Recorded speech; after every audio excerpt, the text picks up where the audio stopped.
Morning, ladies and gentlemen. Lots of ladies and gentlemen. Wow.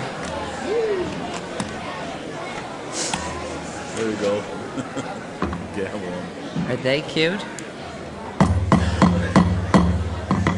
Our beautiful audience with the orange bows. You have to be very quiet. Does anybody have to go to the restroom? Raise your hands now. Not you in the back row. Okay, last chance. Okay, here we go. The May 16th, 2012 meeting of the City Council is hereby called to order. This meeting has been properly noticed and posted in compliance with the open meeting law. These proceedings are being video recorded as well as presented live on KCLV Cable Channel 2 and are closed captioned for our hearing impaired viewers. Please note some customers of Cox Communication who do not have a cable box may view this meeting on digital channel 89.5. The council meeting as well as all other KCLV programming may be viewed on the internet at www.kclv.tv. The proceedings will be rebroadcast on KCLV and the web the Wednesday of the meeting at 8 p.m. and also on Friday at 4 a.m., Saturday at 7 p.m., Sunday at 7 a.m., and the following Monday at 1 p.m. This building is protected by state-of-the-art fire detection and suppression sprinkler system. If the alarm should activate during today's meeting, please evacuate using the exits at the back of the chambers to the mezzanine, proceed out the double doors to the terrace and down the back staircase. Once outside, assemble on the northeast corner across from City Hall at the Lewis and First Street sides. Employees wearing safety vests or our city marshals will inform you when it's safe to return to the building. For public comment related to the items on the agenda, citizen participation in public hearing items, we have available a speaker card which you may complete and submit to the city clerk. Cards are available online in the clerk's office or at the rear of the chambers. If you do not submit a card, it does not prevent you from speaking under public comment, citizens' participation, or specified public hearing items. If there's anyone present today who has a need for hearing impaired equipment, please see the city clerk's staff right up here. If you parked in the parking garage across the street and did not receive a validation ticket as you entered chambers, please exit to your right and then see the security personnel at the entrance. Before we proceed with the agenda, would everyone please rise for the invocation given this morning by Steve Sanson, Veterans in Politics International, and then remain standing, please, for our pledge.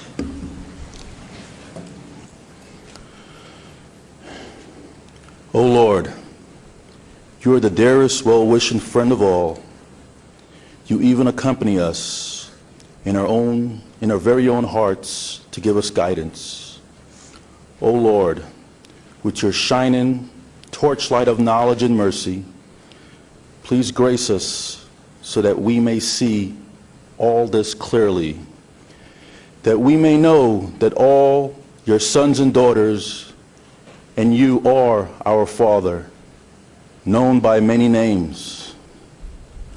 O Lord, please give us the strength and clarity to avoid a parent from taking their child's life. Give us the strength and clarity to avoid a child from taking their parent's life. Give us the strength and clarity to avoid home invader from taking the lives of innocent victims. Give us the strength and clarity to avoid our returning military veterans that decide to take their own lives. Oh Lord, we know that many people that reside in our great city are going through financial times, stressful times, disappointing times. We pray that you give them the strength and clarity to rise up, to find their path. We pray that you give the more fortunate the wisdom and the guidance to help those that are struggling.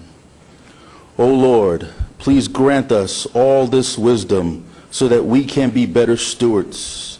Allow us to continue the affairs of the city of Las Vegas in this wisdom for the benefit and the happiness of all of its citizens. O Lord, we have one more request. You have taken a brother, a friend, a son to your kingdom. David Wallace, the preacher man David Wallace, was a friend of this great city. He has helped many of our brothers and sisters. You have taken him unexpectedly. We pray that you allow him to watch over his family and friends and guide them to a happier path in life. Amen.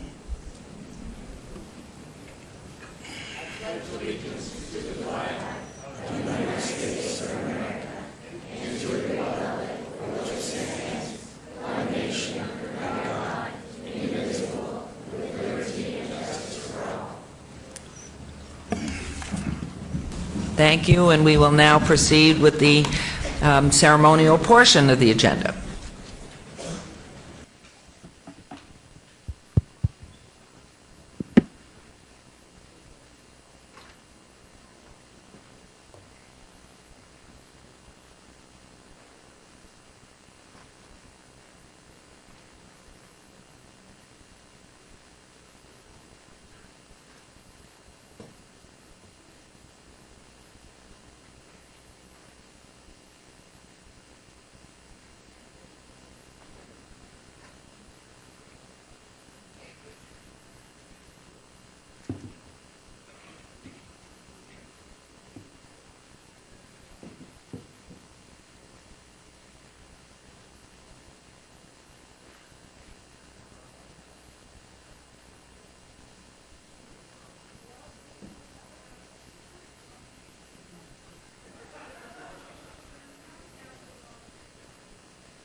Are they cute? Why isn't your hat on if they're all wearing them? We're missing someone. Oh, Councilman. Oh. I'm so tired. I think so where are you going? Morning, everybody. Wow. What handsome and beautiful people we have in here. This is lovely. Well, anyway, this is a ceremonial portion of the agenda. And for our first item, we're going to recognize the May Employee of the Month. And so I'd like to call up our Planning Director, Mr. Flynn Fagg, to join us at the podium. Come Saturday, everybody that comes up here we should be giving a hat to. Right? Good morning. No, it's all right. Don't be embarrassed. I'm proud to announce that the May Employee of the Month is Minerva Gomez. Minerva, please come and join us at the podium.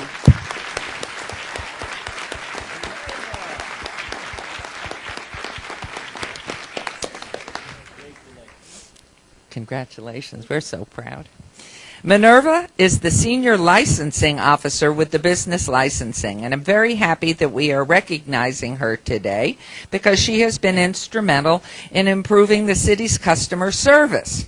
As many of you know, the city has been working very hard to ensure that we are the business-friendly city and providing the best in customer service anywhere in Nevada. This is embodied in our new Development Services Center, fortunately around the block from where I live, located at 333 North Rancho Drive. Those needing to go through the planning process, get a building permit, or a business license are finding the Development Services Center is truly a one-stop shop for all of their needs, which are quickly and conveniently met. Minerva has led the charge in improving business licensing. She put herself in the shoes of a customer and has really made a difference. When she took over, the city was processing only 83% of business licensing applications within a 30-day period. She has improved that number to an all-time high of 95% of applications being processed within 30 days. She's also consolidated more than 139 license categories, reducing paperwork for customers and staff. Minerva's customers will tell you she is consistently going above and beyond the call of duty to provide exceptional, courteous customer service. And that is what we expect and want and see from our employees. What a great example she is to everyone who works for the city. In fact, that works anywhere. The city of Las Vegas is privileged to have a dedicated, hardworking employee like Minerva. And so on behalf of our city council, it's a pleasure to name Minerva the May 2012 Employee of the Month. Along with the certificate, Minerva will receive a $100 Visa gift card, compliments of the Nevada Federal Credit Union, and a donation of $100 which will be made to the charity of your choice by Superpawn. I'd like to ask Flynn to say a few words, and then we'll hear from Minerva. Aren't you lucky? Actually, we feel very honored to have a member of our licensing team recognized as the Employee of the Month, and I think no one is more deserving of this honor than Minerva Gomez. One of the most common things that you'll hear about Minerva is that she's the person that you have to tell to go home in the evening.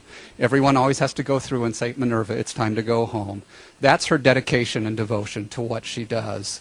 As has been mentioned, she's been a key member of the process and the changes that we've made to our licensing processes, involved in our development services review process, in reducing the number of licensing categories that we have, and a number of the other changes that we've made in terms of trying to become more business friendly. So she's been a key employee in doing that.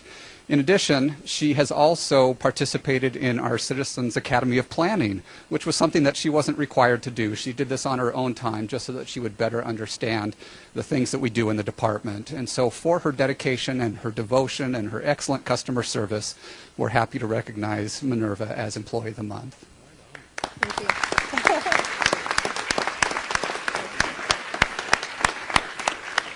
Yeah, I'm going to keep it short and simple. I just wanted to thank all the employees that I have back at the DSC. Sorry, I'm a little nervous. That's all right. But I made it up here. And just my family for all their support, and especially my two boys for their patience and support during those long work hours. Are they here? No. One's in college, and the other one's in school, and he cannot miss school. That's a good mom. Thank you. Thank you, and congratulations. And Employee of the Month, Minerva Gomez, has exhibited outstanding performance through productivity, leadership, initiative, or assistance to a fellow employee and the employees and citizens of Las Vegas. And so on behalf of the council and us, thank you and congratulations to you.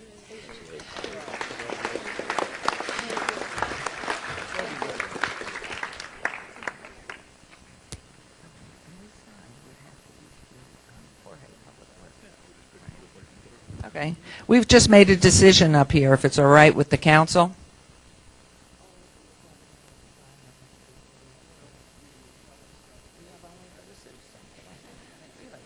Okay. We've just made a quick decision in public in front of you all, because this is the open meeting law, so right in front of you.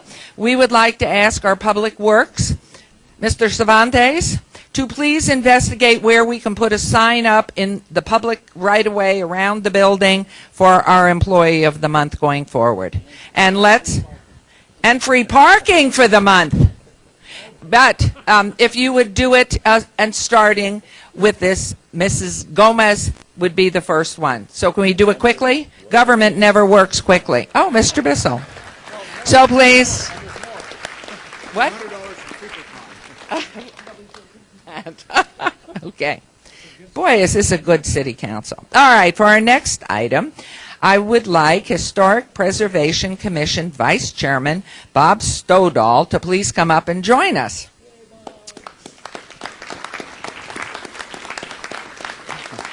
We're so glad to be here. May is Historic Preservation Month in the city of Las Vegas, and I have a proclamation to present to Bob on behalf of the city, thanking the Historic Preservation Commission for all its work in protecting our past here in our community. More importantly, we are here to honor several individuals and organizations that have preserved and honored some of our most historic structures and citizens. There are several receiving awards, and I'm going to ask Bob to be my showman of the day. Now, all you young people don't know that my husband was mayor for 12 years, and wherever he went, he had showgirls with him. So, my showman, I pick every time wherever I go, and you're mine today, my showman of the day, and help present to the recipients as they join us at the podium. So when I announce your project and call your name, please get your award from Bob and stay with us for a photograph with all of our handsome council people. First, we have Clark County for its work in adopting a historic preservation ordinance to protect properties within its jurisdiction. Accepting on behalf of Clark County is Clay Hexamer, an organizer from the Paradise Palms neighborhood. Yes. And you make your run right through all of our council people, please. Next, we have Brian Paco Alvarez and the Las Vegas News Bureau for work in curating exhibitions of Las Vegas history, especially in photographs. Congratulations to Brian and the News Bureau. Oh, my. They want to thank you, too. Oh, we're moving so quickly. Okay, now we have Benjamin Victor for his sculpture of Las Vegas pioneer Helen J. Stewart. And accepting on behalf of Benjamin Victor for this Helen J. Stewart beautiful sculpture, we have Pam Brown, wonderful, who's been so helpful in our community. Wonderful. Next, we have our wonderful Neon Museum and the preservation of historic neon signs that have been installed in the median of Las Vegas Boulevard as part of the National Scenic Byway program. Society Cleaners, the Lucky Cuss Motel, and the Normandy Motel signs are among those that have been preserved. And accepting on behalf of this group is, excuse me. Just look to your right. Well, I know it's Bill Marion, but I'm prepared here, but it's wrong. That's okay. It's Bill Marion. You still get it anyway. Okay. You know, it's a lot of fun to be mayor because they give you all the material that you're supposed to talk about, but they're supposed to be in order. This is not in order. So we're going to try and fly with this one. Next award will be given to Jorge Cervantes, because I just asked him to put up a new sign, the city's Public Works Director. And all the street widening and the beautiful landscaping and the medians and the benches and everything that you can't see is the result of Public Works right here.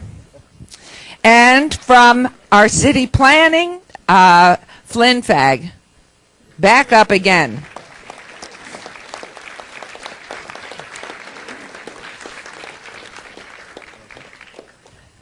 Your office walls should be jammed. Thank you. We're so proud. And next, we have the Las Vegas Centennial Commission for its unwavering support of the historic preservation projects through the administration of Centennial license plate funds. Accepting the award is the Commission Vice Chair, our City Manager, Betsy Fretwell.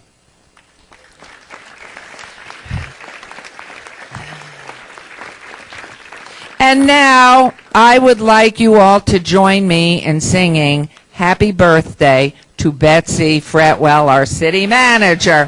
Happy birthday to you. Happy birthday to you. Happy birthday, dear Betsy. Happy birthday to you. And many more. And next, we will recognize State Historic Preservation Officer Ron James, who has provided 28 years of outstanding leadership, support, and advocacy for historic preservation. Mr. James couldn't join us today, and so Mr. Stoldahl will be accepting on his behalf. Thank you very much. And finally, oh, and I see over there's Mr. Harson, Steve Harson's of Parks and Rec. He had a birthday yesterday. I won't tell you which one, but could you put your hand up? We're not going to embarrass you. Only Betsy. Finally, we have the City of Las Vegas and the Board of Directors of the 300 Stewart Avenue Corporation for the restoration and adaptive reuse of the former post office and federal courthouse for the Mob Museum, more formally known as the National Museum of Organized Crime and Law Enforcement. And joining us to accept the award is Mrs. Helen Knowlton, president of the 300 Stewart Avenue Corporation.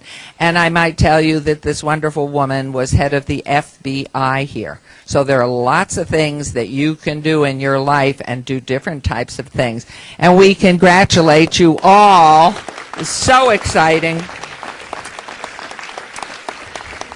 Now, I will have to say to you, unfortunately, we don't have time to hear from everyone today, but I'd be remiss if I didn't give a special little tiny note to my husband, Oscar Goodman, who's not here, I don't think, because you would have heard him for sure, and you would have seen the showgirls. Oh, I see some showgirls. Wow. Anyway, he's not with them. So on his behalf, I know how excited he is about this museum, and Mrs. Knowlton and the board of the Mob Museum and law enforcement. We congratulate you all, and Bob has forever been part of this city, a former radio personality, newscaster, been here a long time. Any other things that you do? No, that's it. So 4 sons, no dowries then. Good for you. Working on that. Well, anyway, thank you all. Congratulations. Thank you. Congratulations. Thank you. Thanks. Oh, and a picture. Where do we have a photographer? Okay, can we all come in? Beautiful. You're the flower today with your pink. Okay. Come on in, Flynn. I mean, it's wide angle, but not that wide.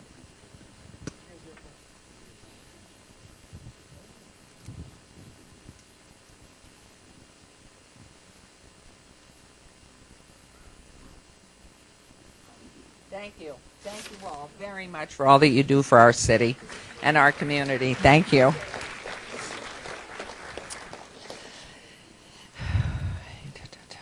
For our next item, I'd like to ask Rolando Larraz, publisher of the Tribune and La Verdad newspapers, to join us at the podium. Rolando is here today as a leader of the United Cuban Americans of Nevada as we recognize Cuban American Day. Congratulations. How are you? Nice to see you. Missing being here. May 20th, 2002, the Republic of Cuba was formed. Tomas Estrada Palma was the first president of Cuba and established the permanent leasing of Guantanamo Bay to the United States. Today, Cuban Americans are a vibrant and important part of our community in the United States, and too in Las Vegas. More than 40,000 Cuban Americans now call Las Vegas home, and they have contributed so greatly to gaming, the entertainment business, professional fields, to our culture, and to our total community in Las Vegas. Rolando, I want to thank you for all the work that you do in our community and present you with this proclamation given to you by Mayor Pro Tem Anthony, who happens to be Greek. He could be Cuban. Well, certainly for May 20th, he will be Cuban. Making May 20th, 2012, Cuban American Day in the city of Las Vegas. And we ask you to say a few words, please. I want to thank you personally, and I want to thank the City Council for this honor. I love to recognize my fellow countrymen. And I would like to ask you one question. I would like to know how old is Betsy today? I can't tell. She's gone. Smart to leave. Thank you very much. Thank you to everyone. We thank you. What a rich culture. Wonderful. Thank you.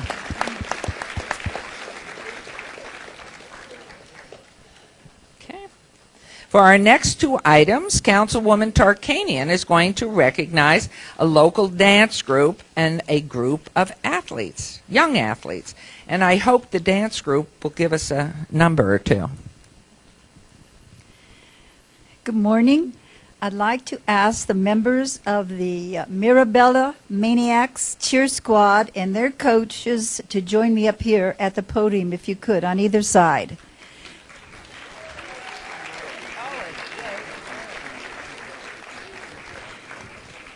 These young ladies have accomplished in their area of skill far more than anybody else at such a young age. Oh, come on, let them see how nice you look, too.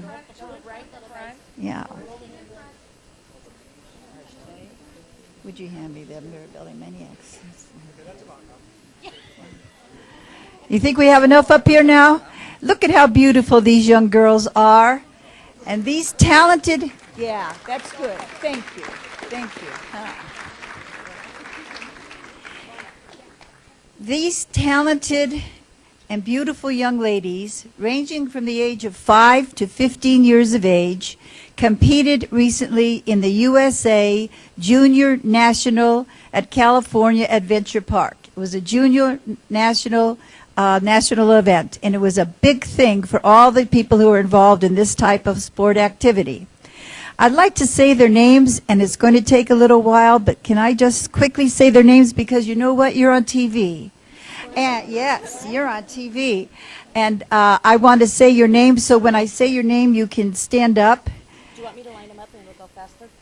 Well, whatever way. And I'm going to give you each an award. Black team over here, white team over here, orange team line up in front. Move. Okay. Okay. It's only fair for all they accomplished. Now, I want you to notice, as they're divided into teams, that each squad won their divisions. And each of these squads, all three, were crowned the USA Junior National Champions in the advanced category. And the black team, yes, that's wonderful. The black team also won the coveted Grand Champion Trophy by earning the highest score of the entire recreation cheer competition that included 61 teams. So they did a fantastic job. The main, yeah.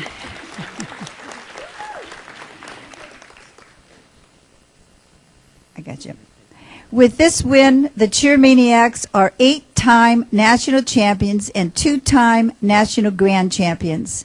The squads are coached by Bull Doyle, Mona Doyle, and Jennifer Blanchard, and they practice at the Mirabella Community Center in Ward 1 under the direction of Linda Ryan.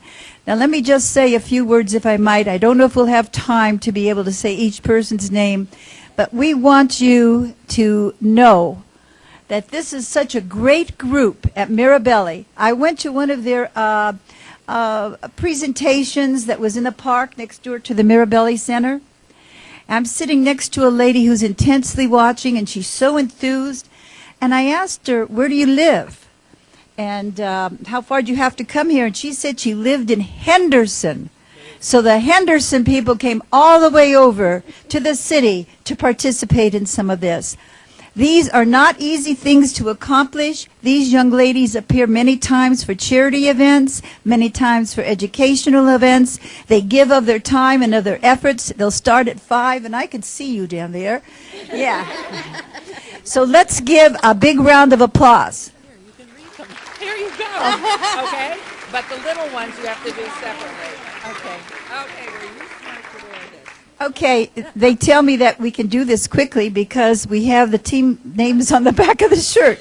The black team, raise your hand when I say your name. No, your name. April Adair, Brooke Adair, Chloe Bard, Sydney Baker, Jaylene Bastida, Christina Kuhn, Avery Dunsmore, Hallie Durbin, Brian Braylon Foster, Madison Nos, Avery Quiroz, Caitlin Lucas, Cassidy Moore. Raise that hand high so they can see you on television. And don't look at me. Look at where they're taking the TV. We want them to see, we want them to see your faces. Savannah, Sarah Richard, Callie Roberts, Brees Ditto Piccolo, Alexa Rohak, Mackenzie Ryan, Madison Ryan, Skylar Schilling, Ileana Stuckey, Morgan Taylor, Ryan Waldron, Hope Whipple. Okay, did they raise their hands? Okay. Really quickly, I'm going to go to the white team. Stevie Barber, Gianna Bastida, Bailey Bergstrom, Bailey Blanchard, spelled differently though, Kelly Boyett, Alexis Candido, Charity Cave, Kennedy Cave, Quincy Collins, McKenna Comfer, Bailey Garrity, Alexa Millard, Bethany Blanchard, Brooke Raw, Kylie Shear, Sophia Sutton, Ashley Tackett, Aspen Terry, Britton Terry, Mari Trombley, Taylor Turner, Brooke Williams, Taylor Witt, McKenna Roundy, Anessa Rivera, and I thank you all for letting us have the time to say each of their names. You can do the little ones. Yeah. In front. And now we have the little ones. Do I need a microphone? No, not really, but I'll use it. We're going to do the orange team who's standing in front. Christy Adair, Lastara Rosser, Elizabeth Hines, Chanel Cave, Samari Mann, Isabella Fish, Jamie Jaster, Jaden Jaster, Katie Waldron. I'm laughing at these guys. Ella Abentangelo, Eliana Stuckey, Isabel, I'm sorry. Who do I got next? Annie Walker, Leah Walker, Victoria Hines. Who's next? Oh, Lily Sutton, and Brooklyn Burr.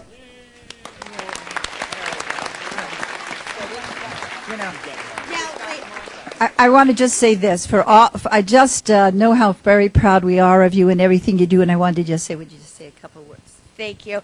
We're so proud of this team. They've done some amazing things. They're back-to-back USA champions. They are national champions for jams. We went to 2 separate national competitions and won everything. So they are an amazing group of girls.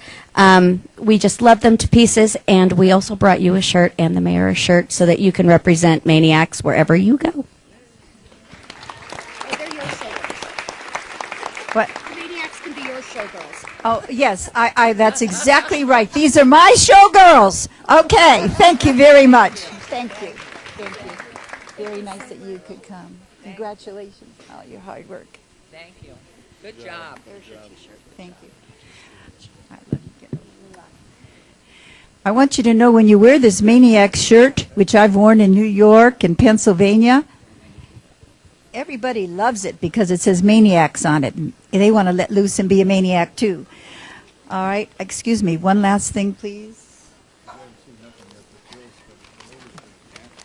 All right, now I got you these young ladies who came up here, and you got to see them and meet them. And now I want to say that May 25th is National Tap Dance Day. And to celebrate this year, we're honoring one of our local tap dance groups, one of the very best, called the Golden Tappers. They're over here. Would you like to come up, please?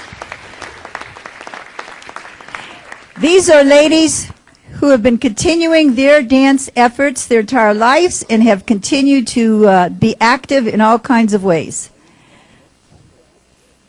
And these are my showgirls, too. We take the whole continuum here at the City Hall. Come on over here. Okay. The Golden Tappers.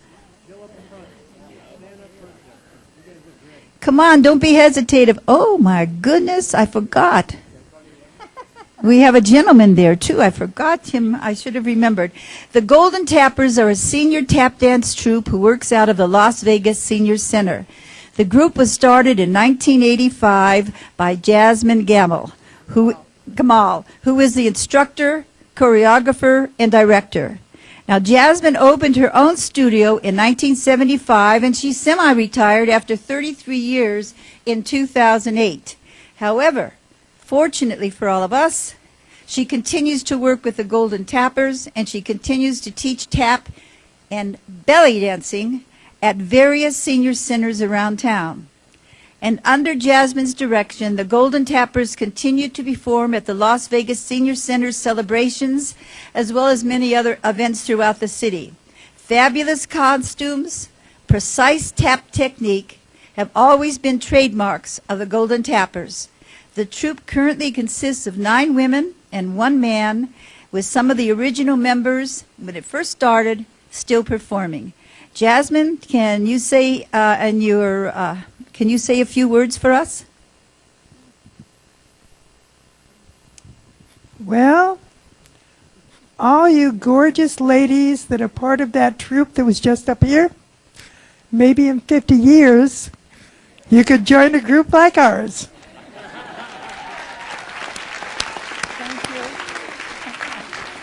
Thank you for all the work that you've done. And I have it over there. Please hand to me for the Golden Tappers. There should be a... Yeah. Jasmine, thank you. I'm going to ask you to stand here.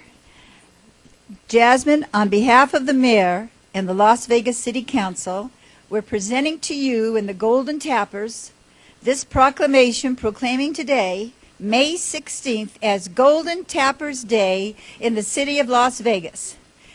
And now, everyone, we're going to present you with this, and my understanding is you're going to give us a little treat. Is that correct? These ladies are going to give us a little treat to prove to you how well they can go. The council wants to sit in this front row here. We'll get out of the way. Over here.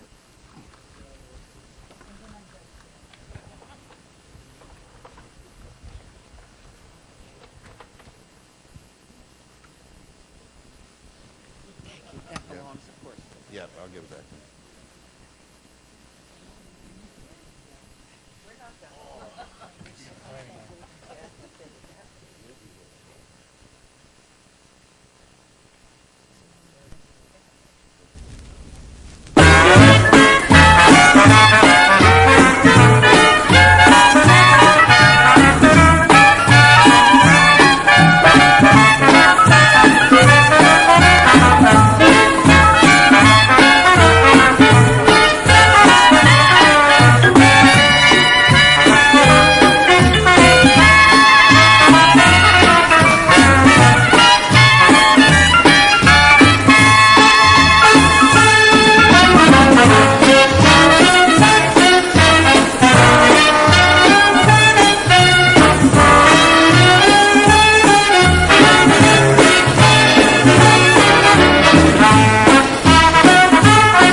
Something else, only in Las Vegas.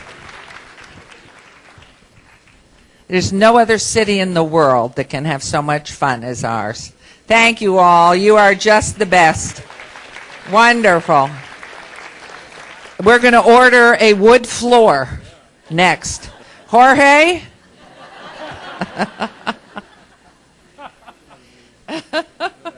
No, and Councilman Coffin, watching our pennies so carefully, said that's another million. Okay, for our next item, Mayor Pro Tem Anthony will recognize a group of hardworking students. Thank you, Mayor. Boy, that's going to be tough to top. We have some fifth graders here. Do you guys want to try dancing instead of what you were planning on doing? No, you don't want to do that? Okay. All right, thank you. It's my honor to recognize a great program in the city of Las Vegas, and specifically in Ward 4, and that's the Great American Pride Program. Let me tell you a little bit about that. During the 1998-99 school year, Jeannie Johnson, who's a gifted and talented education teacher at Ruth Deskin Elementary School, had an idea while working with a group of fifth grade students on early colonial times. Miss Johnson remembered a personal experience she had in the fifth grade when she was standing in front of her class on a platform reciting the Gettysburg Address to her peers.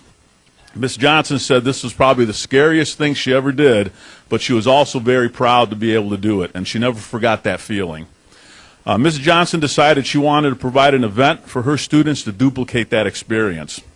As a result, Ms. Johnson put together what she called the Great American Pride Program.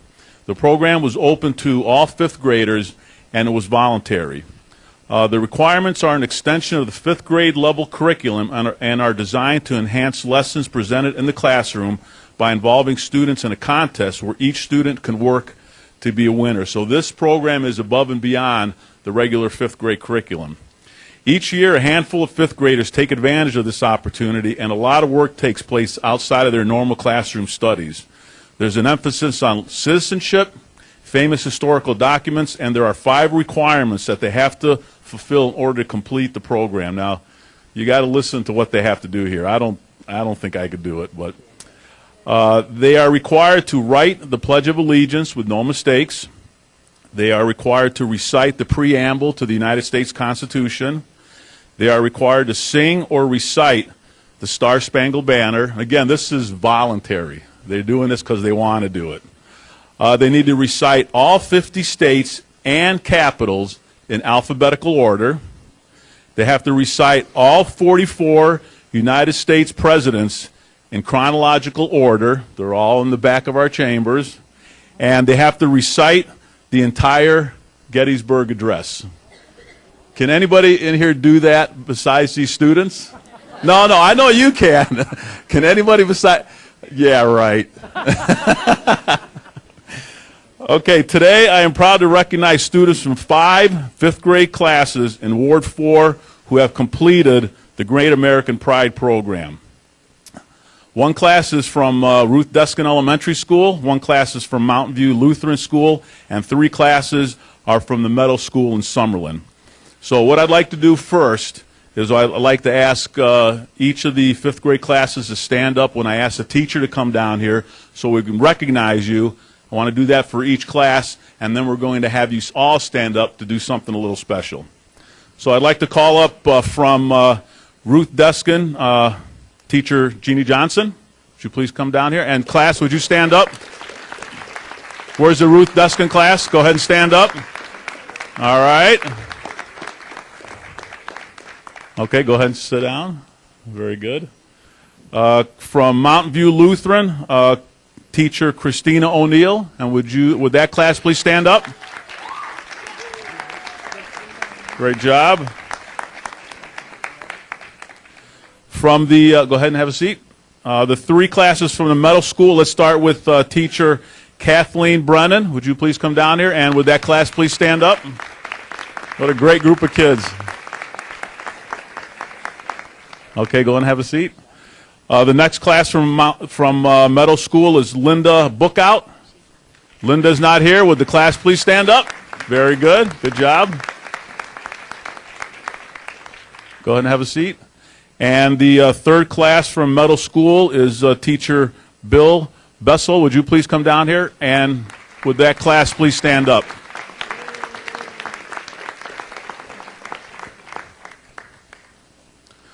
Okay, why don't all the students stand up now? Everybody stand up. And who would, we're going to have them recite the Gettysburg Address. This is probably one of the best political speeches ever given because it was the shortest and it was probably the most meaningful ever done by Abraham Lincoln. So who would like to... Should we have them turn around, face the camera? Oh, it is. It's on? Yeah. Okay. Okay, who would like to lead these students? Are you going to lead them? You want me to have the microphone? Is she going to say something? Oh, okay, You very want them good. to do that first? I didn't know. Yep, go ahead and do the Gettysburg Address.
Good job. That is awesome.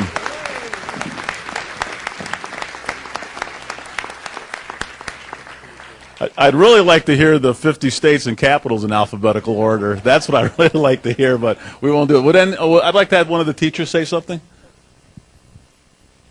Thank you, Mayor Goodman, Mayor Pro Tem Anthony, and members of the City Council. Thank you so much for letting us come here and share this. As the parents can all see, these kids have worked very hard. I think after 4 years of doing this, I finally know the Gettysburg Address. It has taken months and months of preparation and an incredible dedication on behalf of these students. I know from an educator's perspective, I can't feel luckier than to teach 5th grade and be able to teach United States history. And thank you to Mr. Ruggiero and Becky Skokos, I believe, Scalza, I'm so sorry, for organizing this for us. Your new building's beautiful, by the way. And a special thanks to Ms. Johnson, because she started this. And when my daughter was in 5th grade in Mrs. O'Neill's class, I heard the program, thought it was great, so then I brought it over to the Meadows. So slowly it's spreading. It's a great civics program, and thank you for starting this with Clark County.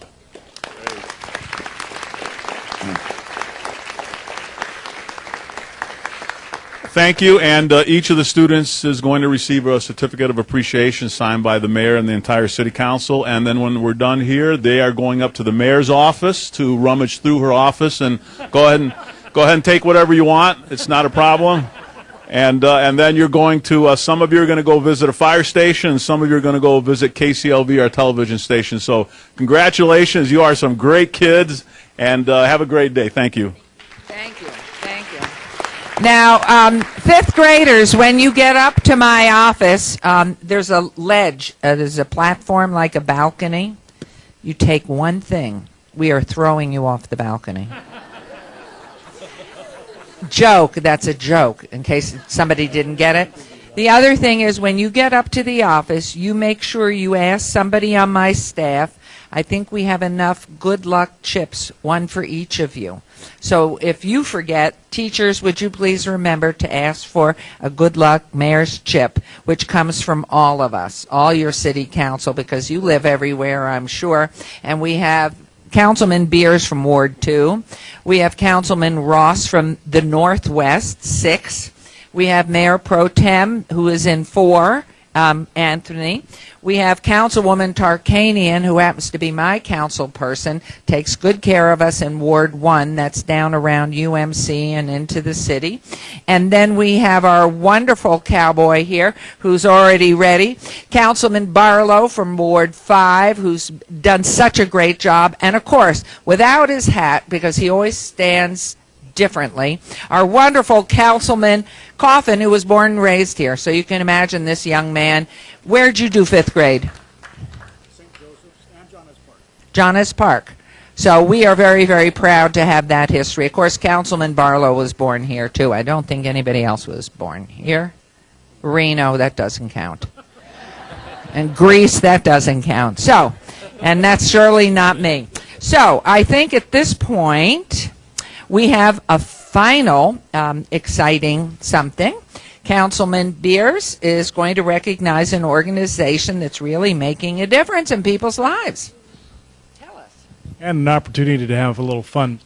First, kids, I think the candy is in her lower right-hand desk drawer. Could Kimberly Mears come up and join me? I'm fired. You can't fire me, Mayor. Just leave her one piece. Thank you very much for coming down here.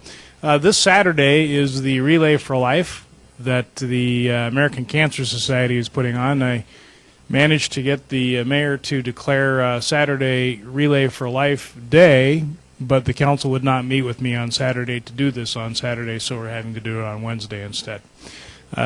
We formed Team Mears Beers just because it rhymed.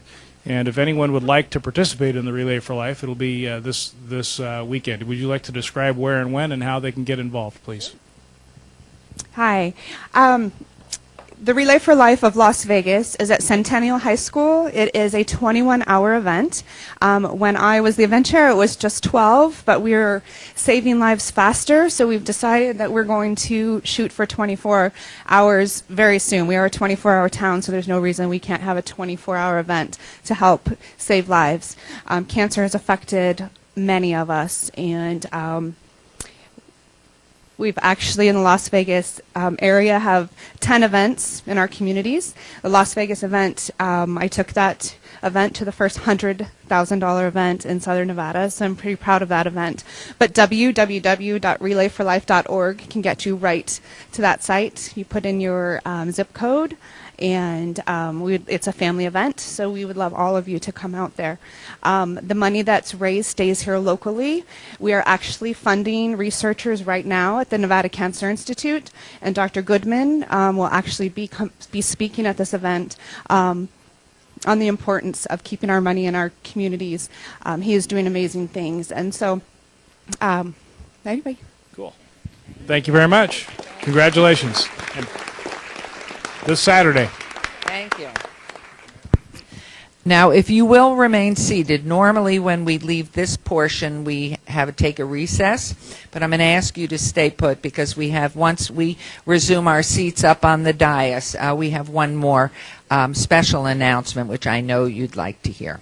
So if council people please go on up, and Councilwoman, don't forget your magnificent shirt so we can do our gymnastics. Thank you.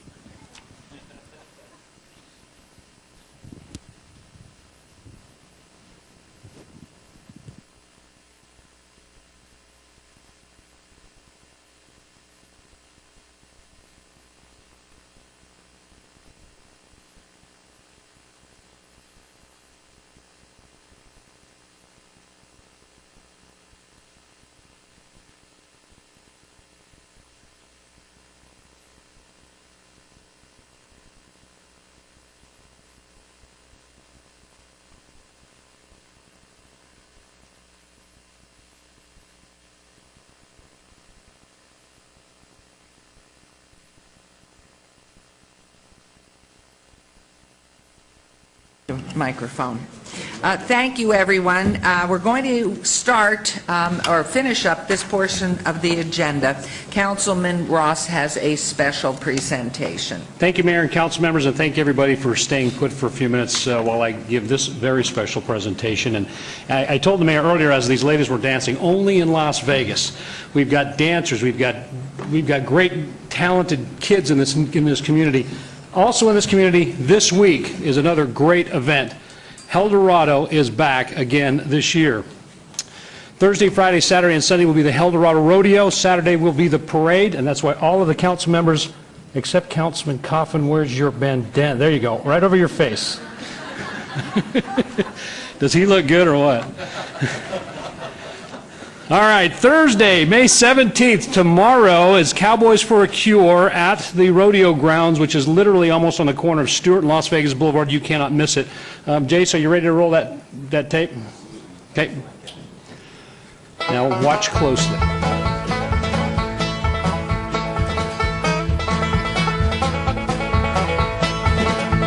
Right downtown. Right before your eyes.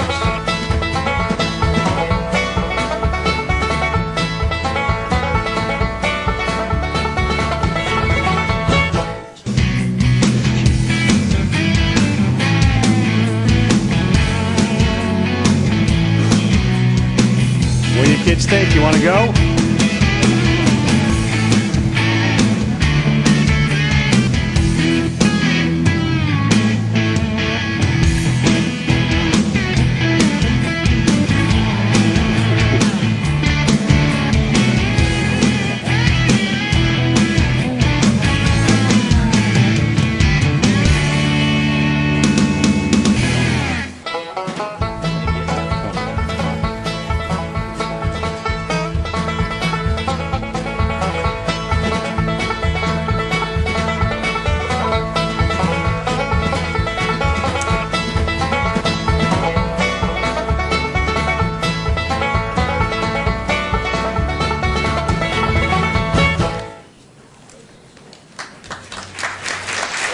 It's not over yet.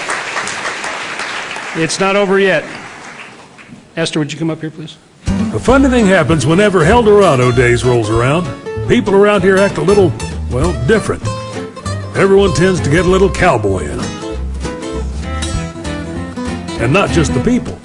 Downtown turns into a rodeo arena with 4 days of bucking, bronking, riding, and roping. Yep, everyone's a cowboy during Heldorado Days. 4 days and nights of fun, festivities, and tomfoolery. May 17th through the 20th, downtown Las Vegas. All right, what do you think? You ready to go to the rodeo? And this rodeo holds a special place for me because when I was your age, kids, I remember my mom dragging me downtown Las Vegas to go to the Western Village and go to the rodeo, and it meant a great deal to me. Fortunately, we worked with the Elks here in the city of Las Vegas and revived it. Several years ago, Mayor Oscar Goodman brought back the Heldorado Parade, which is in downtown Las Vegas, which will be Saturday. I'm going to read off the list of events here, but I've got Esther Carter up front. And Mayor, with your permission, Esther, would you tell everybody how they can get tickets? I wasn't prepared to do this, but good morning, everybody. I expect to see all of you at the Heldorado Rodeo this weekend. We start Thursday, May 17th, go through Sunday, May 20th. There are lots of tickets available. You don't even have to order them online now. You can just go over to the ticket booth that's located on Stort Avenue and 7th Street and buy your tickets. We've made them really affordable for our families because we know everybody is still struggling a little bit. So come out Thursday night, wear your pink shirts. We support the Susan Komen Research for Breast Cancer, and 100% of all of the ticket sales that night go to our local Susan G. Komen office. And 100% of any ticket sold any night goes back to our children's charities and veterans and military groups. So everybody come out, have a great time. We have a carnival, food vendors, PRCA rodeo. We've got top cowboys coming to town. And you don't have to be a cowboy to go to the rodeo either. You don't have to have cowboy boots or a cowboy hat. Just come out and have a fun time. Thank you, Esther. You can always go to LasVegasNevada.gov and get more information. All right, it starts tomorrow night. Like Esther said, it's Pink Night. All the proceeds go to Susan G. Komen Foundation. And this is a locals rodeo for Thursday night, so come on out and watch. Parents, it's cheap. Bring the entire family. Friday gates open at 5 p.m. The pro rodeo begins at 8 p.m. Saturday is going to be the best day to come because that is also Military Day, where we're working with Operation Free Ride to give all military families a ride on a horse in the arena. But also, what's significant about Saturday, it is our parade, and that is a phenomenal parade. How many entries this year? Over 130? We have about 115 parade entries. We've got 6 high school marching bands. We've got a group of ladies coming from Hill Country, Texas, called the Hill Country Plungettes. They actually march with plungers. They're fabulous. They've been to the El Dorado Rodeo before. And parade starts at 5 o'clock. For all information, anything you want to know about the parade, whether it's the price of tickets, where to get tickets, or any of our events, go to elksheldorado.com, or information is on the city's website at lasvegasnevada.gov. Thank you, Mayor. Thank you, Esther. That's all I've got. Let's see you at the rodeo. Cowboy up. Thank you. And we have, I know students, you're loving this because this means no math this morning, maybe no history. So I'm going to keep you 1 minute longer. Sorry, Mr. Bissell, Mrs. Brennan, and other teachers. But one last thing, I want to recognize some special guests joining us today. We have the Student Council from Paul Cully Elementary School. I've visited that school on several occasions and seen the great work these students have been doing under the guidance of some excellent teachers. Paul Cully happens to be the alma mater of our own Director of Government Affairs. I'm not sure he's here. Ted Olivas, are you here? He's in the back. Could you raise your hand and let them see how smart you are? There he is. I can't even see the president you've chosen to stand under. And which always reminded me, my husband would ask a student coming up here, who's the 17th president of the United States, and I knew he didn't know, but now I see why, because he could count 1, 2, 3, 4, 5, 6, so. Anyway, we are very proud. Paul Cully happens to be in Councilman Barlow's Ward 5, and I know he couldn't be prouder of the work that the school's been doing. After leaving City Hall, the students will be going over to the Nevada Cancer Institute. The students from Paul Cully raised over $1,309.47 for cancer research through the Terry Fox Run for Cancer Research last November. The Student Council voted unanimously to donate the money to the Nevada Cancer Institute, specifically to Dr. Goodman also for his research and prostate cancer research. So I want to thank the students for joining us and let them know they are always so welcome here at City Hall. And we thank them. And now it's up to the mayor's office. I've checked. They have coins for you. They're all ready. And we are going to take a recess. It is now 6 minutes after. We will be back sitting at the dais at 10:25. Okay, we're in recess. Thank you all. Have a great day.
Good morning, everyone, and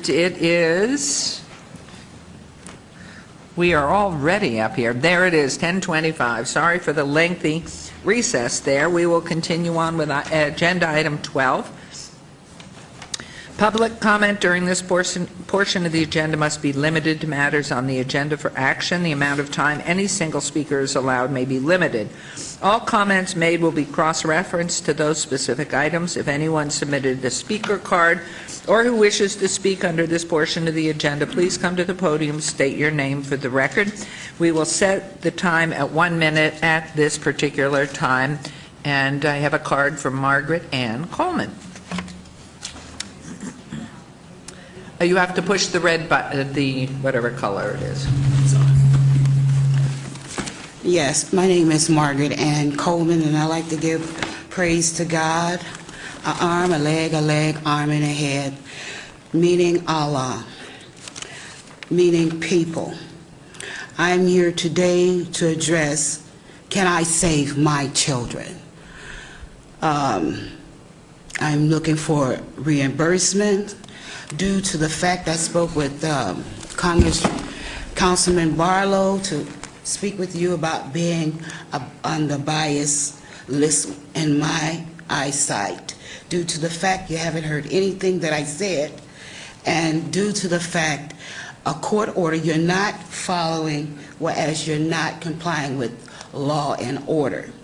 A court order means one thing: comply with the judicial system and the legislation of the law, for the people, by the people. And that means I am part of the system as a person. I will give my comment on this first session, and I'll be back at 1 to show you the law, the order in which you all are omitting, that's causing destruction, that is coming about December 21st, due to the fact people are turning into liars, thieves, and non-compliance for the people, the poor, and the homeless, senior citizens. And I'm 60 years old, and my children has been gunned down in the streets, and no one's paying attention. I've been homeless for 4 years.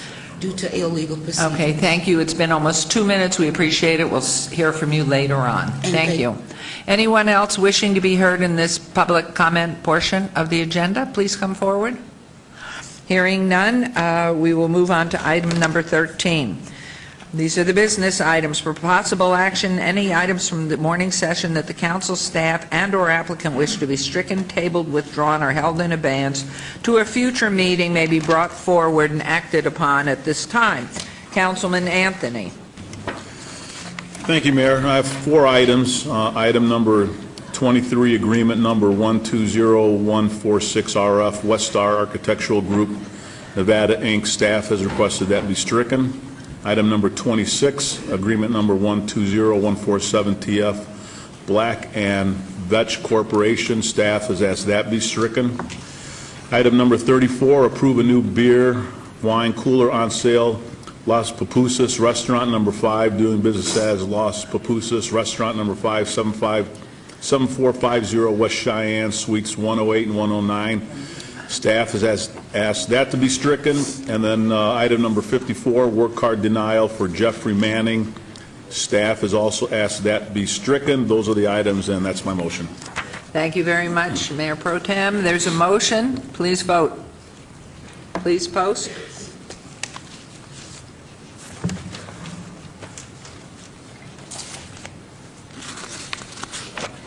Thank you. Motion carries. We'll move on to item number 14. For possible action to approve the final minutes by reference of the regular City Council meeting of May 2nd, 2012. Is there a motion to approve the minutes? So moved. Thank you. There's motion. Please vote. Please post.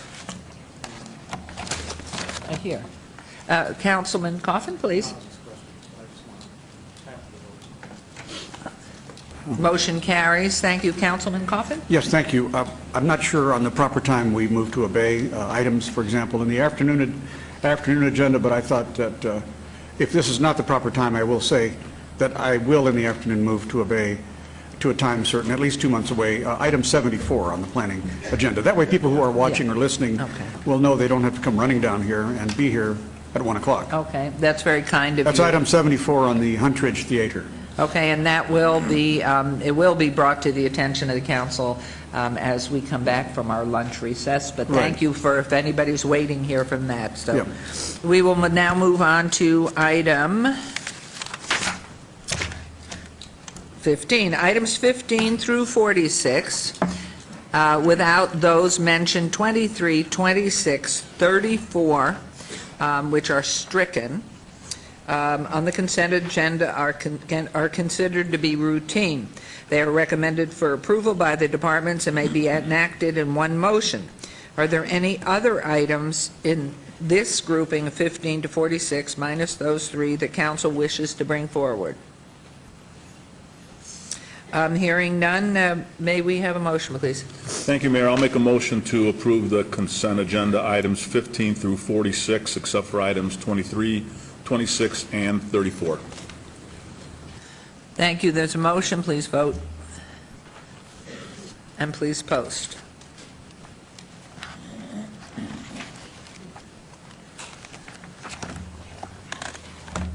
Motion carries. We will move on to item number 47. This is administrative. Report by Wells Fargo Bank regarding the outcome and success of the Wells Fargo Initiative Neighborhood Lift Program, and this is in reference to all wards. And good morning. And please state your name for us. You bet. For the record, Kirk Clausen, Regional President with Wells Fargo Bank, right here in fabulous Las Vegas. How's that? That is the best. Pretty good?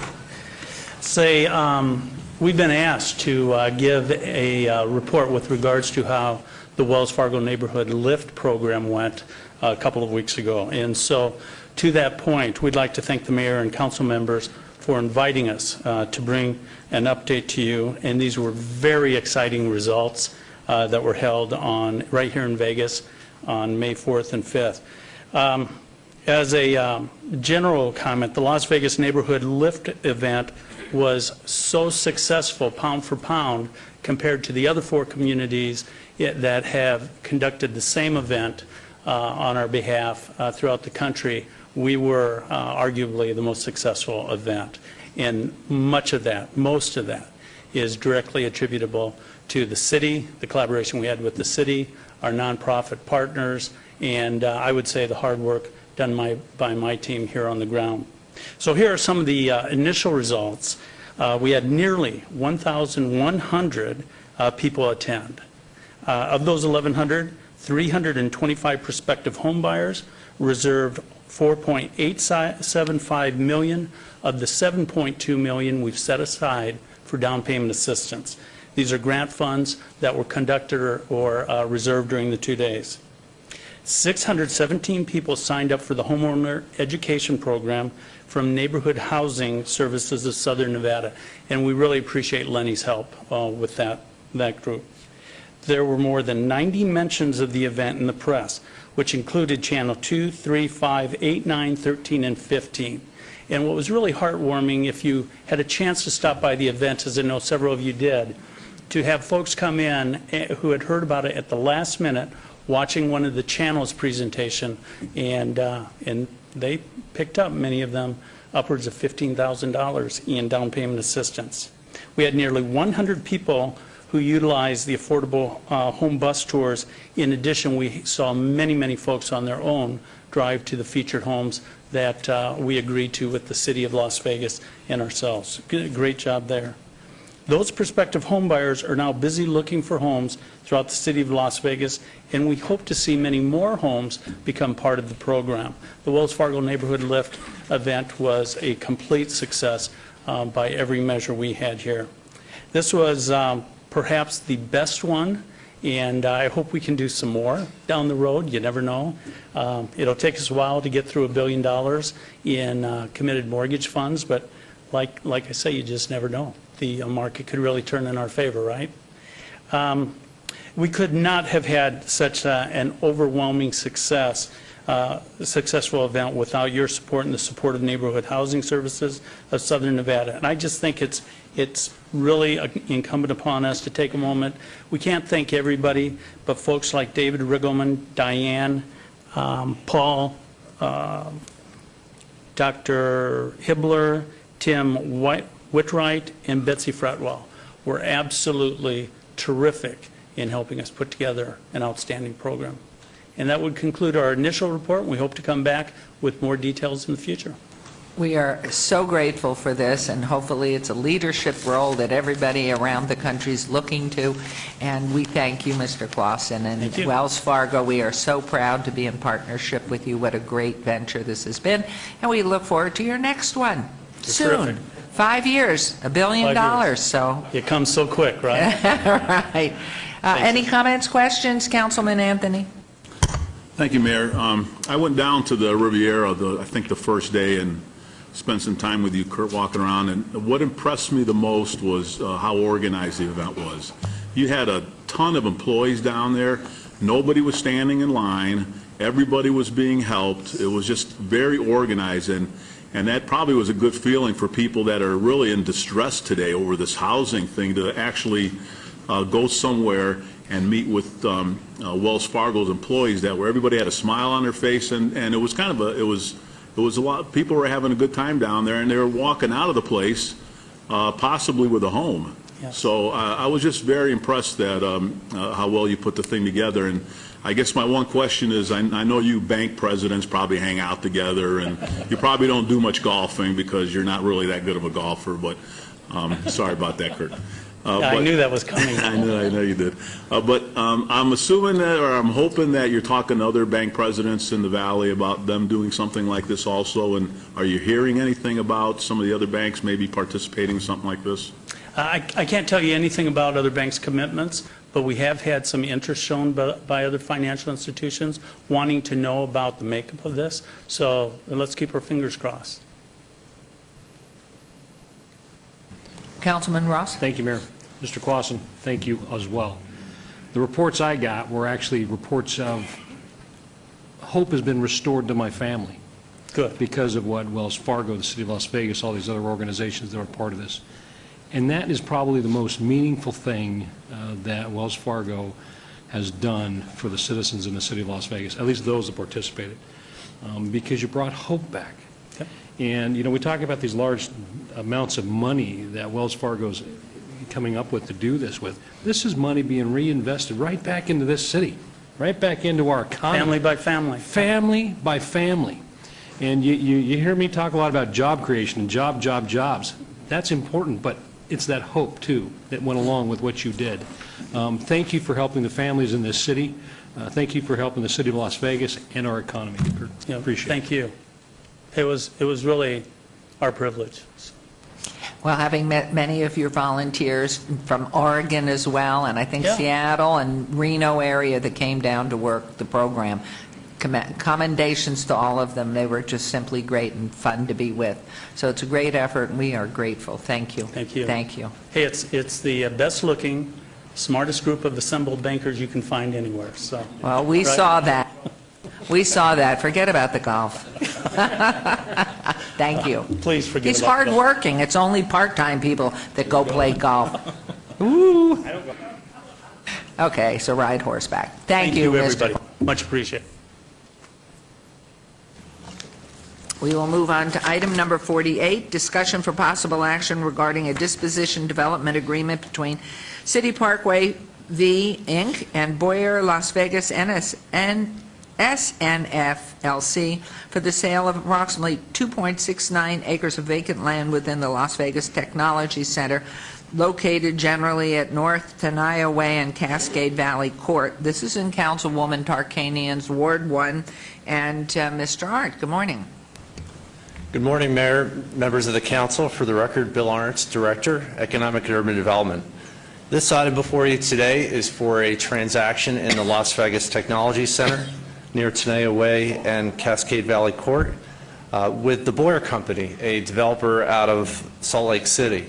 In December of 2011, the city received an unsolicited offer from the Boyer Company to purchase a portion of the remaining acreage that the city owns through an affiliate entity, City Parkway 5, Inc., for the purpose of developing a new skilled nursing facility. We negotiated a transaction, and the final negotiation, the final settlement price that we reached was for a purchase price of $9 per square foot, which is actually above our most recent highest appraised value, netting a sale price of just over $1,050,000. The developer is required to deposit a 5% deposit in escrow upon approval of this agreement. They're looking to develop a new skilled nursing facility, and later I'd like to invite our developer and their operating partner up to the podium to explain exactly what that means, because it's certainly a growing trend in the healthcare industry. The facility is going to be developed to contain at least 38 beds and 33,000 square feet. The operator of the property will be Advanced Healthcare of Las Vegas. They operate 10 similar facilities throughout the Southwest, including one in the Las Vegas Valley outside the city limits near Sunset and Jones. The operator tends to hire between 90 and 110 full-time and part-time employees, and the developer will look to use a majority of local contractors for the work on the project. The developer is required to submit a full set of plans within 60 days, and thereafter, if the plans are acceptable to the city, they would have 15 days from that date, or 75 days total, to close escrow on purchase of the property.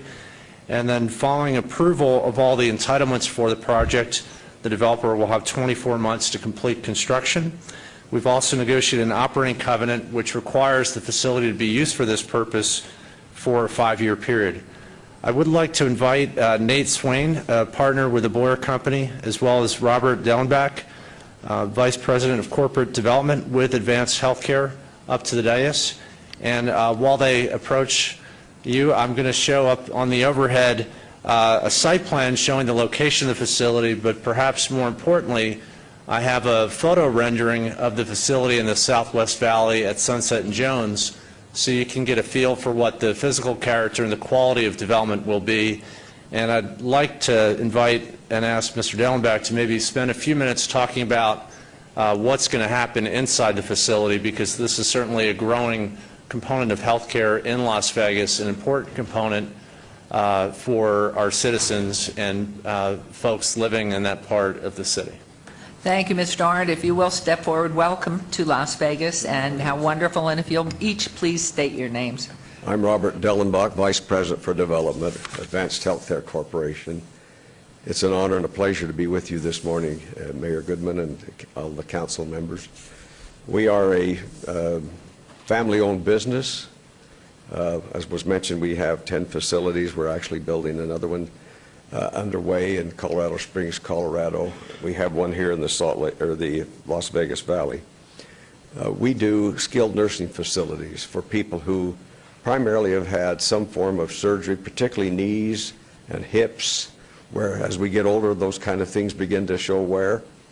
You come to the hospital, you have your surgery. After a few days in the hospital, you come to a facility like ours. We have professional, certified, skilled personnel to help with rehabilitation, physical therapy. Then after a brief period of time, 2 or 3 weeks, the person's able to go home and be functional in their home or their business, whatever responsibilities they have. We are an asset to the community in the sense that as communities get older in age, we provide a very necessary health service. I would say another major component of our facilities are for those who have had strokes, people who are anemic and need physical therapy. So about 70%, 80% of our patients are those with surgery. The other 20, 30% are physically in need of some kind of physical therapy. We are primarily Medicare payers. Our fees and services are governed by Medicare prices. We're the same as any other facility in the city. but we are specialized in primarily taking care of short-term physical rehabilitation needs. Are you outpatient as well in any portion, or solely the residential short-term? We do outpatient for those who have come to our facilities. In case they need extended care, that very same physical therapist that's worked with them in our facility will then go with them to their home and follow on with additional care 2, 3, 4 weeks, whatever is required after that. So we do outpatient after they come to us. Maybe perhaps the Boyer people could tell us. We will, as I was mentioned here earlier, we'll be employing upwards of 100 people. Many of them are professionals, skilled nurses, physical therapists, and a lot of part-time personnel to facilitate all that we do there, 24 hours a day, 7 days a week. Okay. Nate Swine, the Boyer Company, Salt Lake City, Utah. I don't know if you can zoom in on that. We can supplement this, but this operator is the premier operator in their field of industry. They provide a very unusual service for those that come into their care, and it's something, if this is actually zoomed in, you can see this. It's very dissimilar to the typical clinical scenario that you would end up in most other facilities. It's something that has been, let me get to a room here. It's something that has been invited, and the hospitals that we deal with are very excited about having this facility that they can then have a continuation of care, because it speaks highly to who they are. These are not huge facilities. It's a 38-bed, 28,000 square foot facility. It's designed very nicely. It's very attractive, and so it's a benefit to the community and the area in which it's built. It's, as has been, sorry? They're all single rooms? Correct. So what you're seeing here is a patient room that, these are more hospitality-based than clinical-based facilities. As has been stated previously, we have engaged local engineers, architects, et cetera, and intended to continue that pattern through construction, maintenance, et cetera. It will all be locally based employment. So it is a strong employment benefit to the community as well. With the approval of the council, what's your timeline for completion? We've already begun the design on the building itself. We're in progress with the construction drawings. They could be submitted as soon as 30 days with approval of the city. And so we're not letting dust settle on the project. It's going forward quickly. Questions? Councilman Anthony, please. Thank you, Mayor. On the agenda, it says this is the Las Vegas Technology Center. Actually, this area, half of it is in Councilwoman Tarkanian's ward, which this particular project is, and if you go to the west of Tenaya, the other half is in my ward. This is a great little area, and that particular district is actually going through a rebranding process, and it looks like they're probably going to rebrand themselves as the Northwest Medical District. So you are a perfect fit for something like this, because that's really what that area is turning into, its own little Northwest Medical District, where we're going to have first-class companies like you coming there to provide services to really citizens of the entire Las Vegas Valley, but Sun City Summerlin, which is a elderly population, this would be perfect for them also. So I'm looking forward to having you in there. And I know Bill's working on that whole rebranding area for that particular area, and we'll talk about that sometime in the future. And of course, getting to this age with your refurbished hip, you could have gone there. Well, I'm doing my other hip, so I may be talking. We'd be happy to take care of you. Let's see. Any other comments from council? Councilwoman Tarkanian, please. I wanted to thank the applicants very much for your professionalism for the high standards that you set for your projects. I'm very pleased that you will be coming into the city, and I enjoyed my interactions with you. Hope there will be lots more, and I move to approve. Thank you. With all conditions. I did not quite see Councilman Coffin while you were making the motion, so if you make your comments, This will please, be a sir. simple technical question for Bill, Your Honor. Bill, again, the price of the land is the fair market value as we know it to be today? Yes, essentially, yes. We actually, whenever we sell real estate, we have to do 2 appraisals per the state law process, AB 312. And this price is actually above the higher of 2 appraisals. We think it's reflective of full market value. So because of that, we're not having to cite an exemption selling below fair market value. So Yes, I think you told us the other day it was $9 a square foot. $9 per square foot. Our highest appraisal came in just under $7.50 per square foot. Okay. That's and good. Councilwoman, before your motion, if I could, I'd just like to thank Ms. Shani Coleman on our staff. She handled the transaction start to finish and did an excellent job on the She project. did. I'm glad you brought up her name. She was very, very good and very helpful to all of us. Down there. From a development perspective, we've done a lot of development in a lot of different states, and it's very seldom that we come across someone that is as helpful and professional as Shawnee has been. Kudos to her and to the city for the process that you've developed for those developments. Thank you very much. She deserves that. Thank you. Okay, I'll call for the question. There's a motion. Please vote. And please post.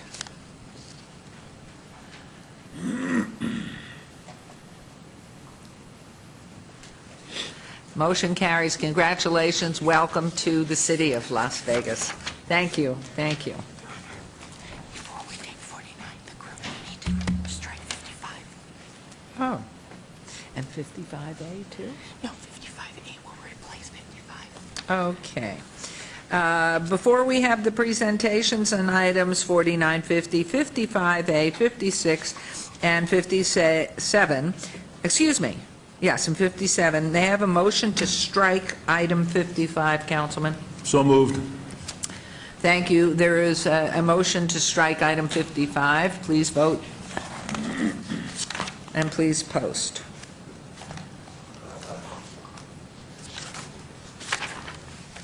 Okay. Now we're on to items 49, 50, 55A, 56, and 57. 49, discussion for possible action to approve the grant agreement that designates the court filing fees to the Southern Nevada Senior Law Project. Number 50, discussion for possible action to approve the Edward Byrne Memorial Justice Assistance Grant Agreement that designates $235,000 to the Southern Nevada Senior Law Project.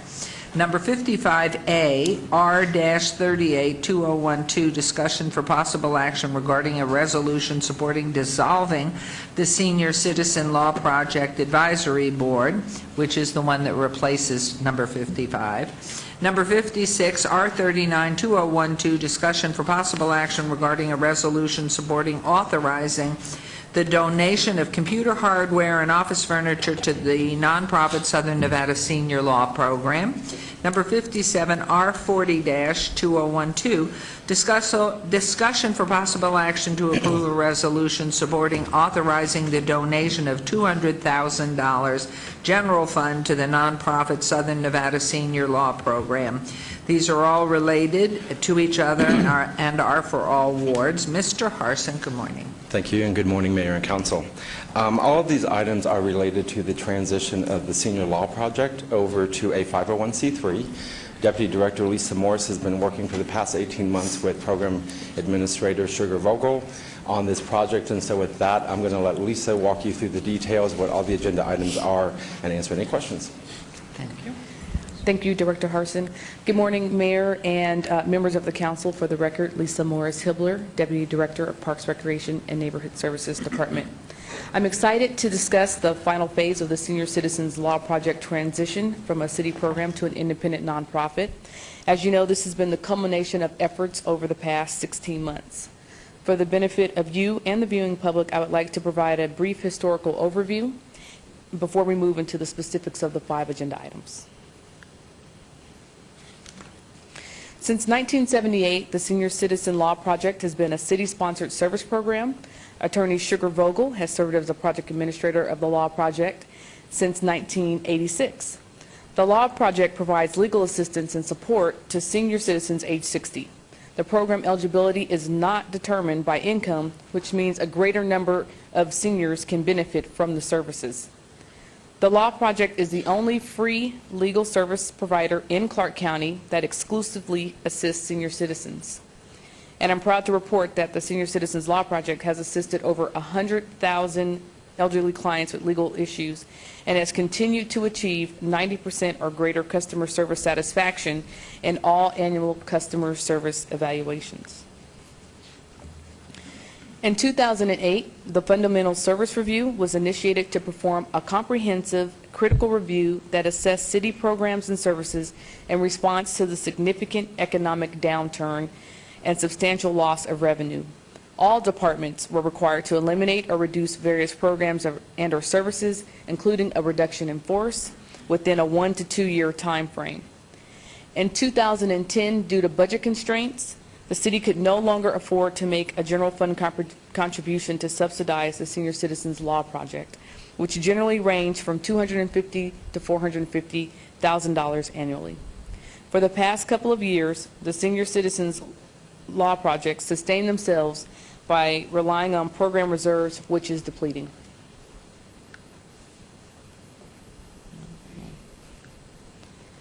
In February 2011, City Council was briefed on 3 options to sustain the Senior Citizens Law Project. Option 1 allowed the Senior Citizen Law Project to become a standalone 501c3 nonprofit that includes the ability to solicit for private funds. Option 2 allowed the Senior Citizens Law Project to merge with the Legal Aid Center of Southern Nevada. And Option 3 allowed the Law Project to continue as an unsubsidized city program with no general fund commitments and subject to further cuts pending future budget constraints. Council supported the direction to assist the Senior Citizens Law Project in becoming a standalone 501c3 nonprofit, and thus a transition team was formed to expeditiously initiate the process. The Southern Nevada Senior Law Program is the newly established Nevada nonprofit, and it was established in June of 2011. With the assistance of attorney Dara Goldsmith, the application for IRS designation as a federal 501c3 nonprofit has been placed in expedited status and is pending final approval. In the interim, the Southern Nevada Senior Law Program has worked through the Nevada Community Foundation to establish an umbrella 501c3 that is permitted to receive donations and allows donors to receive a tax-exempt letter. And the Southern Nevada Senior Law Program will remain at its current location within the Downtown Senior Services Center. The city wanted to ensure that the new nonprofit continued to provide valuable services to the low-income and indigent senior community with no lapse or degradation in services. Therefore, the city made provisions that included working with facility management to identify and secure office furnishings slated as surplus, working with the IT department to secure the transfer of computer hardware equipment, and working with the real estate division to ensure that the Southern Nevada Senior Law Program office can stay at the Downtown Senior Services Center, pending the sale of the DSSC. With the city's assistance, the new nonprofit will continue to assist seniors and provide legal services wherever needed, whether at the office of the Southern Nevada Senior Law Program or by making house calls. In the event that the Southern Nevada Senior Law Program and the Legal Aid Center of Southern Nevada decide to merge in the future, the City Council ratified the co-location option agreement on July 6 of 2011. The MOU provided the framework and provisions for the Senior Citizens Law Project and the Legal Aid Center to merge or co-locate. The MOU includes that 5,000 square feet be set aside in the new Legal Aid Center of Southern Nevada facility, which is located at 721 East Charleston. The option period is for 3 years and is set to expire June 30th of 2014. The 5 items brought before you today address the following: Agenda item 55A, R-38, 2012, dissolves the City of Las Vegas Senior Citizens Law Project Advisory Board since the functions, programs, and activities of the Senior Citizens Law Project are proposed to be continued by the Southern Nevada Senior Law Program as an independent nonprofit. Agenda item 56, R-39, 2012, per Nevada Revised Statute 268.028, subsection 2. The city is proposing to donate the office furniture and computer hardware currently being used by the Senior Citizens Law Program. The city has determined the items have reached the end of its useful life. Agenda item 57, R-40, 2012, per Nevada Revised Statute 268.028, subsection 3. The city is proposing to grant $200,000 to the Southern Nevada Senior Law Program to complete the orderly transition and to enable the new nonprofit to continue to provide services. Agenda item 49, per Nevada Revised Statute 10.031, the city receives filing fee funds from the Clark County Treasurer for the provision of legal services to the elderly. The city is proposing to grant the filing fee funds it receives to the Southern Nevada Senior Law Program, which will continue to provide legal services to seniors ages 60 and over. The grant term is for 10 years and may be extended for up to 2 additional renewal periods of 5 years. Agenda item 50. In 2009, the city received funds from the U.S. Department of Justice for the Edward Burns Memorial Justice Assistant Grants, which was part of the ARA funding. The Senior Citizens Law Project was awarded $593,975, which $235,000 remains available. The city is proposing to enter into a subrecipient agreement that will allow the Southern Nevada Senior Law Program to use the remaining funds, which expire in February of 2013.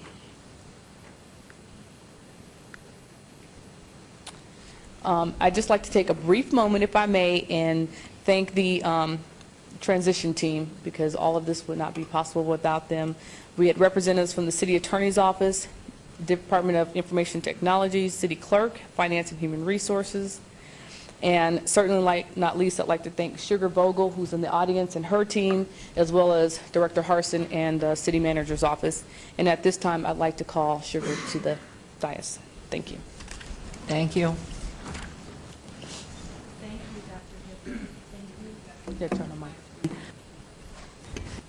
And I want to thank the mayor and the council for your support of this valuable program.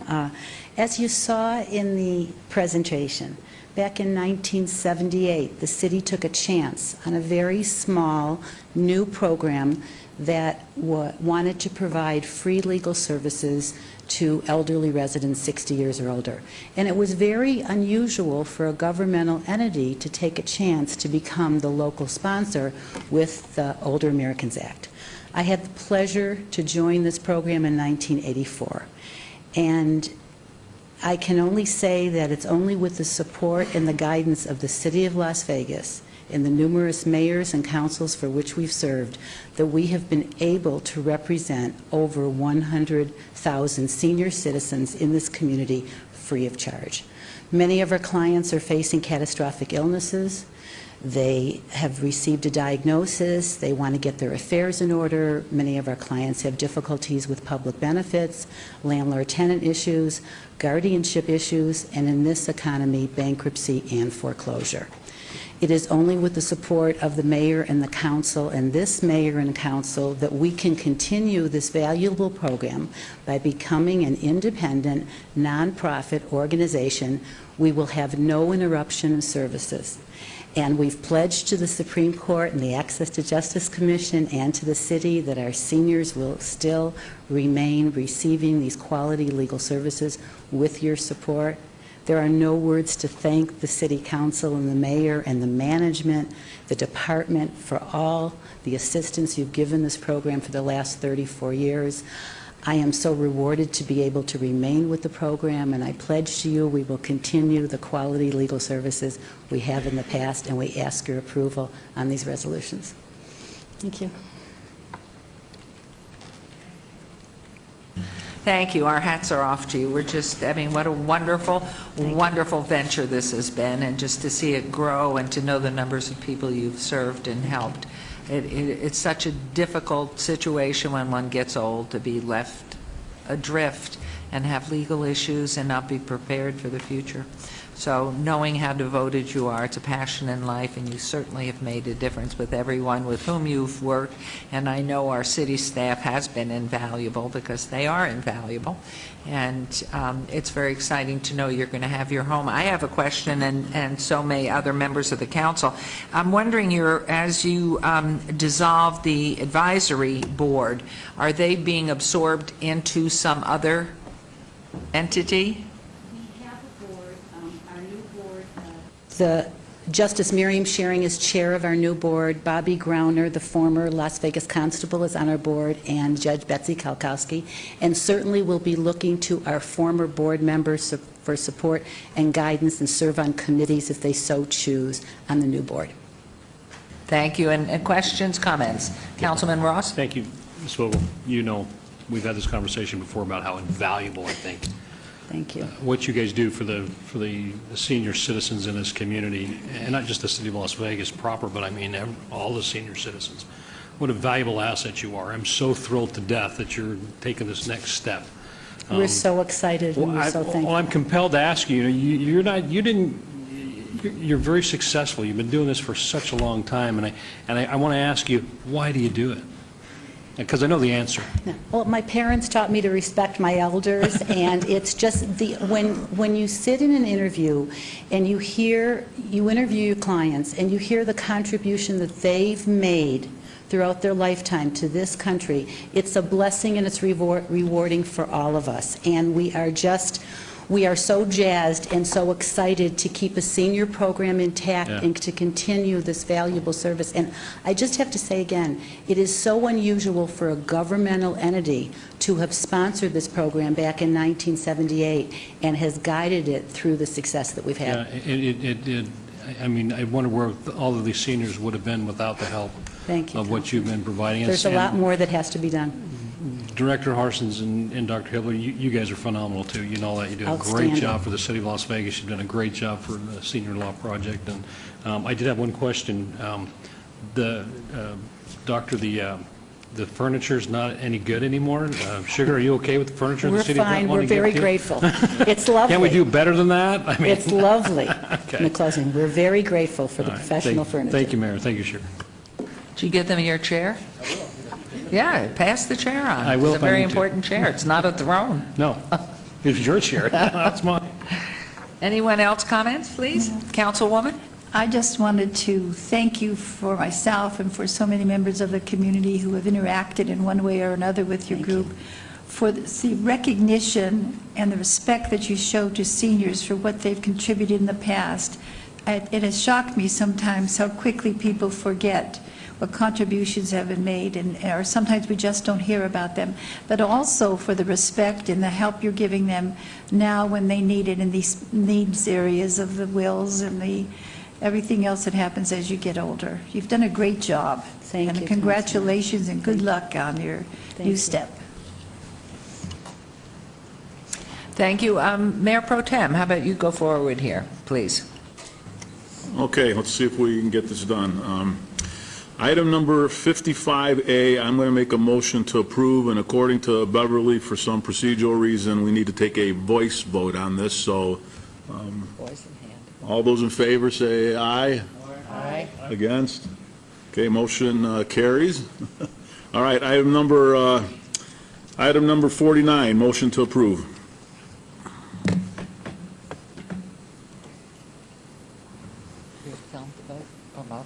All right. There's a motion. Please vote. Please post. Please post.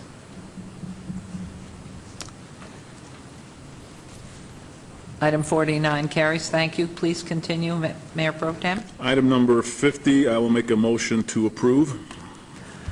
There's a motion. Please vote. And please post.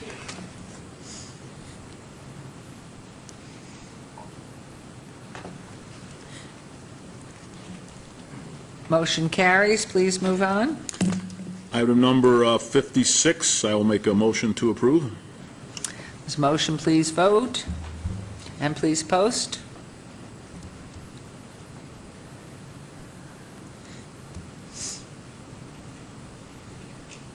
Motion carries.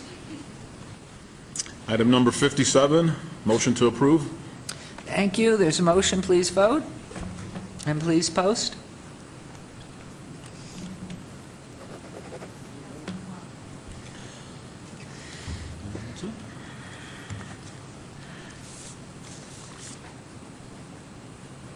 And that also carries. Congratulations. Thank you very much, Doctor. Thank you, Mr. Harsons. Wonderful. Congratulations. We'll visit often. Get the teapot hot. Okay, we'll move on to item number 51. Oops.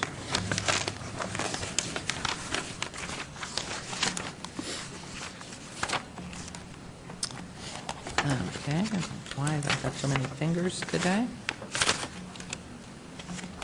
Okay, where's my item 51? There we are.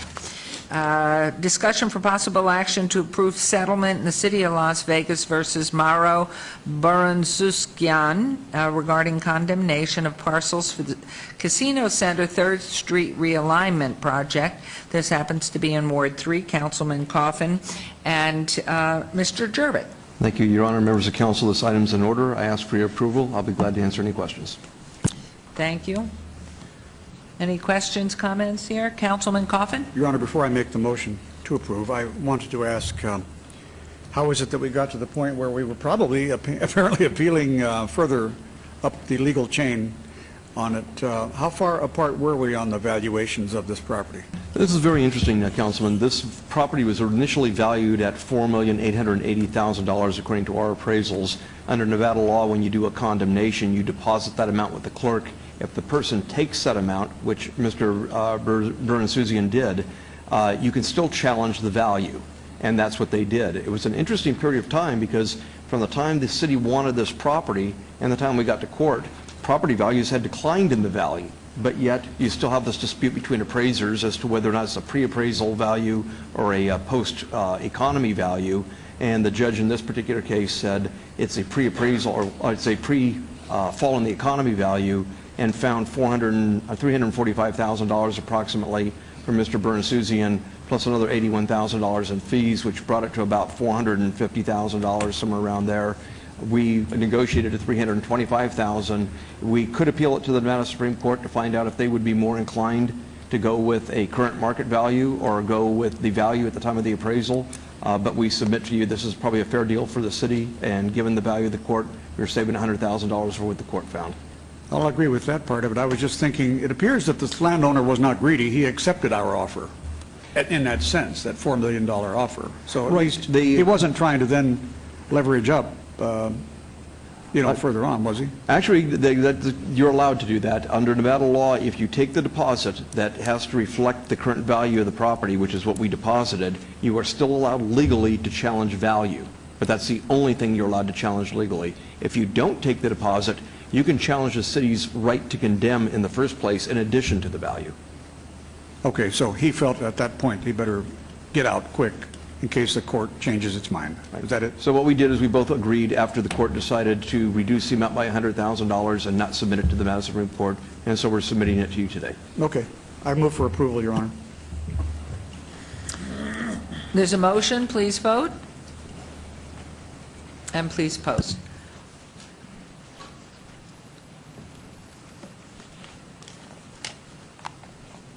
Thank you very much. Motion carries. We'll move on to item 52. Discussion for possible action to rename the park currently known as Doolittle Park to Kianga Isoki Palacio Park at Doolittle, located at 951 West Lake Mead Boulevard, and replace one sign in the amount of $3,500 general fund. This is in Councilman Barlow's Ward 5. And Mr. Harson, good morning again. Good morning again. Steve Harson, the Director of Parks, Rec, and Neighbor Services. This item is again consideration for the renaming of Doolittle Park. I have with me today the Vice Chair of the Park Rec Advisory Commission, Lori Buckman, who will be giving the board's recommendation. Good morning. Thank you. I am Lori Buckman, Vice Chair of the Las Vegas Parks and Recreation Advisory Commission. Very pleased to present before you this afternoon. Actually, I guess we're still in the morning. The Doolittle Park was originally constructed in 1965 and named after James Harold Doolittle, Sr. Mr. Doolittle was an Air Force general and a pioneer of aviation. He was also awarded the Medal of Honor for leading the first carrier-based bomber attack on mainland China in 1942. The Doolittle family donated the land that the current center, senior center, and park are located. With the proposed renaming, the intent is not to take away from the Doolittle name, but rather to add the Doolittle name with the recognition of another community stakeholder. Ms. Palacio was an influential person in the West Las Vegas community, respected and adored by many. She co-founded Sisters in Society Taking Action, a mentoring of rites of passage program for girls based out of the West Las Vegas Arts Center. Kianga passed away in 2009 after a 3-year battle with breast cancer. At our May 1st, 2012 Parks and Recreation Advisory Commission meeting, the Commission recommended renaming the park to Kiango Asoki Palacio Park at Doolittle Complex, as Kiango was influenced and an influential person and respected by many in her community.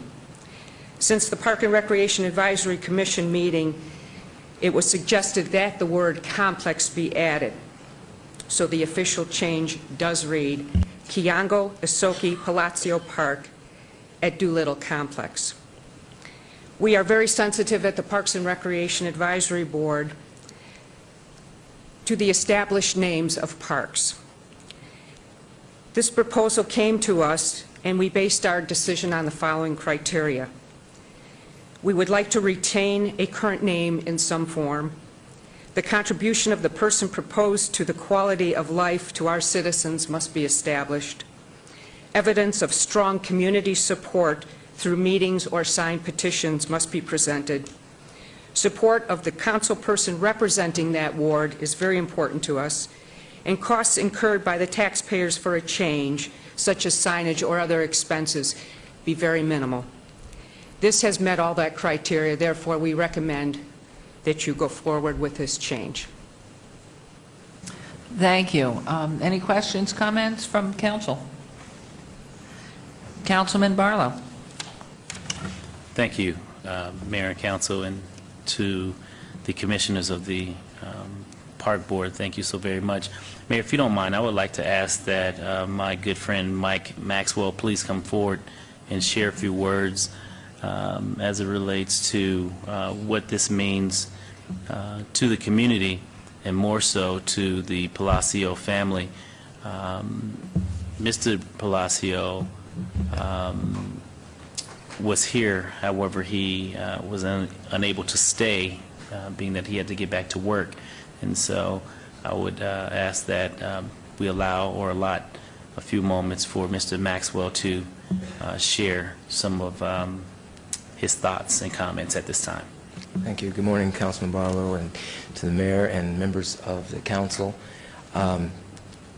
It is my honor to be here. Could you state your name for the record, sorry, please? My name is Michael Maxwell. It's an honor to be here on behalf of the residents of Ward 5, family and friends of Kianga, and especially her husband, who Councilman Barlow just said could not stay for the meeting this morning. I just wanted to provide some additional information about Kianga. We in the community saw her, she served in a number of roles as a mother, wife, teacher, coach, mentor, dancer, and art supporter. She basically was a de facto community ambassador. Some of us would call her auntie, the little ones would call her TT, and she was a friend to many. I've lived and worked in the area often in tandem with Kianga, both at the West Las Vegas Arts Center and at Andre Agassi College Preparatory Academy.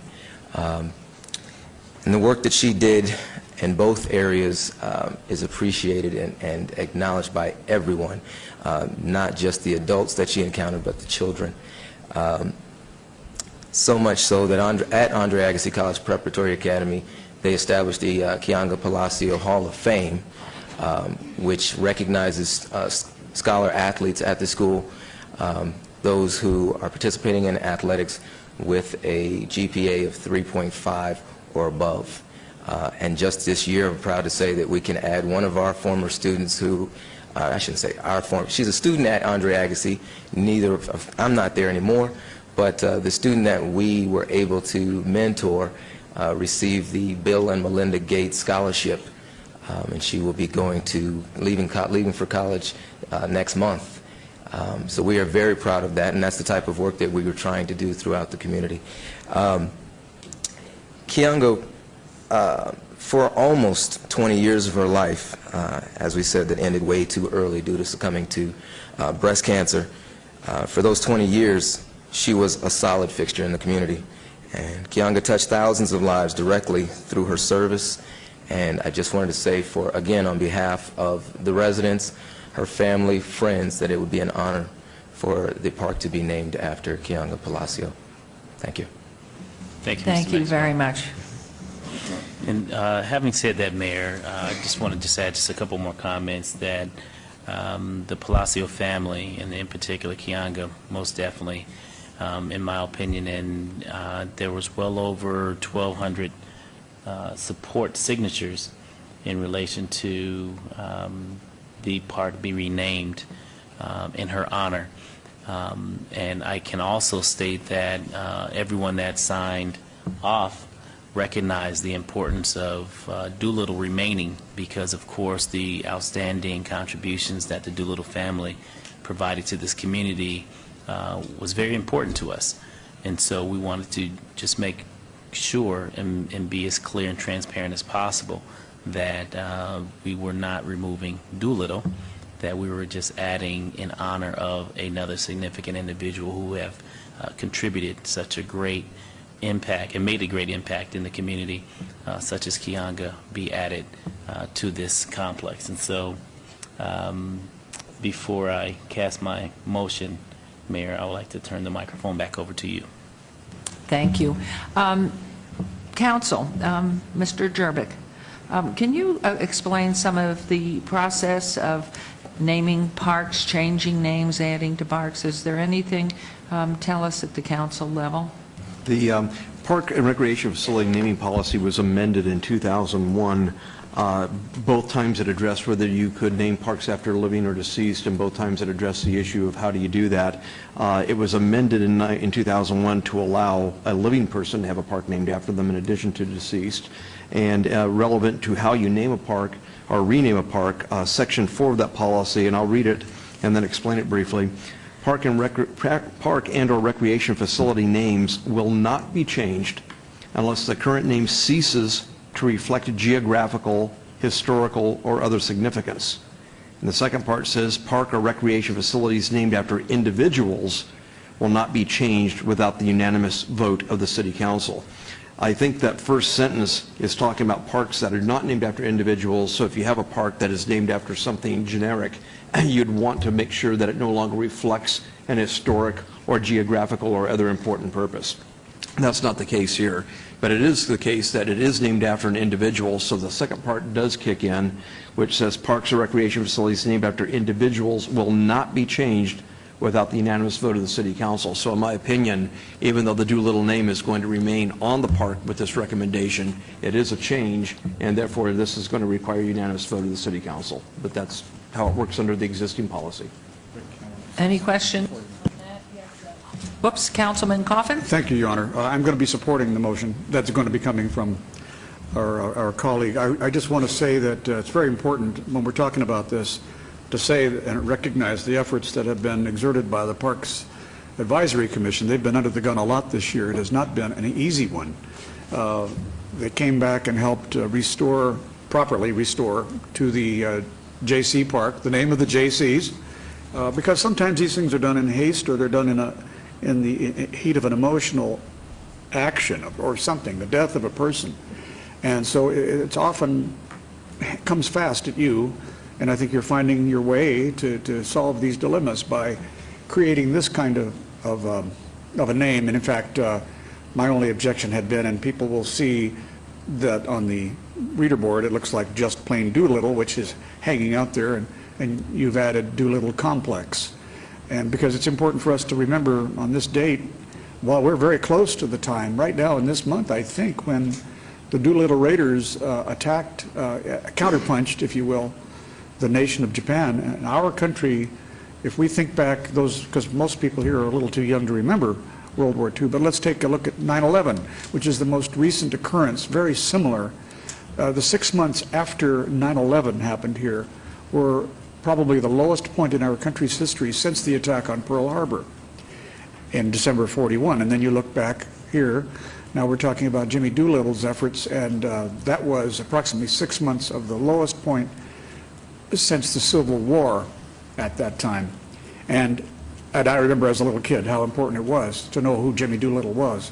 And those people took off from carrier with bombers that were not meant to take off from carriers.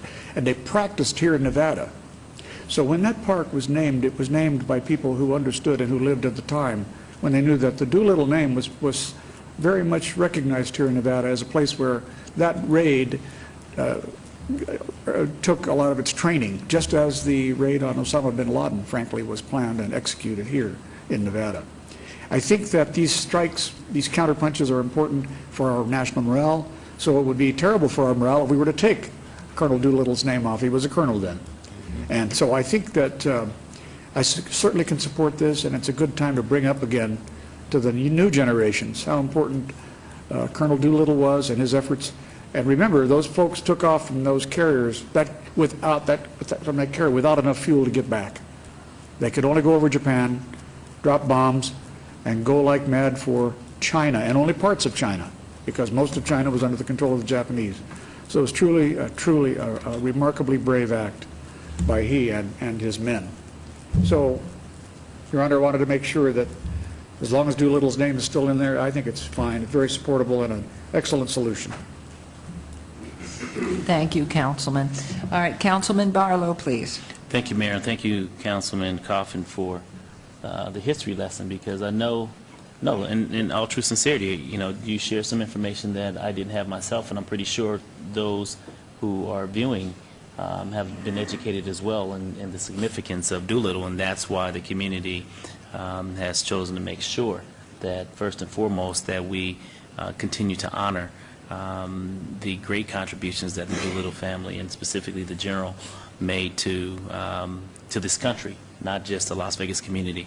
So having said that, I would like to move for approval for the name, the addition name, Kianga Isoko Palacio at Doolittle Complex. And I would ask that the council move in favor of this item. That would be my motion. Thank you. Thank you, Councilman. There's a motion. Please vote. And please post. And while we're doing that, Ms. Buckman, I want to thank you, too. You run a tight ship and at your meetings. So you do a great job, and we appreciate it. And Mr. Maxwell, you spoke beautifully. Thank you. It carries, and so it is named. Thank you. And thank you, Mr. Harson.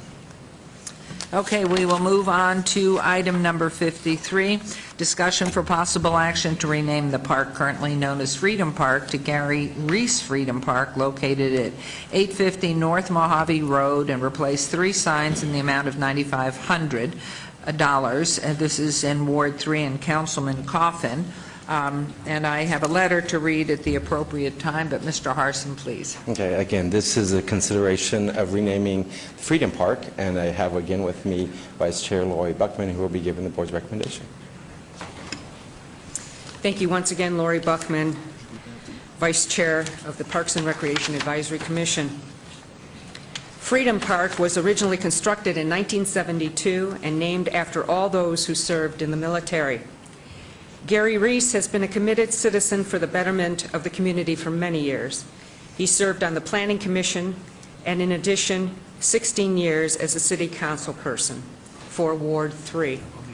Community members canvassed the neighborhood around the park and collected 1,500 signatures in favor of this name change. The city received a letter in support from Rossi Rallencotter, President of the Convention and Visitors Authority, as Gary Reese served on that board of directors from 2009 through 2011 and worked diligently to promote the Las Vegas and tourism industry. At our May 1st, 2012 Parks and Recreation Advisory Commission meeting, the Commission recommended the renaming of the park to the Gary Reese Freedom Park. Thank you. Council persons first. I do have two letters which, while they're thinking, that I would like to read you. One is from Commissioner Larry Brown, formerly City Council, and Ward 4. Dear Mayor and Council, please accept this letter as my strongest endorsement of renaming Freedom Park to Gary Reese Freedom Park. Gary Reese is the epitome of public service. He's dedicated his life to assisting those in need. His long tenure on the city's Board of Zoning Adjustment, Planning Commission, and City Council is marked by his unwavering commitment to make Las Vegas the greatest city in America. Gary Reese is a humble man, often deflecting praise and credit to those around him. He touched and improved the lives of thousands of Las Vegans. He dedicated his years in office to improving the quality of life in the city's mature areas. He ensured every citizen was treated with respect and dignity. I'm honored to have served with Gary Reese. He's a dedicated family man, longtime businessman, and an individual who truly loves Las Vegas. Recognizing the man and his service with the Gary Reese Freedom Park is befitting of a career serving Las Vegas. Thank you for your time and consideration. Very respectfully, Larry Brown, Clark County Commissioner, District C, with copies to our council people. My second letter is again to the mayor and council. The mission of the Las Vegas, dear Mayor Goodman, the mission of the Las Vegas Convention and Visitors Authority, LVCVA, is to promote Las Vegas as the world's most desirable destination for leisure and business travel. As you know, the success of the LVCVA and its resort partners improves the quality of life for all Southern Nevadans. Nearly half of all the jobs in Southern Nevada support the tourism industry, and more than two-thirds of the money generated by the visitor paid room tax flows back to local and state government. The funds help pay for the construction of schools, roads, and parks. As a member of the LVCVA Board of Directors from 2009 to 2011, Gary Reese represented the city of Las Vegas admirably and worked diligently to promote Las Vegas in the tourism industry. Mr. Reese understood the economic link between the resort industry and the local municipalities. The LVCVA cannot think of a more appropriate tribute than to rename Freedom Park in the city of Las Vegas to Gary Reese Freedom Park. Gary was a great ambassador for the city and for the LVCVA. If you have any questions, you may telephone my office at 892-2800. Sincerely, Rossi Rollin Cotter, and this is from the Office of the President of the LVCVA. And so with that, in regard just to this renaming, I'm sorry to do this to you, Mr. Jerbick. Could you repeat the comments you had made on the earlier renaming? Right. Once again, going to Section 4, or Section 1, it may be named after a living person under the new policy. Under Section 4, if the name Freedom were to be removed from the name, there would have to be some finding that the name Freedom ceases to reflect geographical, historical, or other significance because it remains in the title. I don't know that that is necessarily a requirement, but the policy is a little bit murky on that. But the last portion is abundantly clear. A park and recreation facilities named after individuals will not be changed without unanimous consent. This is not named after an individual. Freedom is a generic name. Therefore, today's vote does not require unanimous consent to rename it. Thank you very much. Any comments before there's a motion from council? And we will have some public comment if, in fact, there is somebody who wishes to speak on this motion. Councilman Beers, please. Thanks, Madam Mayor. I disagree with our policy. I don't believe that it's appropriate to name city facilities after living elected officials. And it is in no way disrespect toward former Councilman Reese, who did a phenomenal job here for a long time. But I've consistently voted that way for a long time, and I'm not going to stop. Thank you, Mayor. Thank you, Councilman. Anyone, any other comments? Council, I do. Councilman Ross? Thank you, Mayor. I think, Mayor, with your permission, that we do hear from the public, because I think this is how this came about, certainly from the public, as Councilman Coffin's nodding his head at me. So I'd like to reserve any comments they might have for after that, with your permission. Anyone from the public who would wish to come forward, please state your name, and we will take you one at a time. Thank you. Thank you. My name is Ed Euling, and I just want to thank Councilman Beers very much for his comments about this. The city should adopt, or the state should adopt, a law forbidding the naming of public facilities after any elected officials who were involved with the project or involved in any way, or any bureaucrat who's received any pay for the, it's their job to do these things. These facilities should be named after private people, not after bureaucrats and politicians. Thank you. Next, please state your name. Good morning, Mayor and council members. For the record, I am Susie Martinez. I have worked for the City of Las Vegas for 17 years. During those 17 years, I worked 15 and a half for former Mayor Pro Tem Gary Reese. It is an honor to stand before you this morning to propose a recognition in honor of former Mayor Pro Tem Gary Reese for the many years he served the City of Las Vegas. I witnessed firsthand how passionate he was about Ward 3 development and its residents. He always made time to listen and take action when his assistance was needed. Oftentimes we held meetings at City Hall East, aka the Plaza Barbershop, his place of business. I feel that he is deserving of such recognition for the legacy that he has left with us. I humbly ask you, the Las Vegas City Council, on behalf of Ward 3 residents, to consider renaming the park in his honor. Thank you for your consideration. Thank you, Ms. Martinez. Please state your name for the record. My name is Thomas Funstein. Gary Reese is one of the most genuine and Could you honest- spell your last name, please, for the record? It's P as in Paul, F as in Frank, U-N, D as in David, S-T-E-I-N. Thank you. Gary Reese is one of the most genuine and honest persons I've met in my lifetime. He is constantly giving his time to anybody that needs it. His generosity to people in need has been outstanding. From giving time and financial assistance and giving advice, Gary has assisted children in sports, young adults in wisdom, and leadership with adults' support. Gary has been a local businessman for 49 years in his barbershop. In 2013, he will be celebrating his 50th year in business as a business person in Las Vegas. Longevity means many things to me: honesty, integrity, professionalism, and the person of their word. During Gary Reese's tenure as a city councilman for 16 years, his integrity was never questioned. His professionalism and honesty has been proven. Never was there a time that Gary's name was in the news about him being dishonest or anybody questioning his ethics. Gary Reese is a man that has never broke his bond. One of the most important lessons in my life that my father taught me was when you shake a person's hand, a bond has been fulfilled with that individual. If either of you break that bond, your integrity will always be forever tarnished. This issue before you today started 18 months ago for me. I learned a lot about Gary during his venture as I was going out and getting signatures for our petition. Gary's past constituents were amazing me by the stories they shared with me. He truly served his people well, with respect and admiration from him being such an outstanding person. A lot of people told me they were sad that he was no longer going to be part of the city council. The addition of Gary Reese's name to Freedom Park should be an easy decision for you today. I realize that the decisions all of you have to make as representatives serving our great city are very difficult at times. This is not one of those decisions. One of the most important things you need to remember as a representative of this great community serving us is that people you represent have spoken by signing this petition. Thank you for your time. Thank you. How many signed that petition, please? It's 1,500. 1,500? Thank you very much.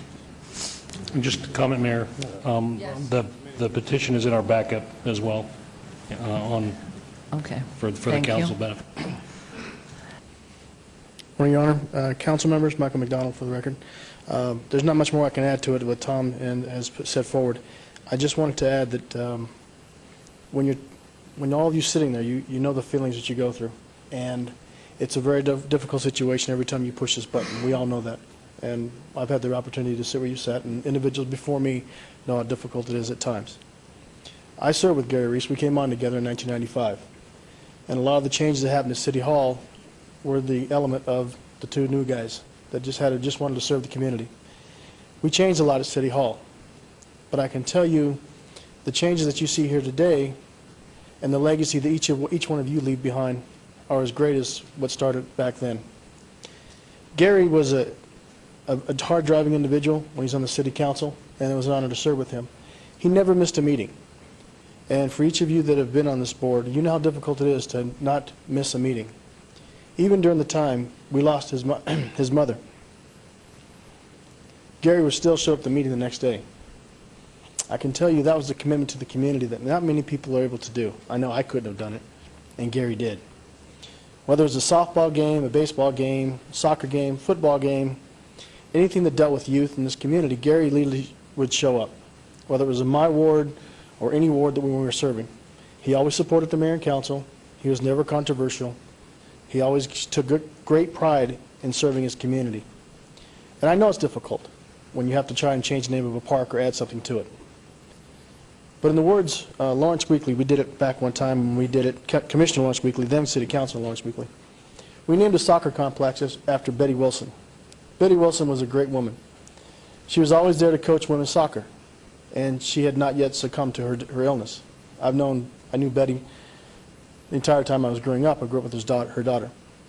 And at that time, it was a controversy to decide if we could name this, even though she was living and succumbing to an illness, that she would not long for this world. That council then took the opportunity to name that soccer complex the Betty Wilson Soccer Complex. It was the right thing to do. And I don't see a problem, like I said, as Lawrence said, giving the people their due while they're still alive and can enjoy it, giving the person flowers so they can bask in the loveliness of the flowers. Naming of a park, not taking anything away but adding to it, is a great honor. And I think it's a legacy that shows the city of Las Vegas didn't forget what Gary Reese did for the community, and he did for this city. So I ask you, please, the state does it, the federal government does it. I know you guys, I have more regard for a lot of you than I do many of our federal officials, a lot of our state officials. You put the time in, and it's all at the local level. You impact our community first. And many of you, Bob, and Councilman Beers and Councilman Kaufman, you've seen it on both sides of the coin. You know it's hands-on every day. You talk to the constituents every day as well as you do. You know this at the very council level. It's very difficult because one vote you're going to upset some of the people and make the other people happy. But I ask you on this vote, please take in consideration of a man. He's still alive, and we want to keep him around for a long, long time. But the commitment that he has done. It doesn't sell short of what the city council policy and procedures are. Sometimes I think we make too many policies and you police yourselves too hard because you're outlawing a lot of things that should go forward. And I ask you, please, let this naming go through. Thank you. Councilman Anthony? Thank you, Mayor. You know, I understand Councilman Beers' philosophy completely. The kind of, I guess, the danger you get into when you name public entities after people who are still alive is what they do after that particular entity is named that could tarnish their name and then tarnish that public facility, and then you get into a discussion about whether you should want to remove the name. So I understand the philosophy completely, and I usually lean towards not naming things after people who are alive. But in this case, when it comes to my vote, I'm going to make an exception. And I don't mean this as an insult to Gary Reese, but he is about as squeaky clean as anybody I've ever met. There's three... Okay. The time that I knew him, there were three things that were important to him: his family, his barbershop, and Ward 3. And I know he was the elected official for Ward 3 for many years, but he put his heart and soul into Ward 3, and especially that park. So when I take that into consideration, when I listen to the the Parks Commission make a recommendation to name it after Gary Reese, to add his name on there to Gary Reese Freedom Park.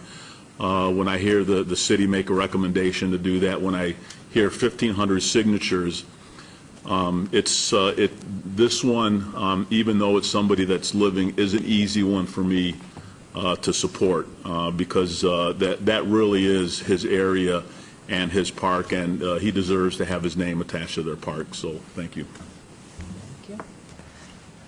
Thank you. Councilman Coffin? I'll Yes? go last. Okay. And Councilman Barlow, please. Yes, Mayor. First and foremost, let me say that Councilman Reese is such an upstanding gentleman because from day one when I started working for the city of Las Vegas, he took me under his wing and told me, he says, you know, you have a bright future ahead of you, and if you continue to educate yourself and learn this governmental system, you know, keep one thing in mind, and that's always to go back out and make the community a better place. And I live by that philosophy today. And I think it would be a great honor for someone who served this city for so many years at so many different levels, from the private sector to the public sector, to receive such an honor. I'm not one that am stuck on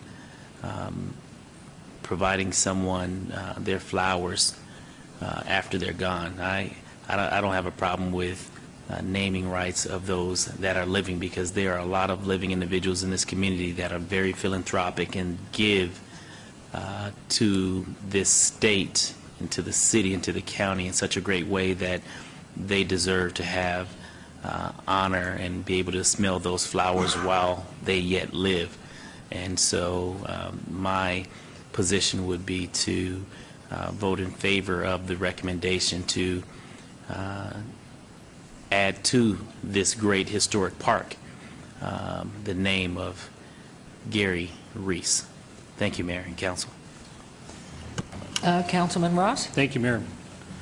Thank you, Councilman Barlow, for those kind words for Mayor Pro Tem Reese, and all of you, actually.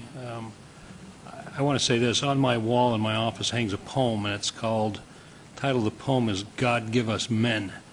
And many of you on the council and in the public realize that I'm very big into scouting. I'm a big Boy Scout, if you will.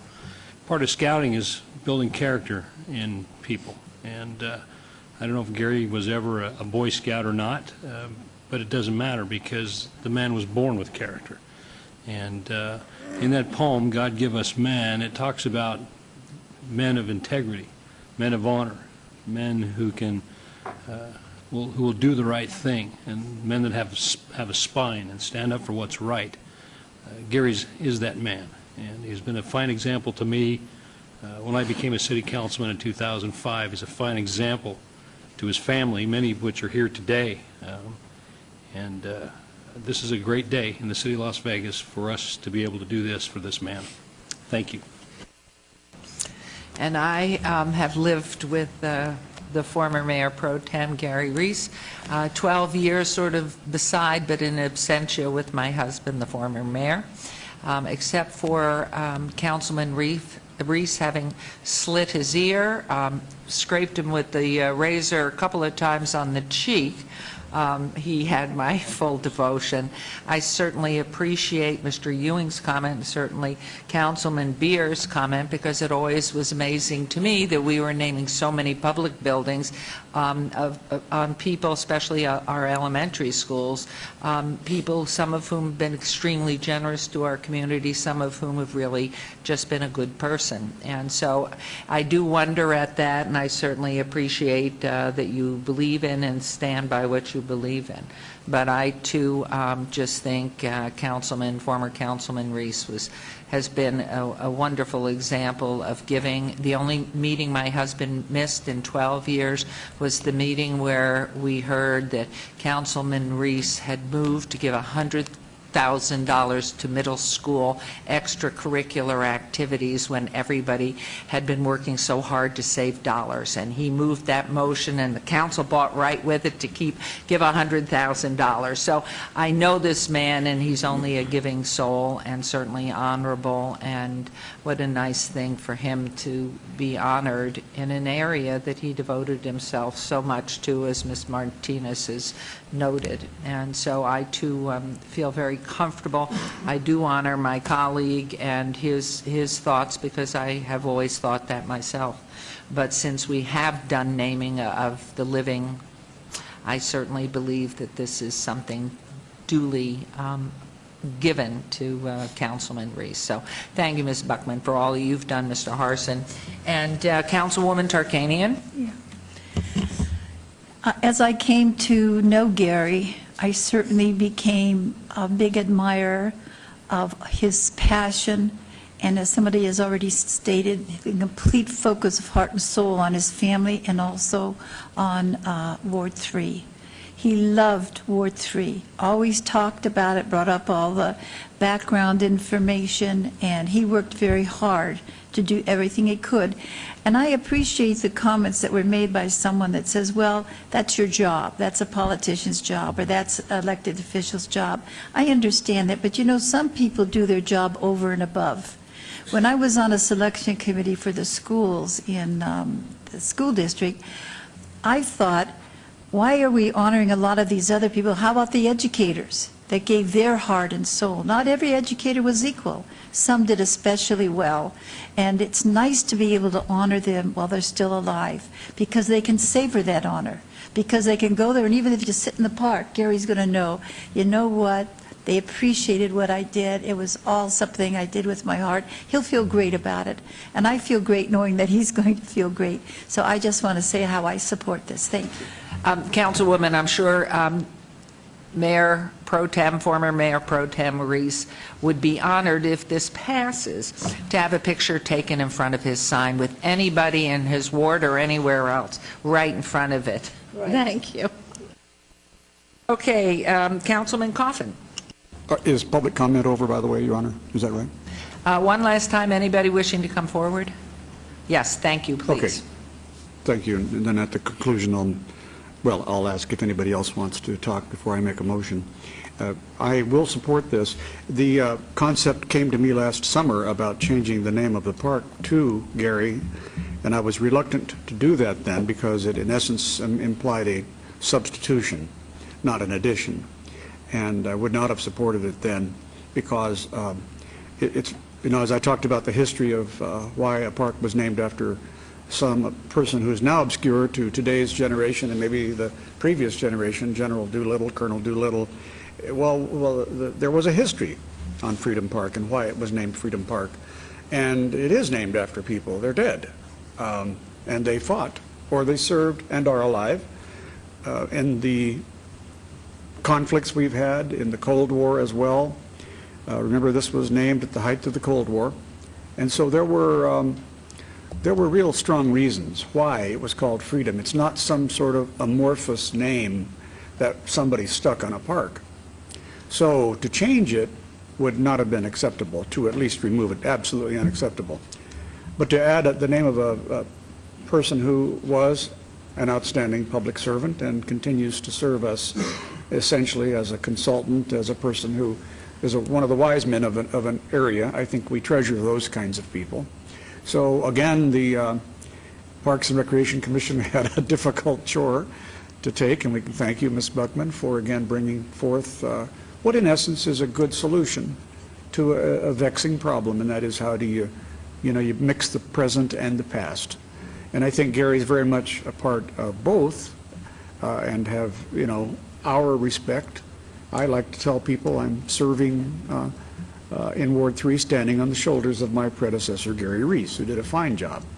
So I think it's important now. Our staff does depend on the vernacular usage of the names of parks, though, Your Honor, and as they get longer and longer, as we hyphenate or add names, just as we did with J.C., I told our staff that in the vernacular, in essence, in park reservations and in all the thousands of things that have to be written down about J.C. Park, we're going to call it J.C. Levitt Park because it flows well.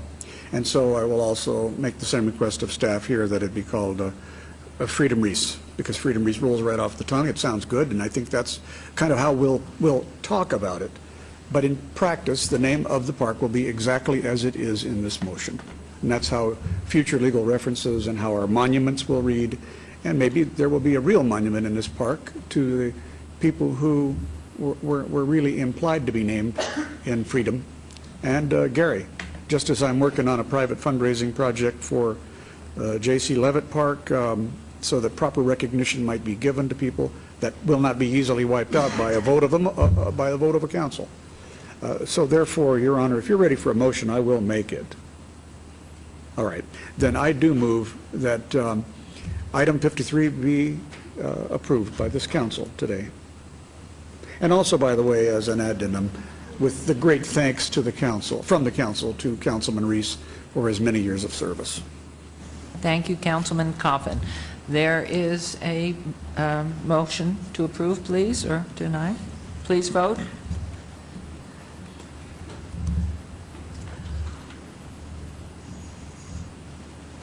Please post.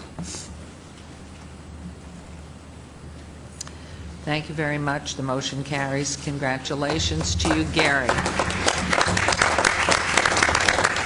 And thank you all for participating. We appreciate it. We're going to move on now to item number 54, which has been stricken. And we are now moving on to boards and commissions, which is item 58. Abeyance item for possible action, Traffic and Parking Commission, Martin Espen, term expiration 2/21/12. Procedure for this board requires appointment by the mayor with confirmation by the city council.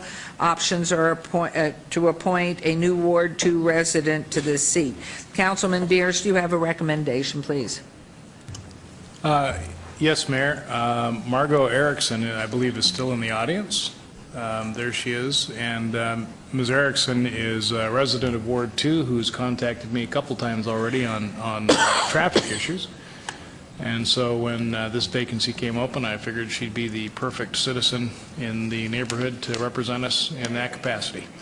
She's a retired state mental health worker and drives a lot. So I'd like you all to welcome her to the board. I would move that we nominate her to this position. So you've made, that is a motion, your motion. Okay, there's a motion. Mayor, that's a recommendation, and the motion comes from you. Pardon, I'm sorry. The motion comes from you. I will make the motion that Margot Erickson move on to the Traffic and Parking Commission as recommended by Councilman Bob Beers. There is a motion. Please vote. And please post.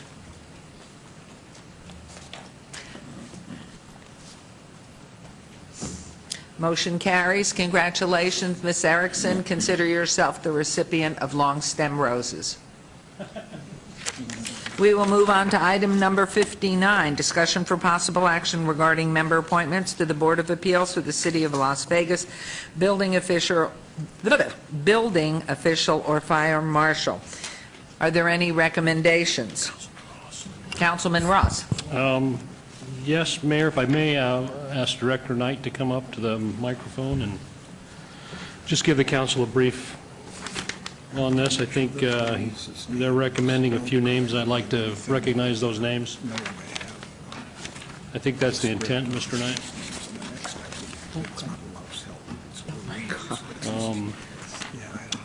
With the mayor's permission, Mr. Knight, while you're standing there, they are recommending, the building official and the fire marshal concurrently are recommending, if the fire marshal will come up as well, these individuals to be on the Appeals Commission, Board of Appeals for the City of Las Vegas building official and fire marshal. Their names are as follows: the general contractor Frank Wyatt, the electrical contractor engineer Rocco Prock, mechanical or plumbing contractor Rocky McGee, fire protection engineer Brian Woodward. The lay member from the public would be Mandy Thorne, the architect Eric Roberts, the structural engineer would be Brent Wright, and the fire protection system contractor would be Doug Sartain. I want to express from the City of Las Vegas and the mayor and the council our appreciation for those that sent in their resumes, Jody Belsick, Nelson Kamana, Sean Danowski, Robert Feebleman, Michael Gentile, Lee Marks, Thomas Myskowski, hope I didn't pronounce that correct, Rick Rayburn, Eric Roberts, we got Douglas Sartain, James Stroh, Alan Vaughn, Brian Woodward. With that, Mayor, Chris, did you want to add anything to that?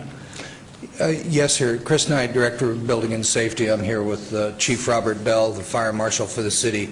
This was an effort as a part of the adoption of our fees for the building department that the community asked for us to create a Board of Appeals, which we agreed to do. In the process, we agreed to Chief Bell and I worked together to create a joint Board of Appeals between the fire department, the fire marshal, and the building official. In that process, and the mayor has pointed this out to us, of getting that balance of positions on there, you'll see that there are 8 positions, and the mayor questioned about why not an odd number to avoid a tie vote, and we stand very well corrected, and if you'll appoint these 8 people, we will work with the city attorney's office to introduce a bill that adds a 9th member and bring the last appointment to you in short order. Thank you. Thank you, Mayor. Thank you, Director. Chief, did you want to add anything to that? Yeah, I just want to say that I'm in full concurrence with this, the creation of this board. I think it is the city well. We got, it consists of some very knowledgeable, very experienced people, and it'll cause our processes to be more transparent and more consistency in our code interpretations. So. Wonderful. Thank you both very much, Mayor. With that, I've known many of these individuals on this list and those that sent in their resumes, and I think they're all highly qualified, but I would move to approve Agenda Item 59, appointing those 8 members to this board. And I'm going to just ask, because we really didn't get a chance to ask council, does anybody have any comment on this before we vote? I would just say I'm thrilled to death because there always needs to be a process of appeal when things don't go one's way. So thank you both for working on this, and we'll wait to hear back from you. And will that addendum be added to this vote, that you will be coming back to us with a 9th member or an appointed recommended 9th member? Madam Mayor, that would be your pleasure. The commitment is made on our behalf to do that. Okay. Fine, that's fine. Then we'll just take it as is. And there's a motion to approve these 8 members. Thank you very much. Please vote. And please post.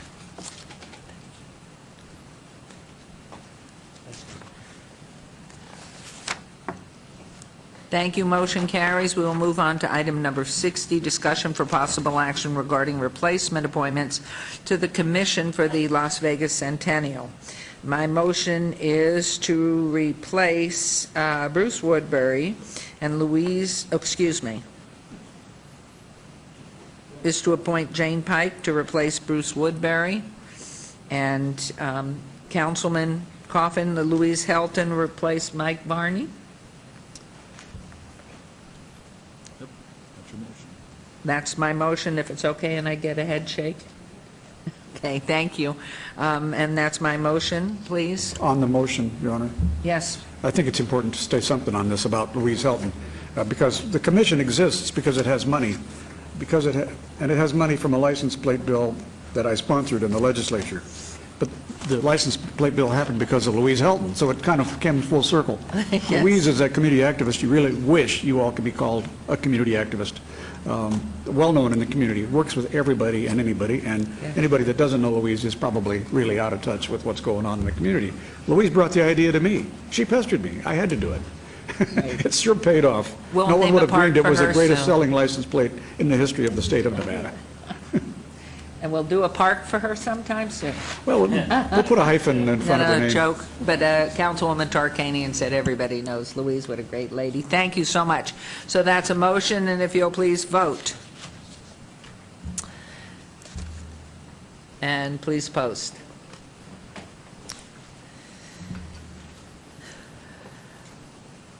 And that motion carries. We'll move on to item number 61, recommending committee bill eligible for adoption at this meeting, bill number Z-2012-1. Councilman Barlow, do you wish to have the bill read, please? Yes, Mayor, thank you. Thank you, Your Honor. Thank you, Councilman. Bill number Z-2012-1, an ordinance to amend the official zoning map of the City of Las Vegas by changing the zoning designation of certain parcels of land by to reflect the formal rezoning applications previously approved by the City Council and provide for other related matters. Thank you very much, Mr. Jerbick. Yes, move for approval, subject to all conditions. Thank you. There's a motion. Please vote. And please post.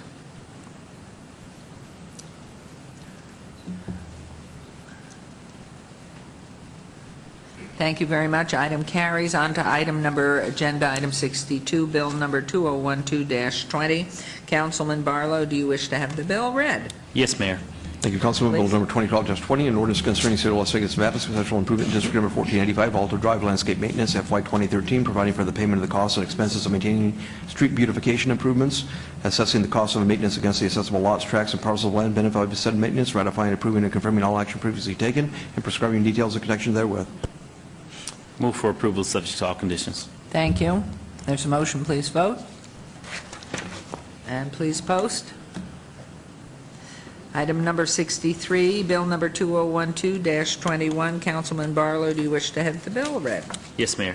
Thank you, Councilman. Bill number 2012-21, an ordinance concerning City of Las Vegas, Nevada, Special Improvement District number 1516, Fremont Street Maintenance District, Las Vegas Boulevard to 8th Street, providing for the payment of the cost and expenses of a commercial area revitalization project, assessing the cost of the project against the assessable lots, tracts, and parcels of land benefited by said improvements, ratifying, approving, and confirming all action previously taken, and prescribing details in connection therewith.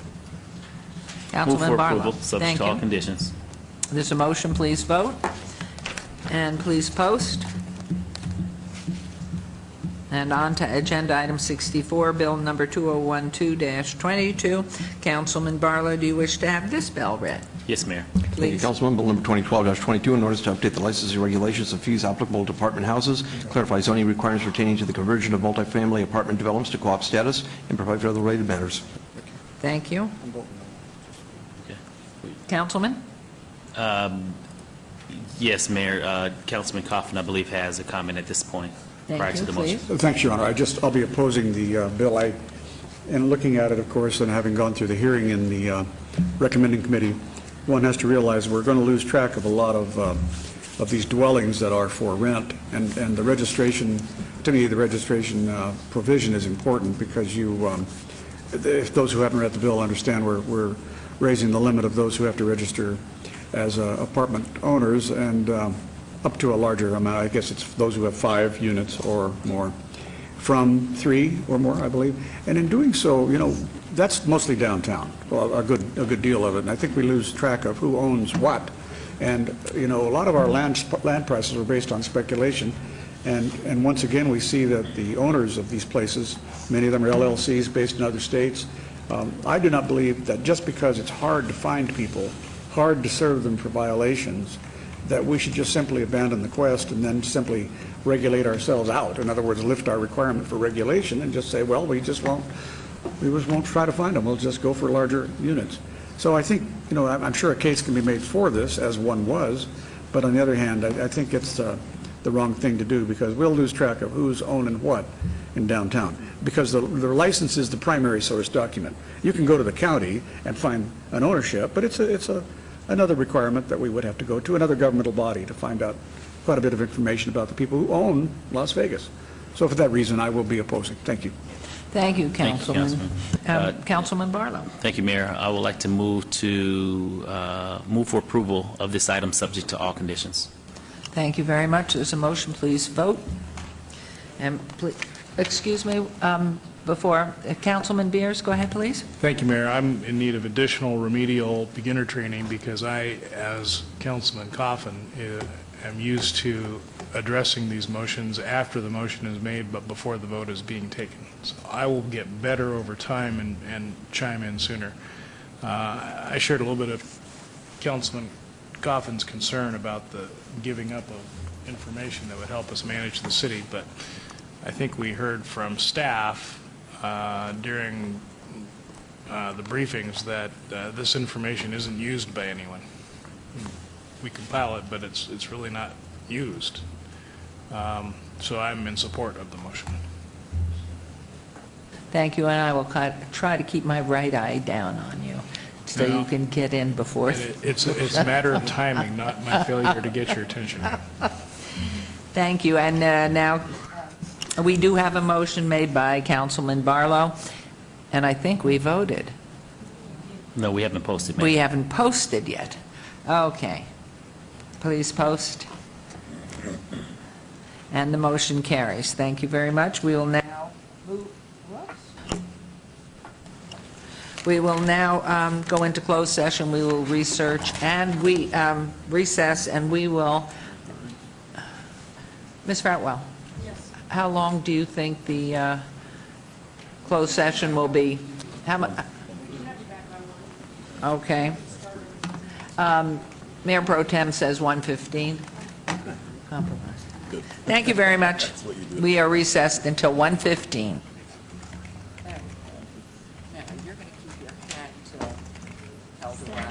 Yes, me too. I mean, if he says okay. I think he's saying, okay.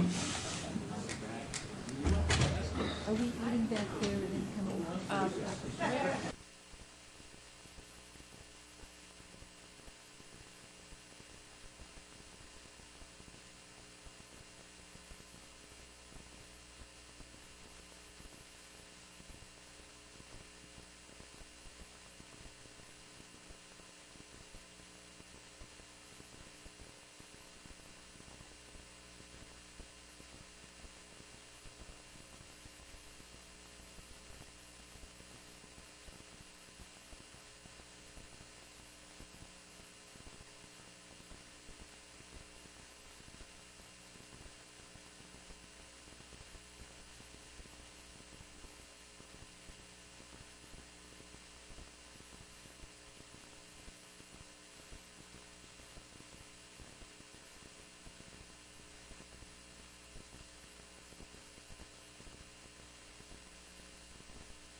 Okay, we're here. Hi.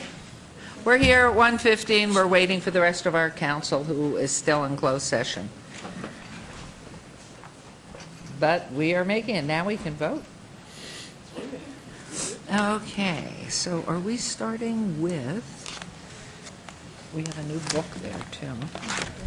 Okay. So now we are into, okay. I have an announcement before we hear our afternoon items. The following planning land use items will be held over to June 6th City Council meeting due to insufficient notification. And those items are 80 through 82, that's in Councilman Ross's Ward 6. Items 83 through 88 in Councilman Coffin's Ward 3, and item 90 in Ward 1, Councilwoman Tarkanian's ward. If anyone has any questions regarding any of these, please contact the city clerk's office or the planning department. Thank you, and we'll move on to item number 66, and when Councilman Ross, items 80 through 82 in your ward will be held over to June 6th. Okay? That's fine, Mayor, thank you. Great, thank you. And Councilman Coffin, okay. I'm sorry. Do we need a vote on those? I got to read them all. Oh, okay, great. Okay, thanks. and so at this point, so I will go on with item number 66. Any items from the afternoon session that the council staff and/or applicant wish to be stricken, tabled, withdrawn, excuse me, or held in advance to a future meeting may be brought forward and acted upon at this time. Councilman Anthony.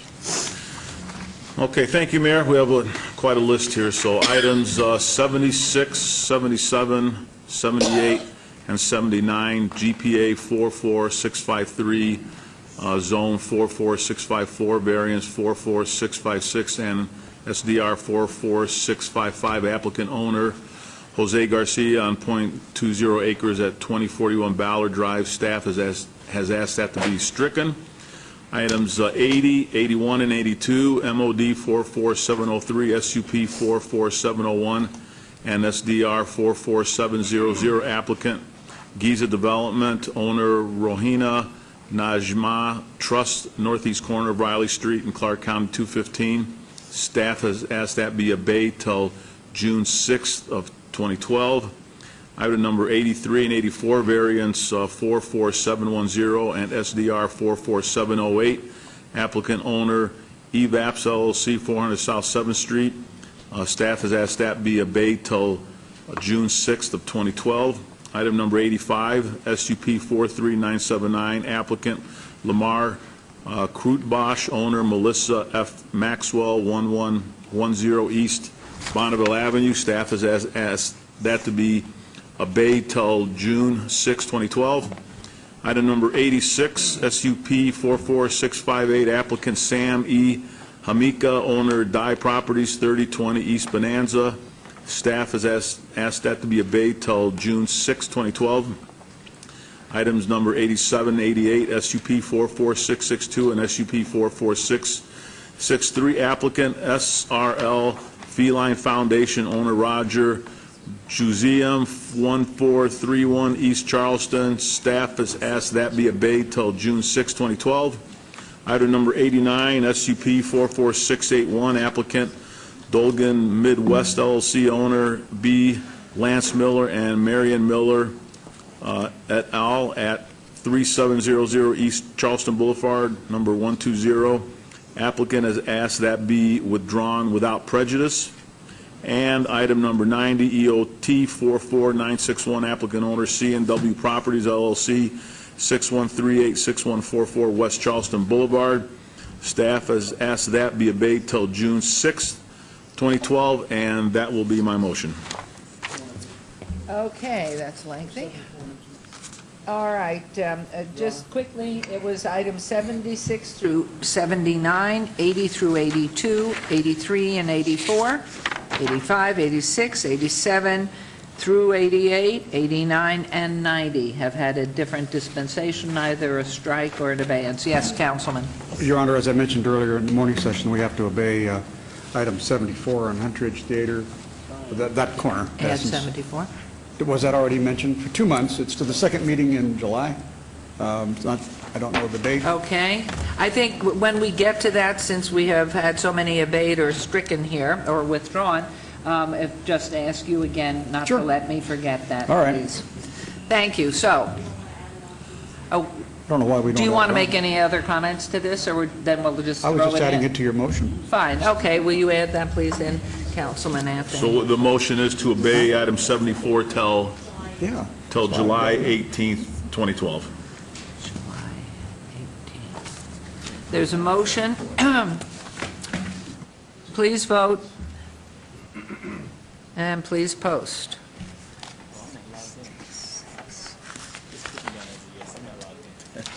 That's every item except one.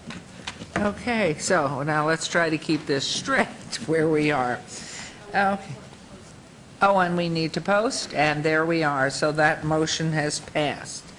So, starting with, we go now to item 67, or was that? 67, yeah. Okay.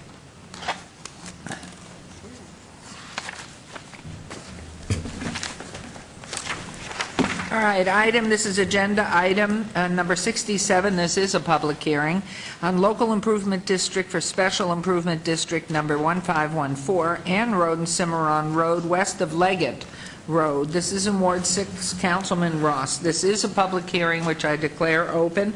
Mr. Cervantes.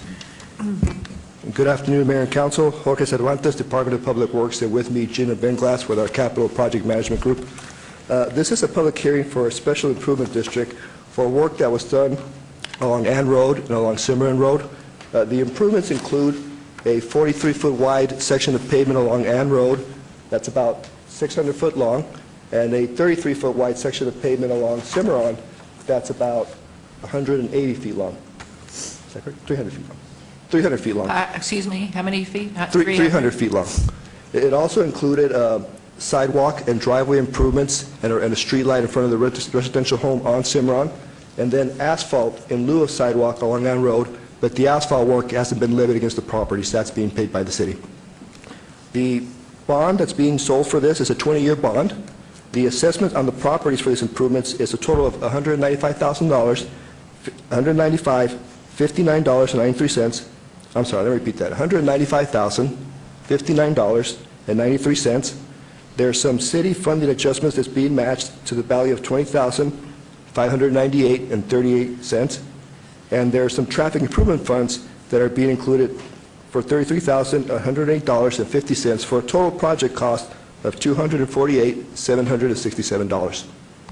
Since the time of the posting of this project, of this public hearing, we have actually secured some arterial reconstruction funds that will help offset some of the assessment of the properties. And so the new assessments on the properties are being reduced by approximately $70,000, which is savings to those property owners. And with that, Mayor, this is a public hearing for folks to be able to come up and present any concerns. Okay, do we have anyone here from the public who wishes to speak at this time? Okay, Councilman Ross? Thank you, Mayor. And Director, thank you very much for your efforts to help these property owners keep as much money in their pockets as possible. Special improvement districts are not always fun, but they do improve our city. We've certainly improved their properties and their property value, and I just appreciate you guys looking under rocks and bushes for a few extra dollars from the RTC and any other funds as well to make this possible. This has been one of those jagged edges along the northwest corridors for a long time, and it took a long time to get completed, which is a little challenging for me. But with that, Mayor and council members, I would move to approve. Do we even need it? We don't have a motion on this. It's a public hearing only? Before you take a motion, let me just, there was one protest filed? Yeah, I have a protest here. Brian, did you need that written in the record? It's not in the backup, so it probably needs to be submitted to the clerk. Okay. I'll give it to the Already clerk. This is a protest from one of the property owners, Charles Cole, who we've directed to the county for some help in regards to taking care of his obligation to the city of Las Vegas. I'll give that to the clerk to be made part of the record. You know, Councilman, that's going to need to be his primary residence in order for him to qualify for hardship? I think we've already verified or confirmed that, or the county is, I believe, Mr. Cervantes. We refer him over to Clark County Social Services for an application on hardship and see if they qualify. Okay, no motion that required, and we'll move on to item number 68, which is a public hearing item also with no action required. This is on Local Improvement District for Special Improvement District number 1519, sidewalk infill, Oakey Boulevard west of Rancho and 11th Street north of Charleston Boulevard. This is in Wards 1 and 3, Councilwoman Tarkanian and Councilman Coffin. It's a public hearing which I declare open, and Mr. Cervantes. Yes, this is a special improvement district for some sidewalk improvements at two different sites. The first site is along Oakey Boulevard in front of 2400 and 2300 Oakey Boulevard. The improvement included 5-foot sidewalks along the frontage of these two homes, and also some sidewalk work on 11th Street, two adjacent parcels. Again, similar situation, a 5-foot sidewalk along the frontage. The total project cost on this project was $17,941.83. It'll be a 10-year, assessed over a 10-year period. And similar, we did receive one protest letter from the property at 2400 Oakey Boulevard. How many properties are on that Oakey improvement? There's two properties on Oakey, 2400 and 2300 Oakey Boulevard. So on this picture here, and I'm not sure if it's up on the overhead, these two parcels right here. Oh, I thought that one with your, must be your right hand. I thought that was foreclosed upon. Is that privately owned? And It's privately owned. Okay. And that assessment, that special assessment, would come to what per unit per month? Do you know? It would become, it would be, every 6 months, it would be assessed $378 every 6 months. For a period of how many years? 10 years. 10 years. Thank you very much. Councilwoman Tarkanian and Councilman Coffin, there are no actions here required, but did you want comment? My only comment is that these were the two places along Oakey that did not have sidewalk. It was dangerous for anybody who was handicapped, and we had some concerns voiced to us by other residents in the area. And my understanding is when your people spoke with the residents, they felt that this would be a fine way to go about doing it. That's correct. We did have one gentleman, as I mentioned, that submitted a protest. We referred him also to Clark County Social Services. They pleaded a hardship situation. They'd had a difficulty paying him, so we put him in contact with Clark County Social Services for that. To give him some extra help, right. I just thought you carried it out very well. So I move to approve. Oh, I don't move on this. Okay. Thank you. Councilman Coffin? Thanks, Your Honor. I wish we had enough money to have everybody, to pay for everybody's sidewalk that wants them. We have a lot of people in the older part of town who do want them, but a lot of people don't want them in front of their house. They're willing to have others have them, but the thing is, as it stands now, we have to pay, the homeowner has to pay. What can we do to improve the situation for those who cannot afford a sidewalk in front of their house, but in fact, there ought to be one there? Councilman, what we've done is we look at different opportunities of programs. Sometimes there's grant opportunities to do some of this work.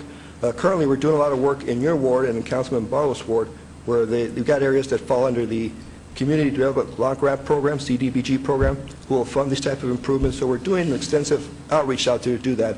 And over the years, we've kind of searched for different type of grants. We've done some in the past where concerns have been brought up about kids trying to get to school on a safe route to school, and we don't have proper paving. And so over the years, we've searched for different funding sources to try to do this and done it in that direction. Well, what if we are forced into this because of, as you may have known, there are threats out there that we are somehow not in compliance with either the Americans with Disability Act or some other access legislation. What do you think about that? Is that possible that people could begin to litigate on this? You know, Councilman, what ADA rules require is that when we go in and do a road reconstruction, we're required at that time to bring that road up to ADA accessibility. So anytime we do a roadway project and we come in, and if it's a complete reconstruction of the road, not just an overlay or slurry seal, then at that time we put in handicap ramps and we put in sidewalk where it's missing. Okay, well, we have a constituent in my neighborhood who wants we're doing the road there now, we're doing sidewalks. He wants the sidewalk. Why aren't we putting it in at his place? It depends on the funding source. If the funding source allows for that improvement, we do them. If the funding source is not, we don't. And in the particular case you're talking about, that state gas tax money. The state gas tax money will not reimburse for the cost of sidewalks. So what we do in those cases, Councilman, we approach the property owners, as we did it with this gentleman, and asked if he wants to participate in the SID to provide those improvements. In this case, he did not want to participate in the SID. We did do the handicap ramp at the corner of his house. We just didn't do the sidewalk because of the SID. You say there is going to be a handicap ramp at his property at a corner, which is a corner. Yeah, it's 6th Place and It's 6th and Park Paseo. Yeah. Southwest corner. That's so it's not finished yet, though. So it's not finished. We're still working out there, but we are building a handicap ramp in the corner. That's interesting. But there's no sidewalk anywhere. There will be a curb with ADA compliant. There will be a corner, piece of concrete. I don't know, a radius of maybe, 20 feet or something like that, 15, 20 feet. That'll be there, but no sidewalks on either side of it. Is that right, what I'm understanding? Yeah, that's correct. Well, that's odd. Oh, well, can we talk after this meeting on that then? Thank you. Thank you very much. It is a public hearing. Anyone wanting to come forward on either of these? All right, hearing none, we will move on to item number 69. Public hearing for possible action to consider the report of expenses to recover costs for abatement of nuisance located at 3113 Alcoa Avenue for fees in the amount of $2,249 and assess a maximum of $19,500 in daily and failed inspection civil penalties for a total of $21,749. The property owners are Keith L. and Marvis F. Fulton. This is in Ward 1, Councilwoman Tarkanian's ward. This is a public hearing which I declare open. Is the property owner present? Mr. Rouse, good afternoon. Good afternoon, Mayor and Council. Mayor, with your permission, I'd just like to make a brief comment relative to items 69, 70, and 71. Those three items all have two things in common. First of all, they involve abatement of public nuisances on private property at the expenditure of taxpayers' funds. The second thing they all have in common is, unfortunately, the owner of each one of these properties are deceased. The code enforcement staff has conducted research, made every effort to contact family members, heirs, and just have not been successful in those efforts. We met with Assistant City Attorney Brian Scott.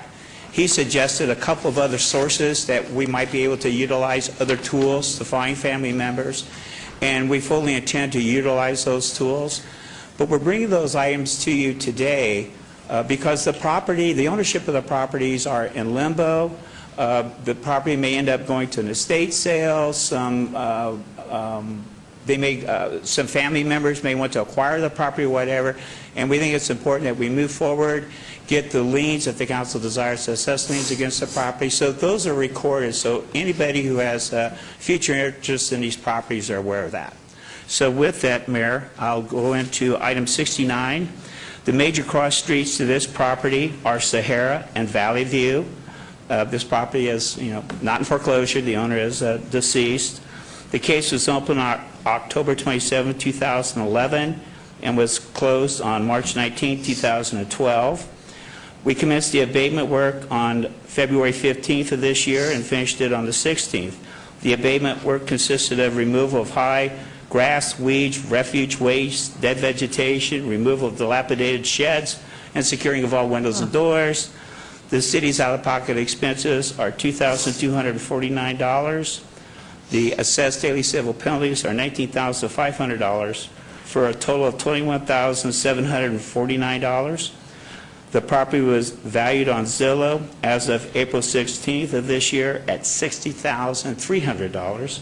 And staff respectfully request that the council accept the report of expenditures and assess all the liens against, or all the costs against, and the civil penalties against the property. Council, what happens when there is no heir coming forward or? The options I gave Mr. Baus was probably contacting the public administrator's office, and you can go to his office. He can actually open up a case for this particular house, locate the heirs. They have more resources than we have in order to find these heirs.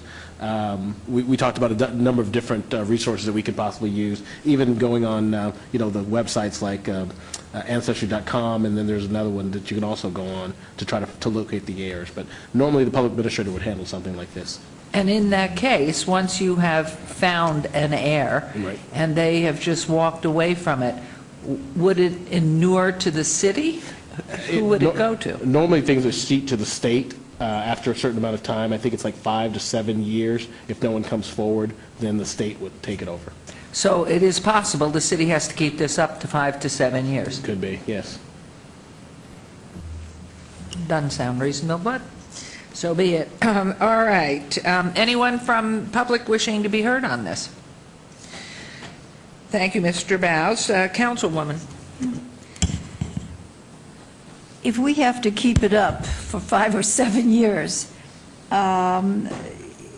should the civil penalty be more? Or because what I'm trying to think is if it's a person, that had a chance to get out of it, I would recommend less civil penalty.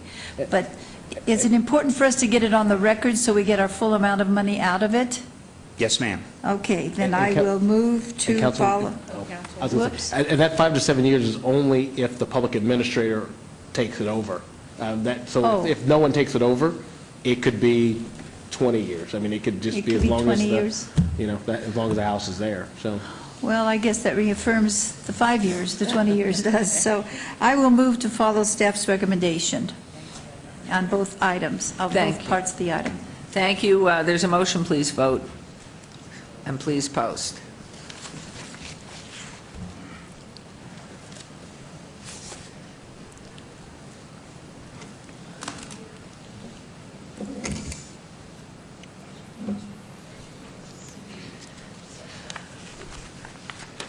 Thank you. Motion carries. Let's move on to item number 70, which apparently has a similar deceased ownership.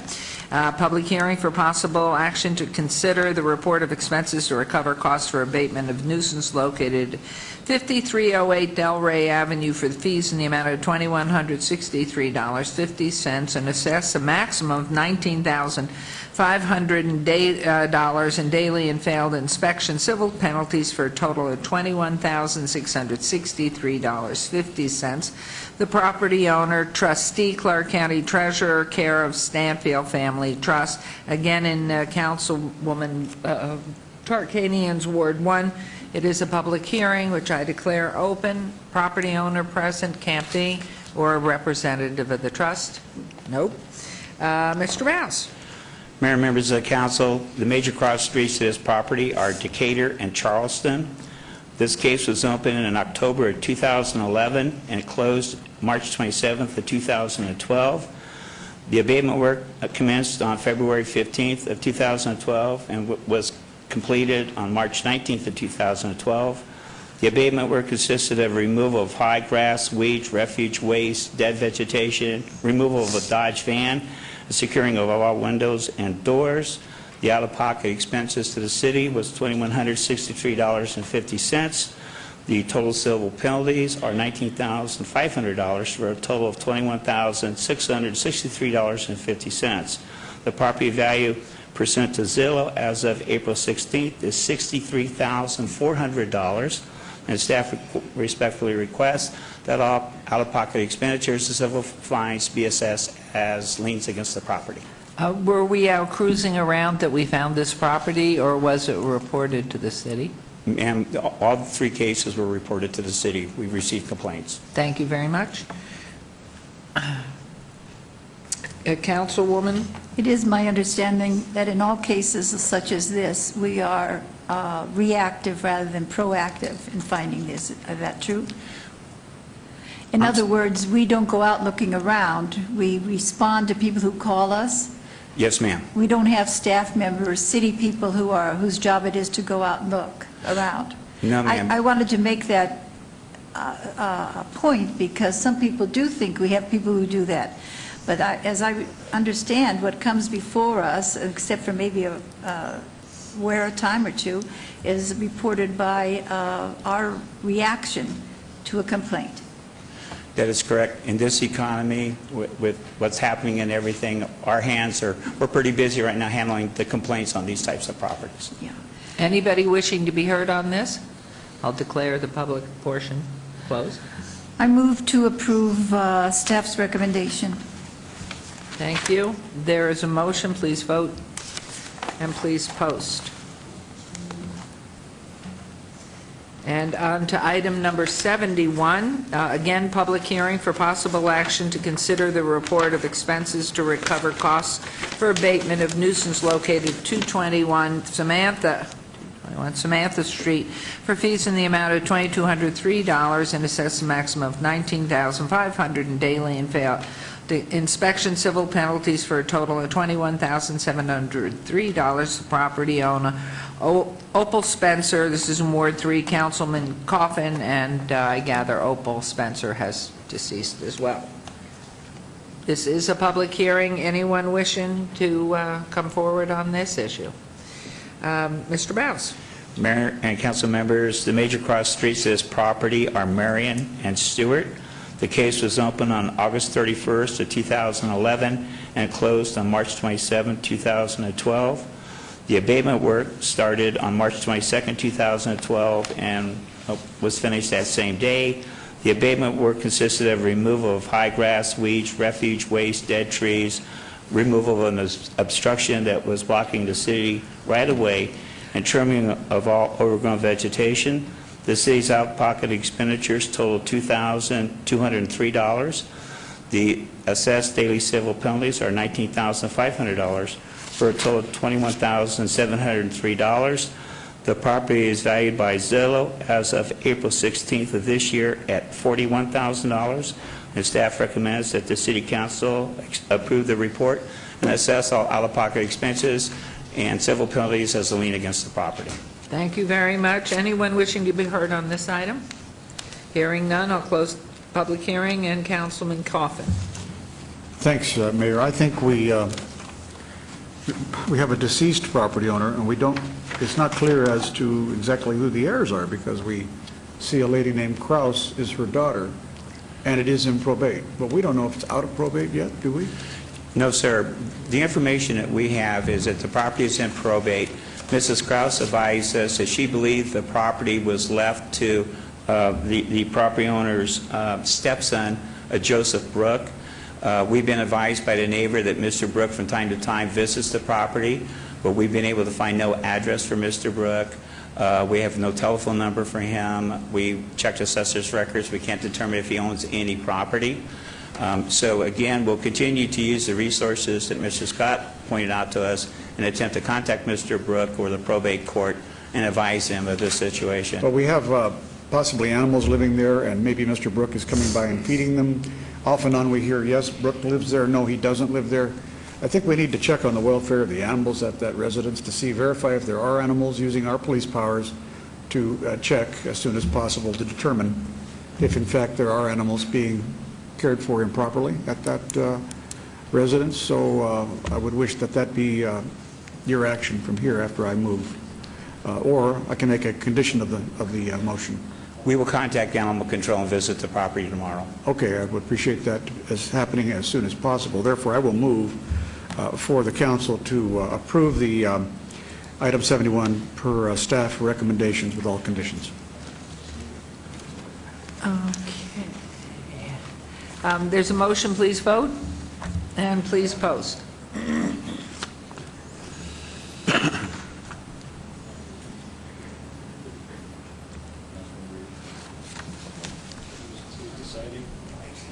You're thinking about the cats and the dogs and the snakes.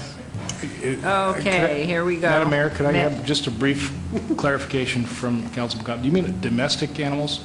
We're getting okay. Dogs, domestic dogs. And cats. Cats can live a lot longer than dogs can without the usual stuff. If we don't include cats, I will have a very difficult night tonight. Animals. Thank you, Mr. Bouse. I mean, we are just, that motion, I think it was posted, and I saw it, and passes. Thank you very much. We will now move on to item number 72. Public hearing for possible action to consider a request for a waiver and/or fee reduction of fees totaling $2,346.75 in out-of-pocket costs and $1,950 in failed inspection civil penalties and $31,550 in daily civil penalties for a total of $35,846.75 recorded against the property located at 1737 Canosa Avenue, property owner Fannie Mae. This also is in Ward 3, Councilman Coffin, and it is a public hearing which I declare open. Is a representative of Fannie Mae here or a property owner? Yes, I am, Mayor. Thank you. Thank you, Mr. Bowes. Mayor, members of the council, the major cross streets to this property are Oakey and Eastern. This property is not in foreclosure. However, the property was owned by a gentleman named Jeffrey Williams at the time that the city did the abatement action on this property. It was not acquired by Fannie Mae until after that process was concluded. At the time that the city took the abatement action, the lender on the property was J.P. Morgan Chase. At that point in time that we took this action, it was not code enforcement's practice of notifying the lender that there were problems with the property, as we have been doing for about the last year.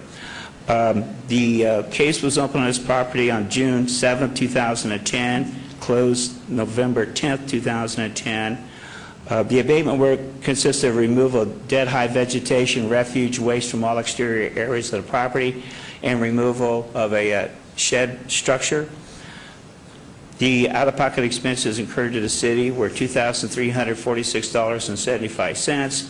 The council assessed $33,500 in civil penalties for a total of $35,846.75.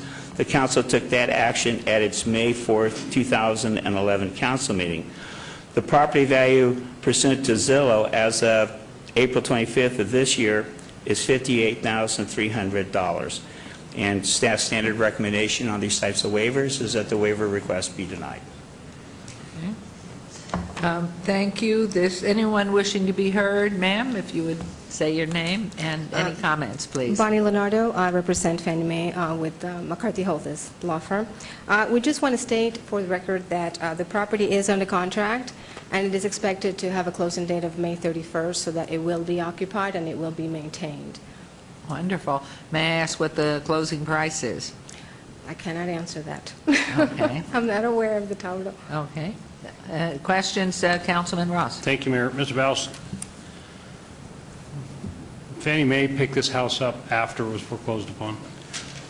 Yes, sir. Was Fannie Mae fully aware of the fact there was a lien of this magnitude on this property? I cannot answer that, sir. I have to defer. Can you, ma'am? I believe that they were. I believe that I have limited knowledge as to the history, other than that Fannie Mae became aware of this 4 months after. They started the foreclosure 4 months after the liens were assessed, the penalties were assessed. A month after the foreclosure, all the inspection passed, so that everything was taken care of. As far as the lien, I'm not really certain whether or not they had knowledge of it prior to. I believe that they did, based on the limited information that I have, but I'd hate to answer that without further info. Thank you. Then through the mayor, I believe Fannie Mae did as well. And I believe they saw this and bought the property or obtained the property knowing this a dollar amount was there. I'm going to support staff's recommendation on this item because Fannie Mae knew exactly what they were buying when they bought it. That's not, if I may, that's not the information that I have. The violations began 4 months prior to Fannie Mae even commencing the foreclosure. So there was no notification of that. Ma'am, I don't care, honestly. I don't mean to be rude to you because it's not you. But when it comes to Fannie Mae and Freddie Mac and lending institutions that do nothing to help this city step up and clean up this mess that lending institutions created, I'm not going to support it. So no disrespect to you. I understand your job and your role, but I'm going to support staff's recommendation here. Thank you. Okay. Councilman Coffin? Thank you, Your Honor. Your Honor, obviously we've got to be realistic about this. They have a purchaser. We've got to get it cared for. That's a very nice neighborhood. We can't waste another day getting this house shaped up. I therefore move that we we charge the staff recommendation on hard cost. And Michael, I think that's what, $2,346.75? And in addition, we have to charge them $195 of the failed 10%. We'll reduce the civil inspection penalties to $195. And I will also move that we will reduce the civil penalties 90% to bring that total to $3,155. And if the math is right, worked out here, the total expenses levied on Fannie Mae for this, so they can move forward, would be $5,696.75. That's my motion. Yes, Councilwoman, please. Could I just ask you, are you having the total amount of hard costs that we put out? Are you having that covered? Yes. Yes. So that'd be covered, okay. I just didn't Just hear not the first part. daily civil Yes. penalties. It's not the civil, I understand, okay. And you're in escrow Charging right 10%. now Yeah, I can't. on this 100%. property? Yes, ma'am. Like But you are Steve not wants. aware of what the price is that it's I am selling not. for? I am not. Okay, this is public hearing. Anyone wishing to come forward, please do so. All right, hearing none. Councilman Coffin? You've made your motion. Any other questions here, comments? Please cast your vote. And please post.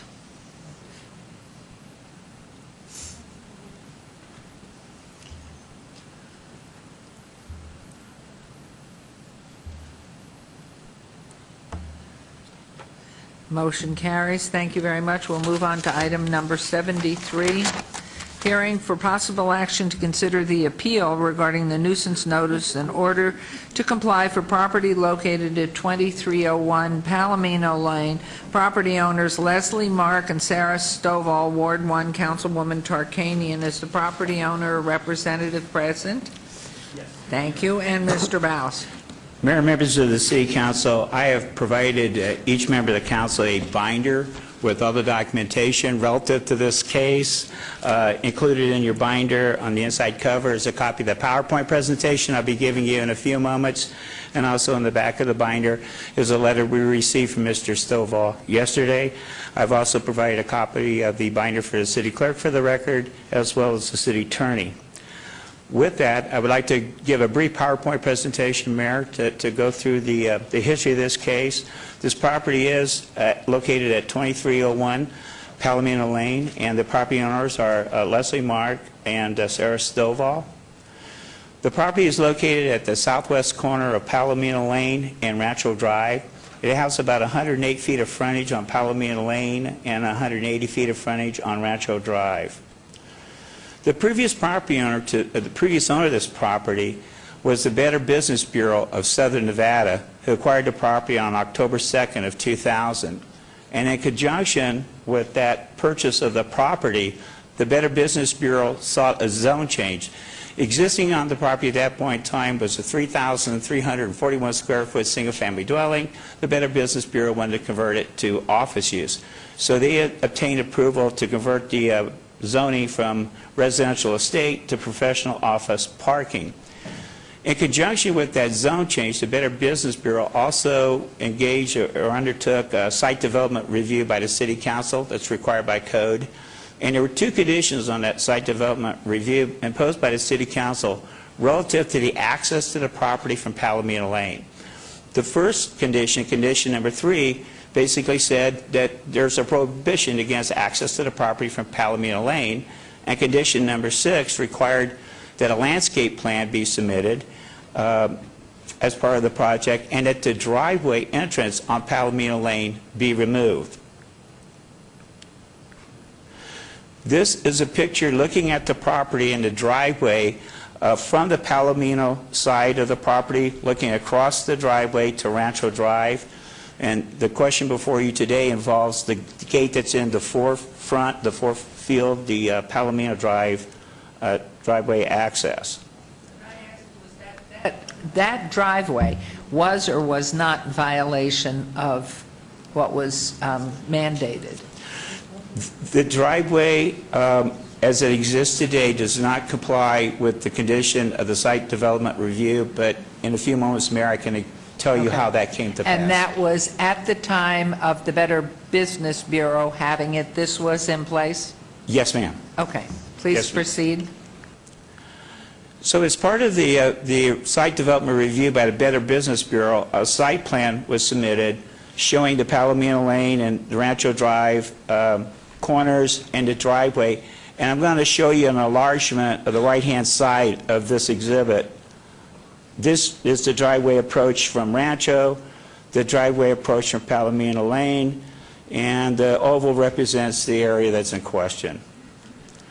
So this is an enlargement of the Palomino side of the property, and if you'll notice, there's a patio area that's designated on this plan where there currently is a driveway.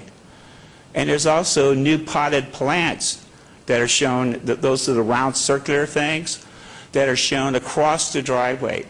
And it's my understanding from talking with Planning Department staff that at this point in time back in 2000, the Better Business Bureau requested permission from the city to close the gate to the driveway, put the potted plants there, and not use that as a point of access till they had acquired sufficient funds to remove the driveway.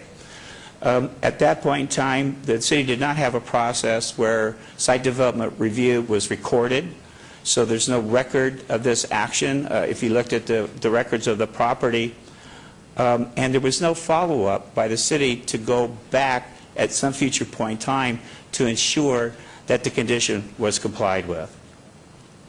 So we'll fast forward from 2000 to 2010. On December 22nd, 2010, Mr. and Mrs. Stovall acquired the property. Shortly after the Stovalls acquired the property, If I may ask Yes, you, ma'am. did they indicate an intent to go back to a residential with that piece of property, or to continue on with a commercial? They intended to, for professional offices is their intent As to use well. as law Okay, offices. thank you. The photographs I'm going to show you are extracted from attachments C, G, I, and K in your background. It's just a sampling of the pictures. This is the picture of the driveway entry from Rancho Drive. You can see that the access gate is closed. This is the photograph of the gate across the driveway at Palomino Lane. This is the driveway in an open position. I can tell you that we've made 6 site inspections. On 3 occasions, the property, there was nobody at the site, and both driveway gates were closed. On 3 occasions, there were people at the site, and the Palomino driveway gate was in the open position. We issued our first correction notice telling the owner, you need to comply with the conditions of approval. We issued that on August 1, 2011. And shortly after that, 10 days after that, an off-site permit was issued for the removal of the driveway on Palomino and install the curb and the sidewalk. So at that point in time, our assumption was that the property owner was going to voluntarily comply, remove the driveway, and meet the condition of approval. However, to date, no work has been done under that permit. We then received a complaint that there was work occurring on site, physical construction to the building without required permits. So code enforcement went back out to investigate that complaint, and we have photographs of the work in progress that are in attachments F, G, and I of your binder. The code enforcement officer observed a large dumpster with construction debris in it. He then noted at the front of the building an exterior door had apparently been removed. A close-up of the front of the building with the removed door. We did notice at the rear of the building, it appears that there's been some new construction. It looks like maybe an alcove or small patio or something is being enclosed. There was new roof sheathing that was observed. We had observed new roof joists, new roofing going over this area. We also observed some loose electrical wiring. In that same area, we observed this new wall, again with new opening and electrical work. There's a close-up of that electrical work. I think that's the front door that was removed. It's now at the back of the property. There's been some exterior wall covering removed, and there's somebody has graffitied on their spray painted brick on the wall. If this was a thin set brick, it wouldn't be of concern, but because these are full brick units, The code requires that they be anchored permanently to the wall in such a fashion that in an earthquake they won't fall off. We also gained access to the interior of the property. We noted in numerous places drywall's been removed, there's loose wiring. You can see here there's a disconnected vent. In this wall you're looking at, you can also see that there's some plumbing in that wall, and I suspect what may be occurring here is either the remodeling, complete remodeling or removal of a bathroom. This picture is just to show you that there's been a lot of improvements to the work, including if you look at the back wall, it looks like there's a lot of paint rollers and things to that effect. The Building and Safety Department doesn't regulate painting or carpeting or cabinetry, so we're not asking for permits for that type of work. We're asking for permits for the construction, the plumbing, the electrical work that we see ongoing. Here's a picture, and I apologize for the quality of it. It's looking through a window, but the ceiling drywall has been removed, and you can see some conductors are hanging down. We can't tell which conductors are existing and which may be new. We really need to get into the property and do a detailed inspection. So as a result of that inspection, we issued a second correction notice. And the second correction notice said you need to address the driveway issue and you need to get permits for the work in progress.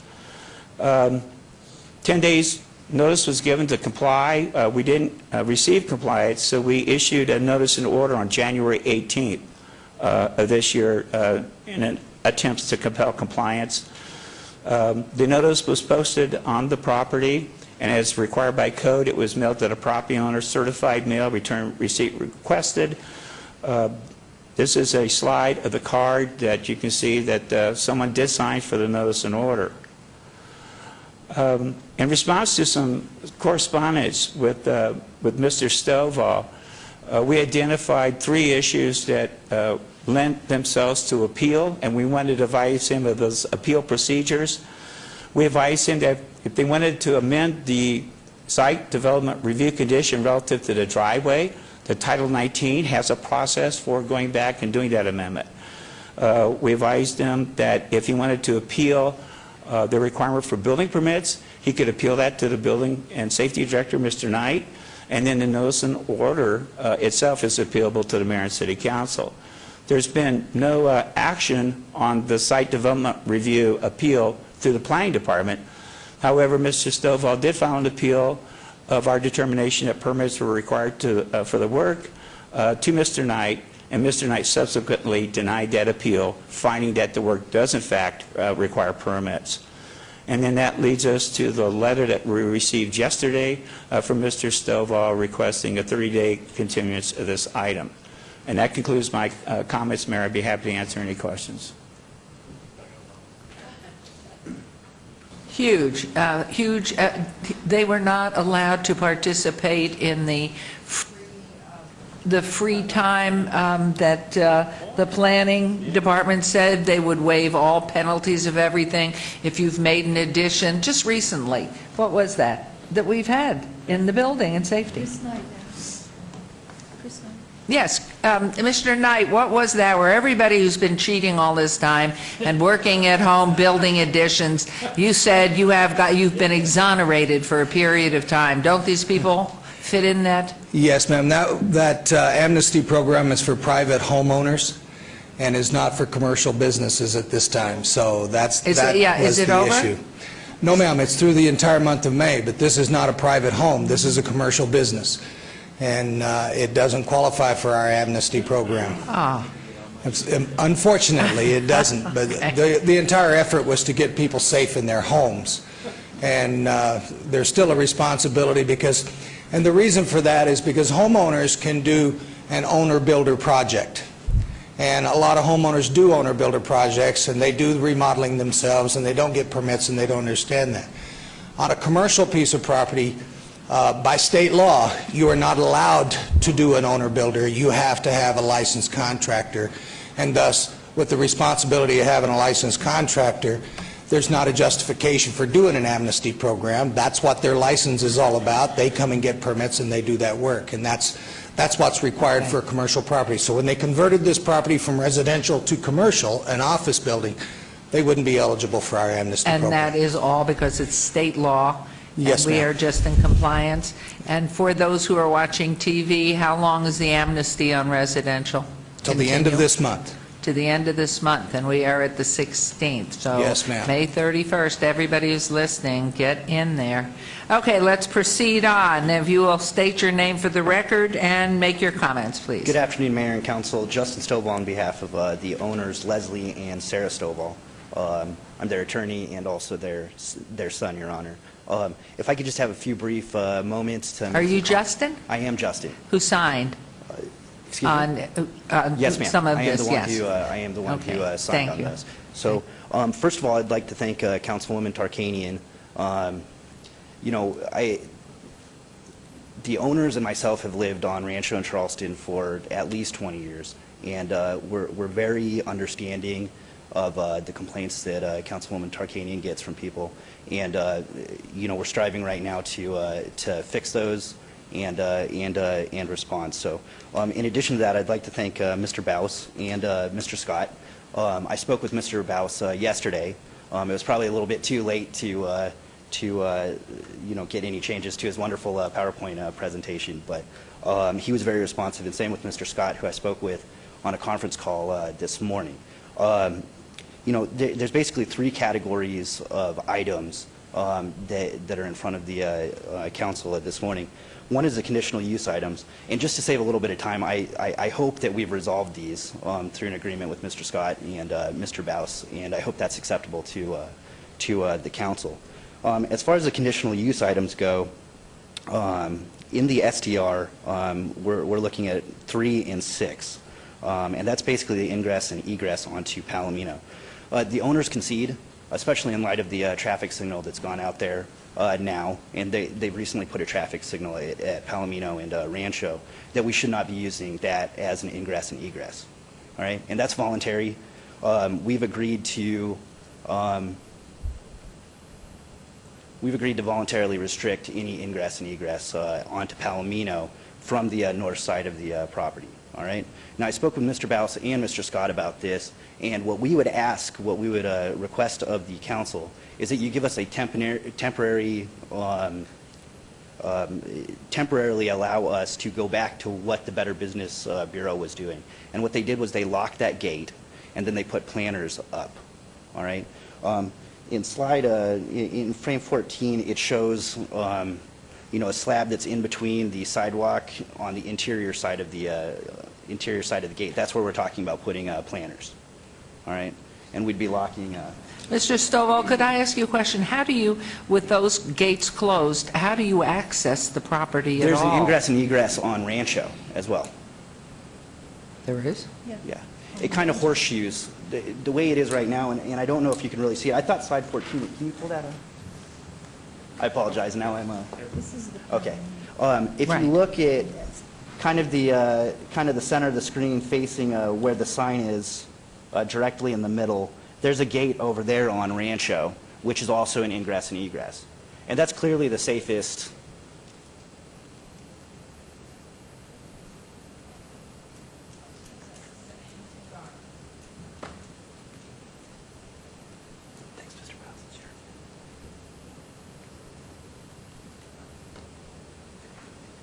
Okay, please continue. Sorry.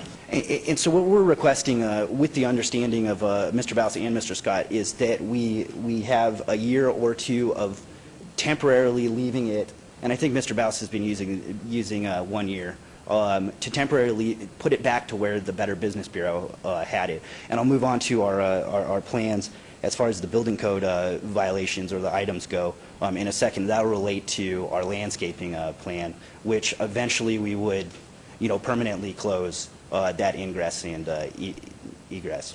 And so that's our first request as opposed to the conditional use items. And I believe that the city and Mr. Baus are in agreement, or at least understanding as far as that goes. And so that would be our request in that respect. As far as the building code violations, we have a contractor, Steve Douglas, and a structural engineer, Diane Hunt, that are involved in putting together a plan that we had hoped to have gotten submitted by this point, and that was part of my letter. I believe it was yesterday, requesting a 30-day extension to put that in. Now, I understand that the council had wanted to move this along, so what we're asking is just to have 60 days to submit the plan and pull the permits according to that, and that should address all of Mr. Baus's concerns regarding the building code violations. If I might say, the concern I have is this has been going on about that driveway since August of last year, about 10 months ago. 10 months we've been on this. And yesterday, we got a letter to say continue it or obey it for a while. And I told him, we can't obey this any longer. We have families there that know what's supposed to be there. They were involved when that occurred. And that exit has been used. It isn't that, and it's been used since your individuals have been notified about not using that because of the condition. And that's my concern. I want that part absolutely closed off and not only locked, but made into a wall. Make it in, you can make it for $500. You can make that lock permanent. I just want to make the lock permanent. And I have to tell you, this is so disconcerting because we try to work with business. We encourage businesses to come in. You know that neighborhood because your family has lived there for a long time. And so here we have this very rural residential area, and we're having businesses come in. And so we try to be very careful. And that's why those conditions were placed in the first place on there. And that's, I don't want a further delay as far as that is concerned. As far as the other parts of it, I would take advice from, I can't understand, why would you do all of that work without a permit? Do you know what that's like? This man goes out and works hard every day. Chris Knight, he's crabby because he works every day.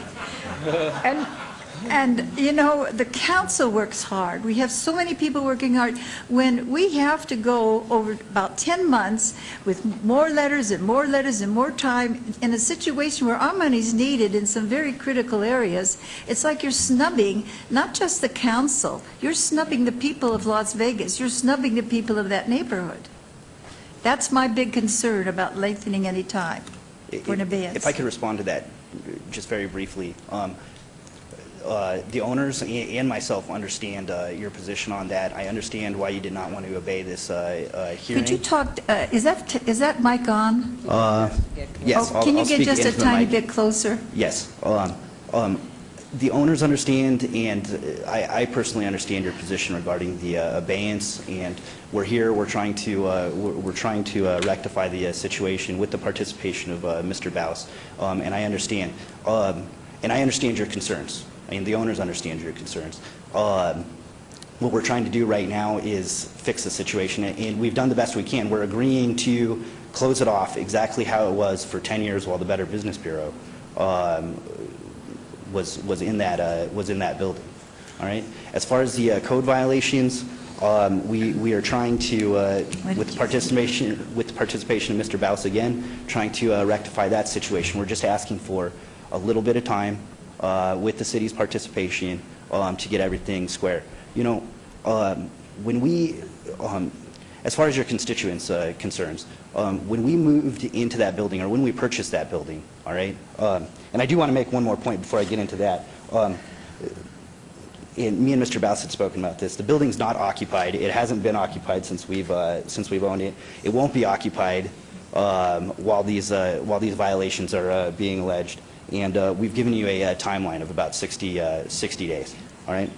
Back to what I was talking about before. When we purchased that property and we all went over there, there was a shed in the back where there was a homeless man who was living. I mean, he had set up electricity for himself with a light bulb and I believe a radio, and he had a lock on the door with a bungee cord back there, and you know, it was difficult to get this guy out of there. And the reason I say that is because our intent with that beautiful mid-modern building right there on Palomino and Rancho is to revitalize the area in line with the city's plan and to make a positive impact. And so at this point, in response to your concerns, which are perfectly justified, the only thing the owners can say is that we're trying to fix the situation right now. And we hope that you'll approve our requests to give us an extension to address the code violations of 60 days, to submit a plan and pull the permits, and of course, we're going to lock that gate down and it won't be used. And all we're asking in that respect is just for about a year or maybe a little bit longer to make a permanent change there. Councilman Anthony has a question? Thank you, Mayor. Okay, if I understand this correctly, there was a SDR approved by this city council to remove the driveway on Palomino, correct? Correct. Actually remove it. Not only did you not remove it, but you allowed access in and out of on the driveway when you weren't even supposed to do that, and now you're asking us just to lock the gate. I mean, the SDRs... Just a point of clarification. The SDR involved the Better Business Bureau, but like it was 10 years ago before they bought the property. So the SDR indicated in conditions 3 and 6 that there was to be no access onto Palomino Drive from that exit. So staff had allowed, instead of a permanent closure, allowed them to lock the gate and then to put 4 large planters in front of the gate so that it wouldn't be used. And they told staff that when they got the money, then they would, create the curb and gutter and do a permanent closure of that gate, and that never happened. So staff from the city of Las Vegas allowed them to just lock the gate and put planters up and not remove the driveway. Right, and that was supposed to be a temporary measure, and as Mr. Bao said... Temporary for how long? Well, as Mr. Bao said during his presentation, apparently there was no mechanism in place to go back and make sure they had done that permanent closure, and no one ever checked it. And so then when the Stovall's purchased it... So you're asking that... We had no... and I'm sorry to interrupt you. You're asking that temporary staff direction to you just to close the gate continue, right? To lock the gate, continue that for how long? I would, for at least a year, which is the number that Mr. Baus has pointed out. If I could respond to that. And then a year from now, you would remove the driveway? According to our landscape plan, which would, I'm envisioning it being the same as the rest of the wall. But is your intent to eventually remove the driveway or just keep it locked forever? Well, that I don't know. I had not spoken with Mr. Baus about that. I don't understand what they're supposed to do. I mean, the SDR says one thing, we tell them to do something else. I mean, what are we... What staff was trying to do was try to do a compromise because the Better Business Bureau didn't have the funds to fully take out the driveway. Currently, Mr. Baus has priced out the driveway being about $4,000 to remove and put back the curb and gutter and replace the sidewalk. I don't know what it cost back then when the Better Business Bureau owned it. But are they mandated to do that? We only started recording our SDRs on the property just probably a couple years ago. So this property owner had no knowledge of that condition when he purchased the property because it wasn't recorded. It couldn't be found through a title report because it's a administrative action by a governing body. Those things aren't normally recorded. So are they mandated to do that? Well, the conditions run with the land, and so yes, they are, but they had no notice, so it would, since they didn't have any notice, he's asking for additional time to just go ahead and create that permanent closure that should have been done over 10 years ago.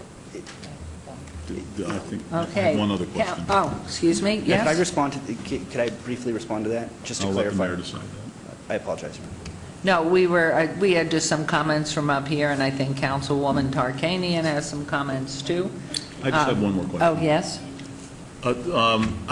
Chris, how do you extend, I mean, he's asking for 60 days to extend I mean, what does that mean? Either you pull permits or you don't pull permits. So how would you get an extension to pull permits? And is construction stopped at that particular building at this point? So explain what he's requesting. It's our understanding that Chris Knight, Director of Building and Safety, it's our understanding that the construction has stopped, that the building is not occupied. He's asking for 30 days to finish his plans and to get in with his plans and get his permits. This council has talked repeatedly about being business friendly, and even though there's some questionable things that have happened here, we want to remain business friendly. The idea that maybe you want to set a better timeline for getting the plans in and giving us time to get the plans reviewed. And I don't know how long they've been working on plans, but as Councilwoman Tarkanian says, it's been going on for 10 months, and it's something maybe in the next 2 weeks, they submit the plans, and if they submit the plans in 2 weeks, we review the plans, they take out the permits, and then they start construction. That would still be a double fee for those permits because they started construction without the permits, and I want that very clear for the owner of the property, that it's not going to be a standard building permit fee because Why? Because under they're our in code, violation? when you've done work without permits, that's part of the penalty, and that's part of the amnesty program for private owners. We do not charge them the double fee during the amnesty period. But for this case, we would charge double fees, give them some time to get their plans in, get them reviewed, and then move forward. And we try to work with businesses like that. And if they're committing to do that, to follow the building codes, to get the plans in, I think there should be some leniency in that. What was the date of purchase of the Better Business Bureau building, please? I do not know right offhand. I apologize. 2011? Yes? When your dad bought the property. Attorney? Yeah, I know, I'm looking in your... Mr. Scott? I think Mr. Bowles' presentation, I thought, said that the Stovall's purchased it in 2011. December 22nd, 2010, according to Mr. Bowles' presentation. So really January 2011, and so it's a year and 5 months into it. Well, of course, we didn't have notice, Your Honor. Right. But, right, a year. I mean, if you go at January 11, we're past January of 12, and add 5 more months, so you're 16 months into it. And would, Mr. Bout, you sat down too fast, Mr. Knight. Sorry. Well, you know, and smiling, because Councilwoman said, you know, you're working too hard to get a little cranky. You've done that to him. New name, and we have some more questions up here. Would you be amenable to that in our business-friendly mode? If he locked up his gate immediately and never came out that Palomino Lane, and work is stopped, and he complied and paid for, would you be amenable, would the city be amenable to reviewing the plans in a decent timeline with lots of money for the penalties and everything else? Would you be amenable to that? I think just a straightforward answer is yes, ma'am. Oh, I like that. So you're not so cranky. No, ma'am. I have a new mantra for myself, and I won't share that. I'll get in Okay, trouble. no, don't go away for a second now, Okay. because we may have some other questions. There was somebody on my right, I think Councilman Ross had a question. A few questions and a few comments, Mayor, if I may. Mr. Bowes, this guy was noticed in August of 2011, the first notification. How much taxpayer money and taxpayer resources have been wasted on this property? Have you got a dollar amount for me? I do not have a dollar amount, but I can tell you it's Pretty significant man-hours. Significant staff time. Got this great big fat Both book for with all code this stuff in enforcement. it. Yes, sir. See where I'm going with this, Mr. Stovall? Your clients had an opportunity to fix this a long time ago. And it has nothing to do with the gate, my frustration with this item. And I'm going to follow Councilwoman Tarkanian's, what she wants to do with this item. But I want you to hear this for the benefit of your client. My observation is this. You guys bought this building. You violated it. You got it, violated part of the site development review conditions. You ignored the city since August of 2011. You did nothing. You started construction without permits. You were again noticed by the city of Las Vegas and did nothing. And now you're here today asking for more time? You don't need to respond. I'm frustrated because we want to be business friendly. That's exactly what this council wants to do. Mr. Knight is on the money when he says that. We want to make it easy. But when we have businesses that ignore the city of Las Vegas's processes, what do we do with them? I'm challenged by this. I'm actually upset about this because you're an attorney. You know the rules. So this just blows my mind that we've spent so many taxpayer resources on this property. You shouldn't be here today. You should have handled this a long time ago. You shouldn't be asking us for another year to close the gate. You should have done the right thing when the time came. Those are my questions and comments, Mayor. Are we going to put you in the ballpark again with Mr. Knight, who gets cranky? No. Thank you. Your points are well taken. Okay. Back to, Councilman Barlow. Thank you, Mayor. And I'm not too far off from where my colleague, Councilman Ross, is coming from. I won't reiterate the key points that he made, but I do stand behind them. I would have to share that due to the circumstances of what's before us here today and what staff has gone through in order to get to this point, I can't support your recommendation for the year, abeyance or temporary. I would prefer to see that a permanent closure happens within the next 90 days on the, I believe that would be the north side ingress egress of this property, and the possibility of a year to correct the driveway, the curb and gutter. I believe that would be more appropriate. That way we are assured within the next 90 days that there's no access opening and closing that entrance, that you're working to basically put up, you know, the beautiful wrought iron and block that you have there currently. That looks very attractive. You have a very attractive property, and move from that point to assure that this council, this mayor and council, know that there won't be any ingress egress as you work toward developing that curb gutter and bringing that into play over the course of the next year as you pull your permits in order to continue with your electrical as well as your building permits that you have going on right now, officially, illegally, getting you into compliance. And that's what I would like to see here today. But of course, I will lean toward my colleague, Councilwoman Tarkanian, as far as what it is that she wants to do. But that is what I would, if it were in my ward, that's what I would be recommending here today, just so that you know. Thank you, Councilman. Okay, Councilwoman. I guess everybody has sort of reiterated similar thoughts to what I said before. It is shocking to me that we've got all this time that has passed with very intelligent people involved and asking for more time. But I would move that we have a major commercial padlock put on that Palomino gate immediately. Immediately. That means today.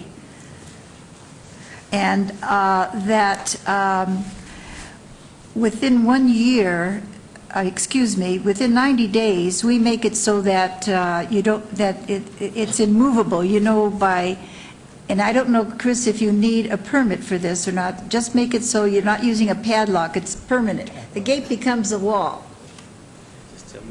Councilwoman Chris Knight again.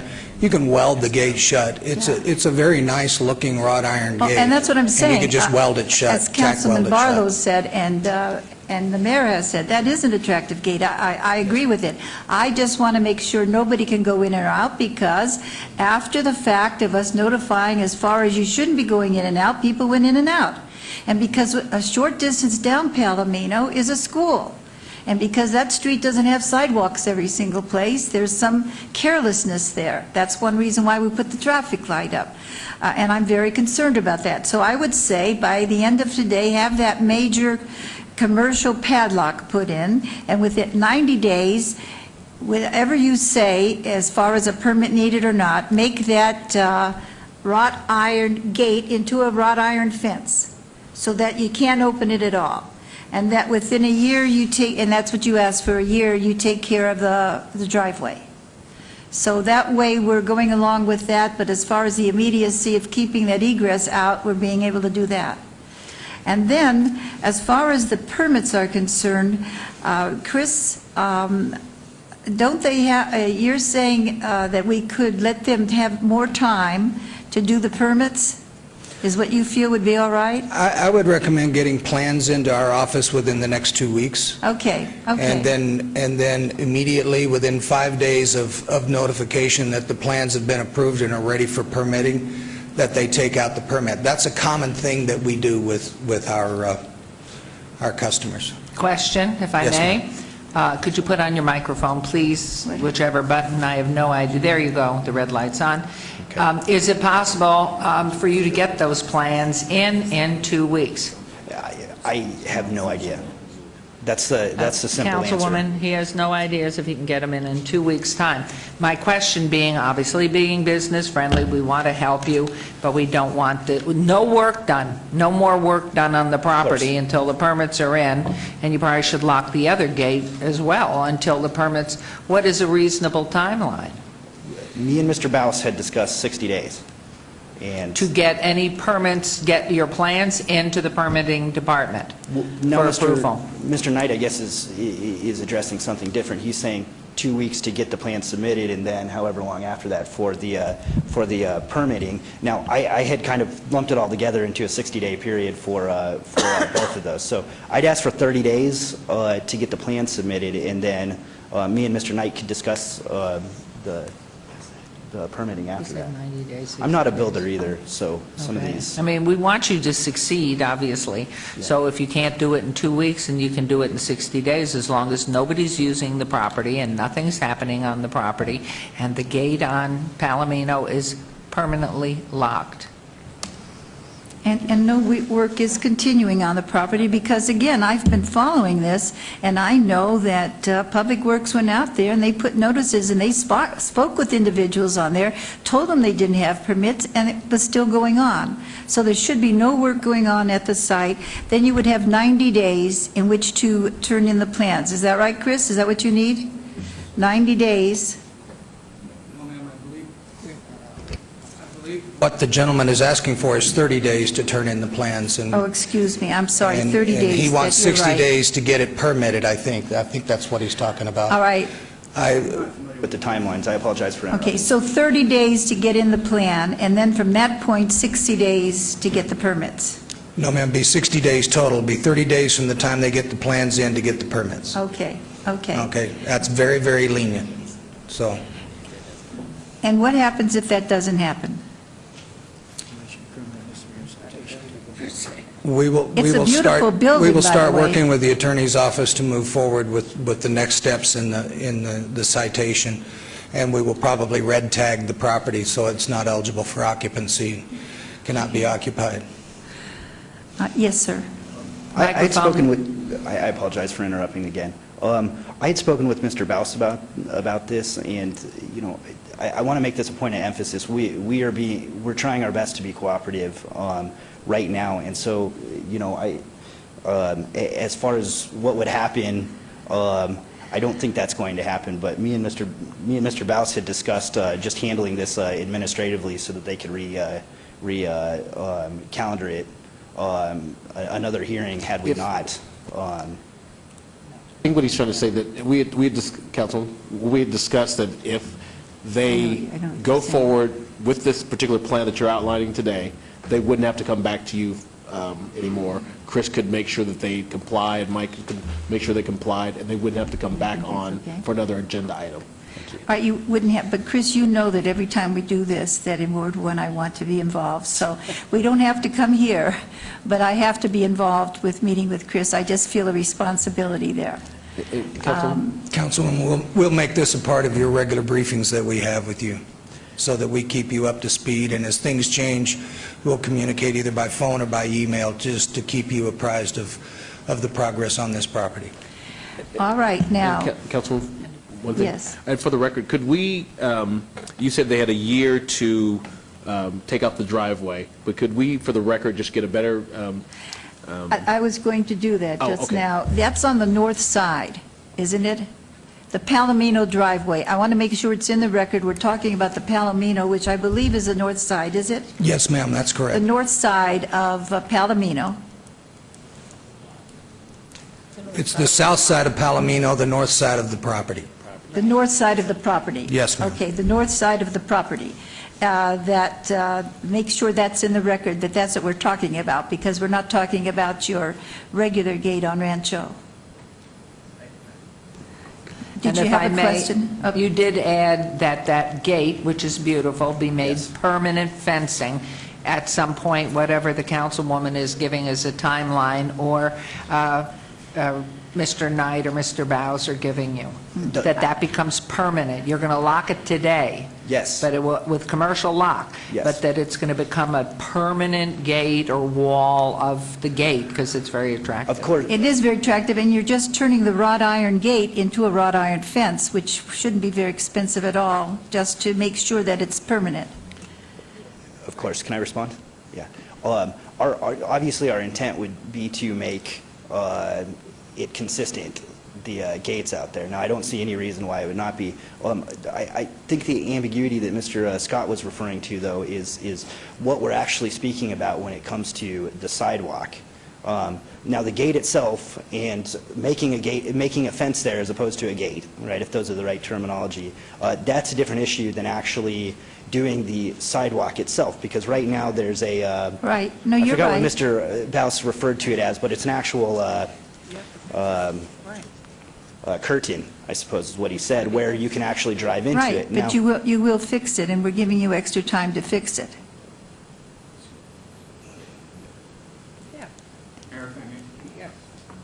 Mayor, if I may, relative to the removal of the driveway in 1 year, we request that that also include the installation of the curbing and the sidewalk. So remove the driveway in a year and install the curbing and sidewalk pursuant to city standards. That's fine. Yes. And that was a year to do the driveway. Yes. Okay, you understand that? You have no microphone. Press it? Okay, there you go. I can do it myself. I just realized that. All right. I had not known that we were talking about that, and not to, backtrack. I would just, ask the City Council to recognize Mr. Barlow and Mr. Rassa pointed out their perception of the situation. I would ask the City Council to recognize that we had no notice when we purchased the building of the fact that there was this SDR that said we had to correct the sidewalk. Now, that has always been the owner's, beef, if you would, with what's going on here, because, and it's not about being business friendly or people friendly or anything. This is just a fundamental principle of fairness that when we purchased the property, we had no idea that we were obligated to do this. And so I would ask that perhaps we have some discussion on some, fair way we could go about, I have to tell you, to me, this is a fair way. It's a fair way for all this time that's occurred, and I'm not talking about where did you get that notification when you bought the house. I'm talking about you were notified about this months ago, and you still were driving trucks out of there. We know many people on that, and I could bring them up if you wanted to a meeting, and they could say they saw trucks and things leaving, and that was not right. So I don't want to change that at all. I want that padlock on today, a major commercial padlock, and I want to have the driveway permanently, that beautiful iron fence you have, made into a wall within 30 days. You mean by welding it? Welding or it, dropping yes, some sort of a welding it. permanent pin in there that immobilizes it, right? To meet the inspection of our city personnel. And to make sure we don't need a permit for that. I don't know if we do or not, but it's already there. It's been approved, so I don't think you do. The welding of the gate would not require a permit. However, because it's a condition of this council, our enforcement officers will go and inspect it to make sure it is welded. Oh, I expected that, Chris. I Yes, knew that. ma'am. I knew you'd do that. Sure, go ahead. Could I ask a question in your estimation, since Jorge, who's been so popular today, isn't here?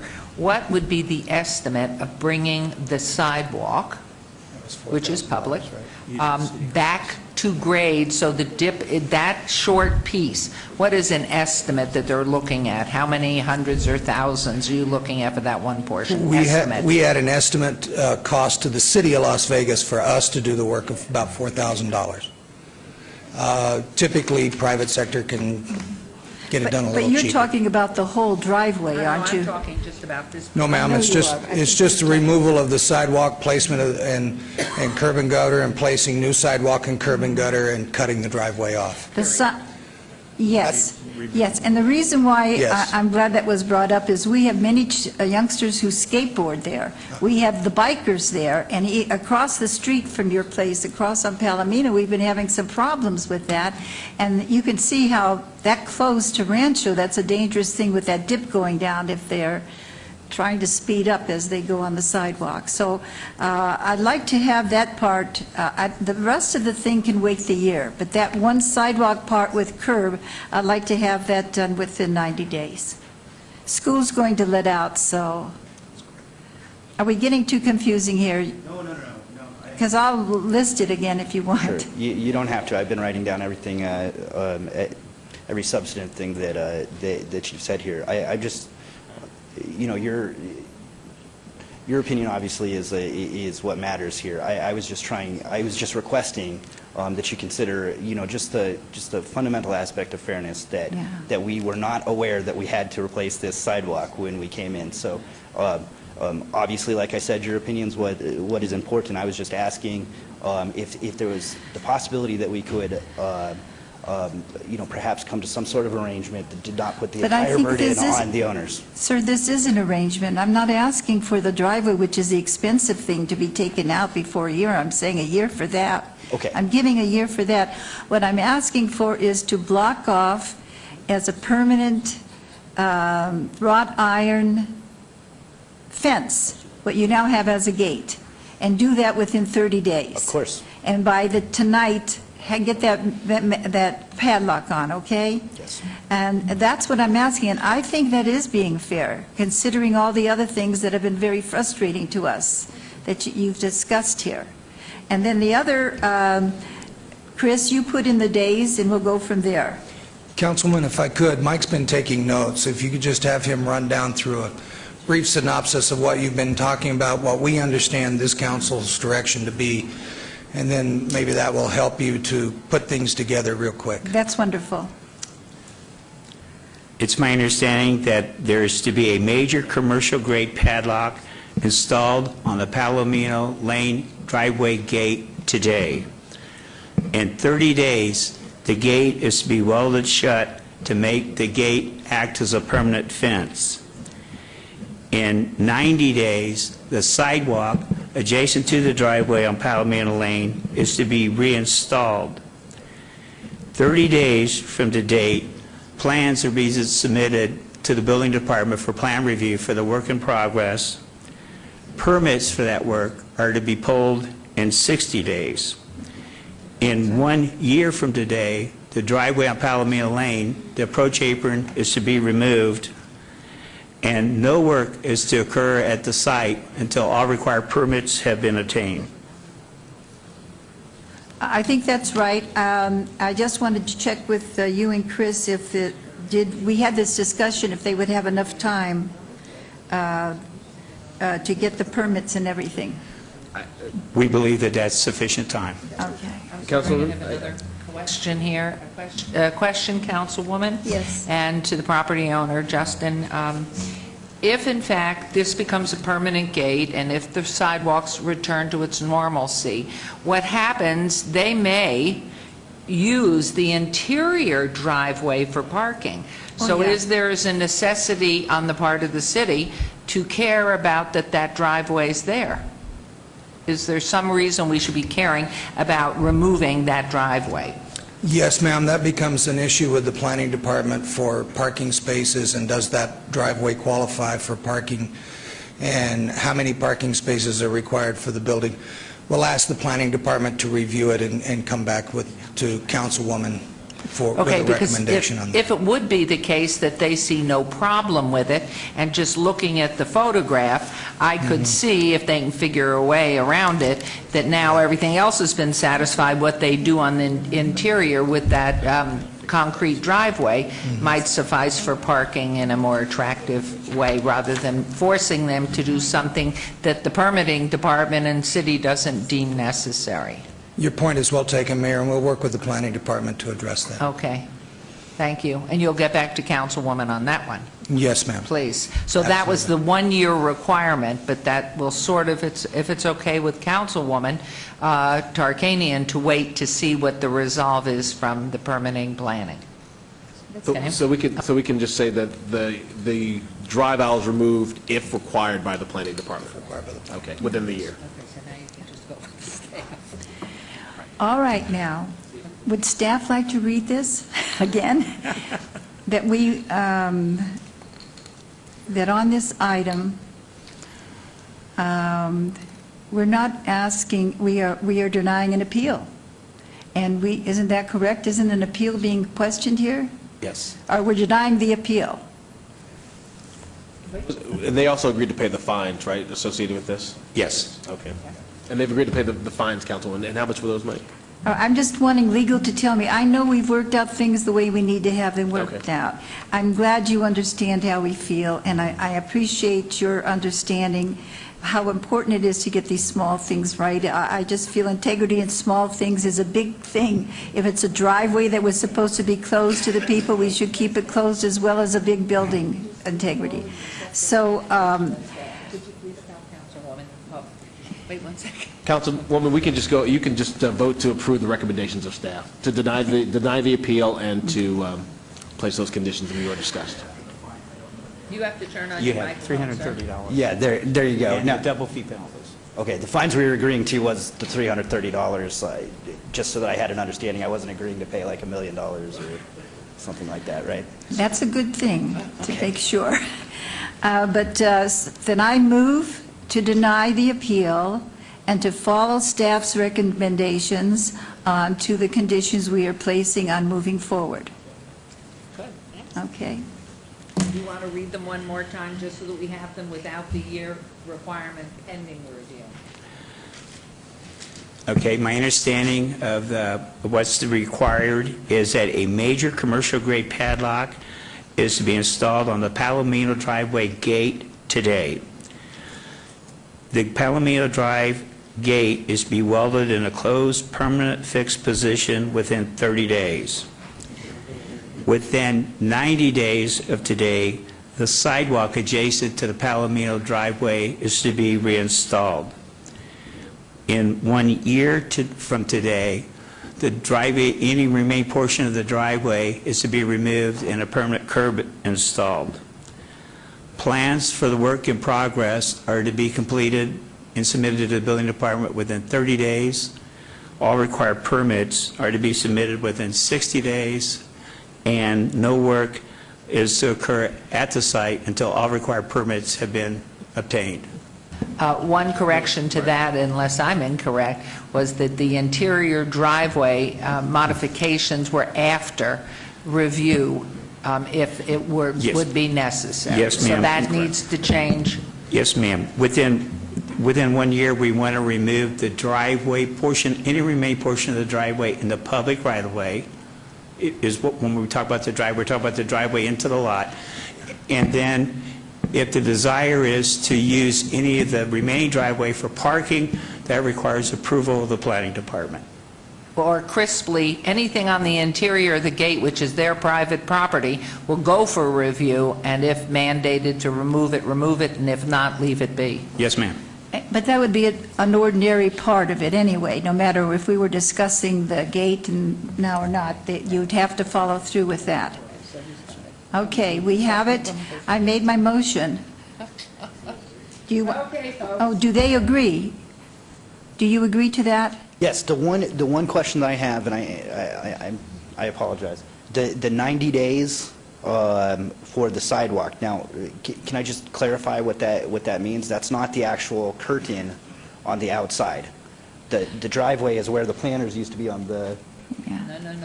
No, we're not talking about the upper portion of the driveway. I guess he could show you there, just the sidewalk portion, so that for the children walking along there, it's continuous sidewalk that's straight.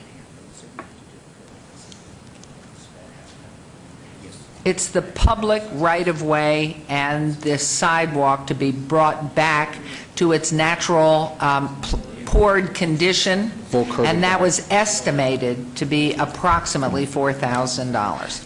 It's outside the gate on the north side of the gate, the public right. Excuse me, but now, what was estimated to be $4,000? I thought just the sidewalk? I thought the whole... When you take, do you have the picture Yes, 13? right here. This piece costs Oh, it's up on your screen? Okay. $4,000. Practically, could you go back to 13? To replace the driveway, you're going to have to replace that curb all at the same time. So, to put the sidewalk in, all that would have to be done concurrently. Okay, It's a then- monolith pour, and that would cost $4,000 So you're if the work was performed by the city. What's your recommendation? My recommendation is that the driveway, the sidewalk being installed along with the curbing in 90 days. And is it your recommendation? That's costly, $4,000, which normally, because it's public property, would be, he's saying it's cheap. My God, do you own a cement You know what, company? I think maybe instead of 90 days, let's make it 6 months. Okay. Because also school is out very Right, over the soon, summer. and then you lose 3 months, so the 6 months, I think, would do fine. 60. Okay. 6 months. All right. Did I make my recommendation, Made a motion. I made the motion, and the only thing I'm changing on that motion is to make it 6 months instead of 90 days on straightening the sidewalk.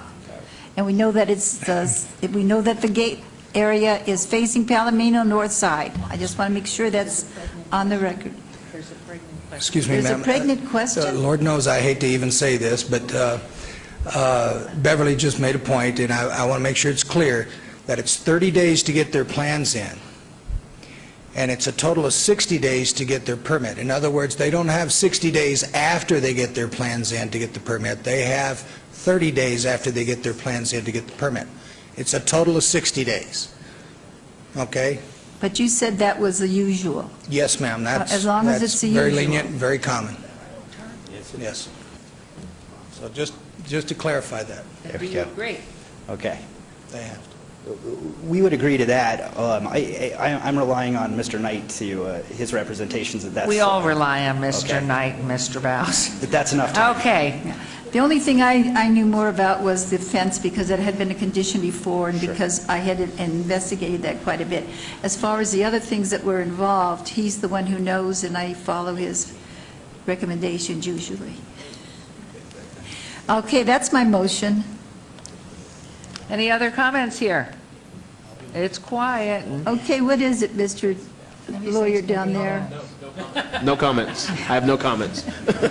Just shaking no. Okay, the only last thing I would ask is, as this progresses and there's any problem, will you notify Councilwoman Tarkanian? And you're in agreement with all of this.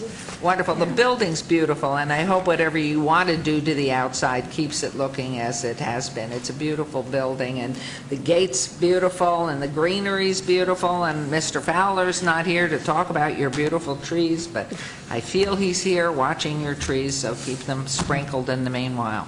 And So, just remember this as an added thing. We didn't ask you to put back those potted plants in between the time. save money, put the money And towards put the money towards the others, so don't, thank you. Okay, there's a motion, folks. Please vote.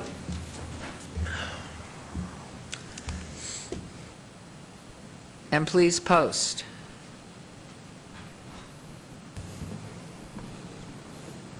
Thank you all. Good luck. Mayor, thank you very much for your patience, and just for the record, with all due respect to Councilwoman Tarkanian, to coin a common phrase, I'm the happiest building official in the universe. Thank you very much. That's great. Okay. Moving on. Item 74 has been obeyed to July 18th. Is that correct? Okay. Item number 75. Okay, this is real. SDR 4449, abeyance item, site development plan review, public hearing, applicant CIMLL, Las Vegas LLC owner, 220 North 4th Street, LV, LLC et al., for possible action on a request for a major amendment to the previously approved site development plan review, SDR 37946, for proposed facade improvements, an expansion of a porte-cochere, and a reduction in the surface parking on 3.94 acres at 206 North 3rd Street, 220 North 4th, and 221 North 3rd. And this is in Councilman Barlow's Ward 5. Planning Commission and staff recommend approval. It's a public hearing. I now declare it open. Applicants present, please state your name. Todd Kessler, 206 North 3rd Street, on behalf of the applicant. We accept all of the conditions of staff and request that you approve it, and I'm happy to answer any questions. Wonderful, thank you. And anyone wishing to be heard on this? Hearing none, I'll close the public hearing. Councilman Barlow. Thank you, Mayor, and thank you, Todd. And we look forward to this development continuing to move forward and the great and the exciting entertainment that will be coming out of your venue. So having said that, I would like to move to follow staff's recommendation for approval of this item subject to all conditions. Thank you. There's a motion. Please vote. And please post.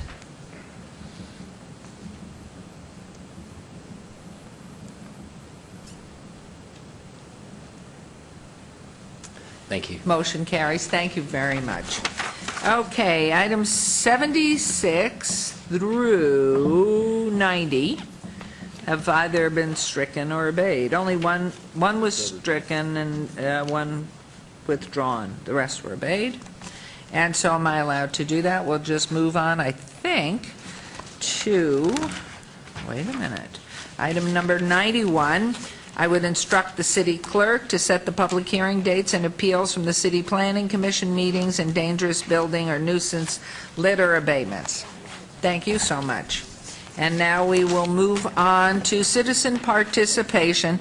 Public comment during this portion of the agenda must be limited to matters within the jurisdiction of the City Council. No subject may be acted upon by the City Council unless that subject's on the agenda and is scheduled for action. If you wish to be heard, come to the podium, give your name for the record, please. The amount of discussion on any single subject, as well as the amount of time any single speaker is allowed, may be limited. If there are members who wish to speak under this portion of the agenda, please come forward, and time will be limited to 3 minutes. And please restate your name, and on we go. Yes. Excuse me. My name is Margaret Ann Coleman, and I came forth earlier today before 1. I'm showing you a court order. I don't know if you can see it on the picture screen. You see it? Yes, we can. Okay, this is a real court order, and this court order was issued 19 of 82. I won the decision October 14, 19 of 81.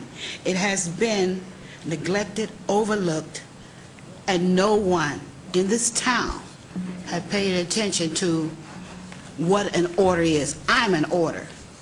The judge gave an order. He's a chief judicial judge. Shannon Moore Hughes issued a summons. This is a 20-day notice here. It was violated by the Golden Nugget. There is a minute. It states that I'm to receive reverse until, let's see, where is this? A motion is granted to the petition for judicial review. No, that's not it. It's not that portion.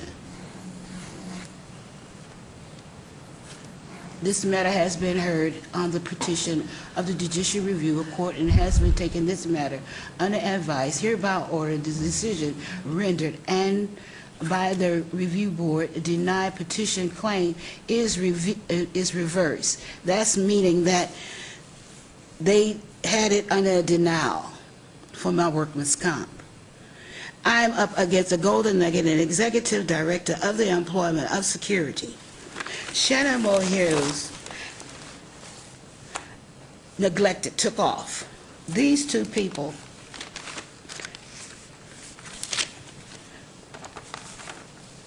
that I have on here, I don't know if you see their picture. This is Shannon Moore Hughes as of today. This is Glenda Lee Gates. Robert G. Lee Gates, wife or sister, the chief judicial wife or sister, they have caused this conspiracy. As of today, I would like to put in a citizen arrest to correct these problems. I have given my writ of execution on my own to Bill Young. Bill Young collected $8 million, took it on his own, and built a station, neglecting my needs. Shannon Moore Hughes never contacted me. A remitter to order I have here in my possession. I don't know if you see it. This is for my case A204-984. It was issued August 30, 1994. This remitted to order is handed down by the Supreme Court for me. It means, as far as remittiture, an order award a new trial or a damage amount lower than they are awarded by the jury, and require that the plaintiff is choose between those alternative. The defendants sought a remittiture of $100 million judgment. Now, I'm to receive money. I haven't received anything as of today. Not today, and that's one reason why I keep telling you all you're omitting me. Now, 47. Okay, I'm sorry, item Mrs. 47, Coleman. 49, Mrs. Coleman, you're 50. beyond the limit.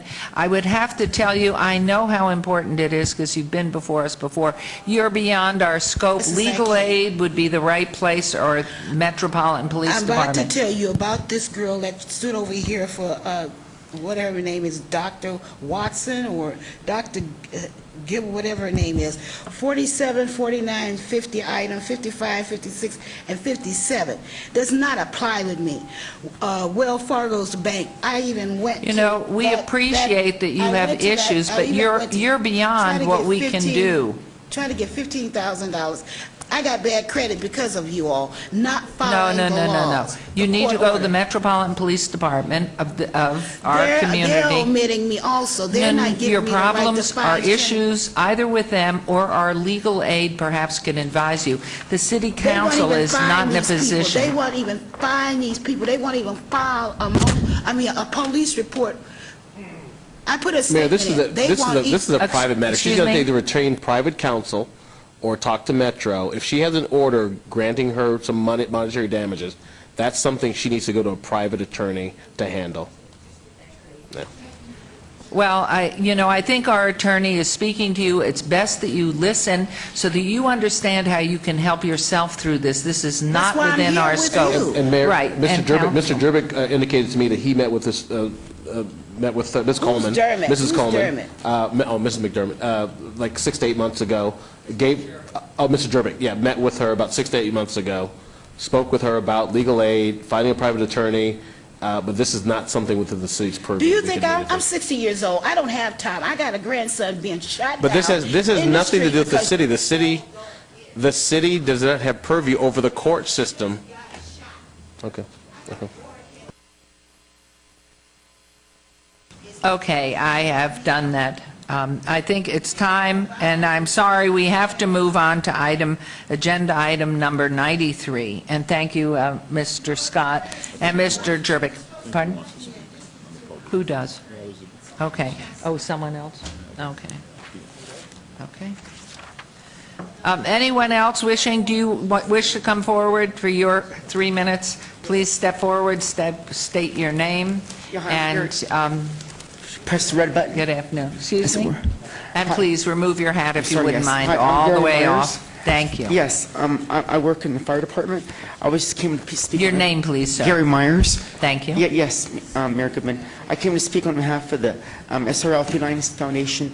It's been abated to June 6th, but I was here today, and I just want to say what an organization they are, and that I do volunteer work for them, and it's one of the places to help get cats off the streets into adopted homes. And I also enjoyed walking with you a week ago, Monday. That was really great. Good, you And, come back every Monday, but- you walk with us. Great. And also, when it's abated to June 6th, so I'll be back then to... Wonderful. That's it. Thank you. Okay, Thank you.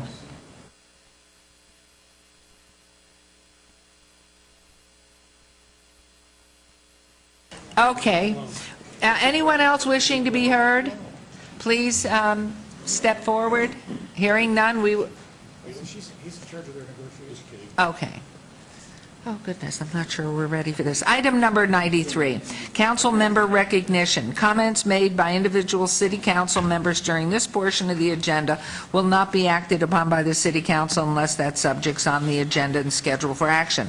Is there any member, we're going to go right down them, of our council who wishes to speak under this portion of the agenda? Going to my left, Councilman Coffin, any announcements or comments? Thank you, Your Honor. Very briefly, my staff reminded me today that I missed an opportunity yesterday when we were talking about birthdays, although that subject comes up every day, that yesterday was the anniversary, would be the 107th anniversary, May 15th, 1905, was the date of the auction of our first lots downtown, which then the San Pedro Los Angeles Salt Lake Railroad held here in a very, very hot day.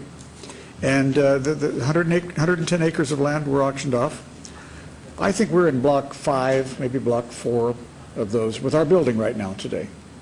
The infamous block 16 was just north of Fremont Street, and that is where business prospered in the greatest of ways, which, of course, business is not permitted in that fashion now. However, we're doing so well, I thought it'd be important to just kind of bring that up again. Wonderful. It's really all I have to announce to you today. Thank you. Councilman Barlow. Yes, Mayor, thank you. Yes, Mayor, thank you. I would like to encourage all to consider donating to a very worthy cause, the 4th annual Blue Jeans and Blazers Denim Celebration. It's a blue jean drive taking place on Saturday, May 19th at the Hard Rock Cafe on the right off the Las Vegas Strip, 3771 South Las Vegas Boulevard, from 11 p.m. until 4 a.m.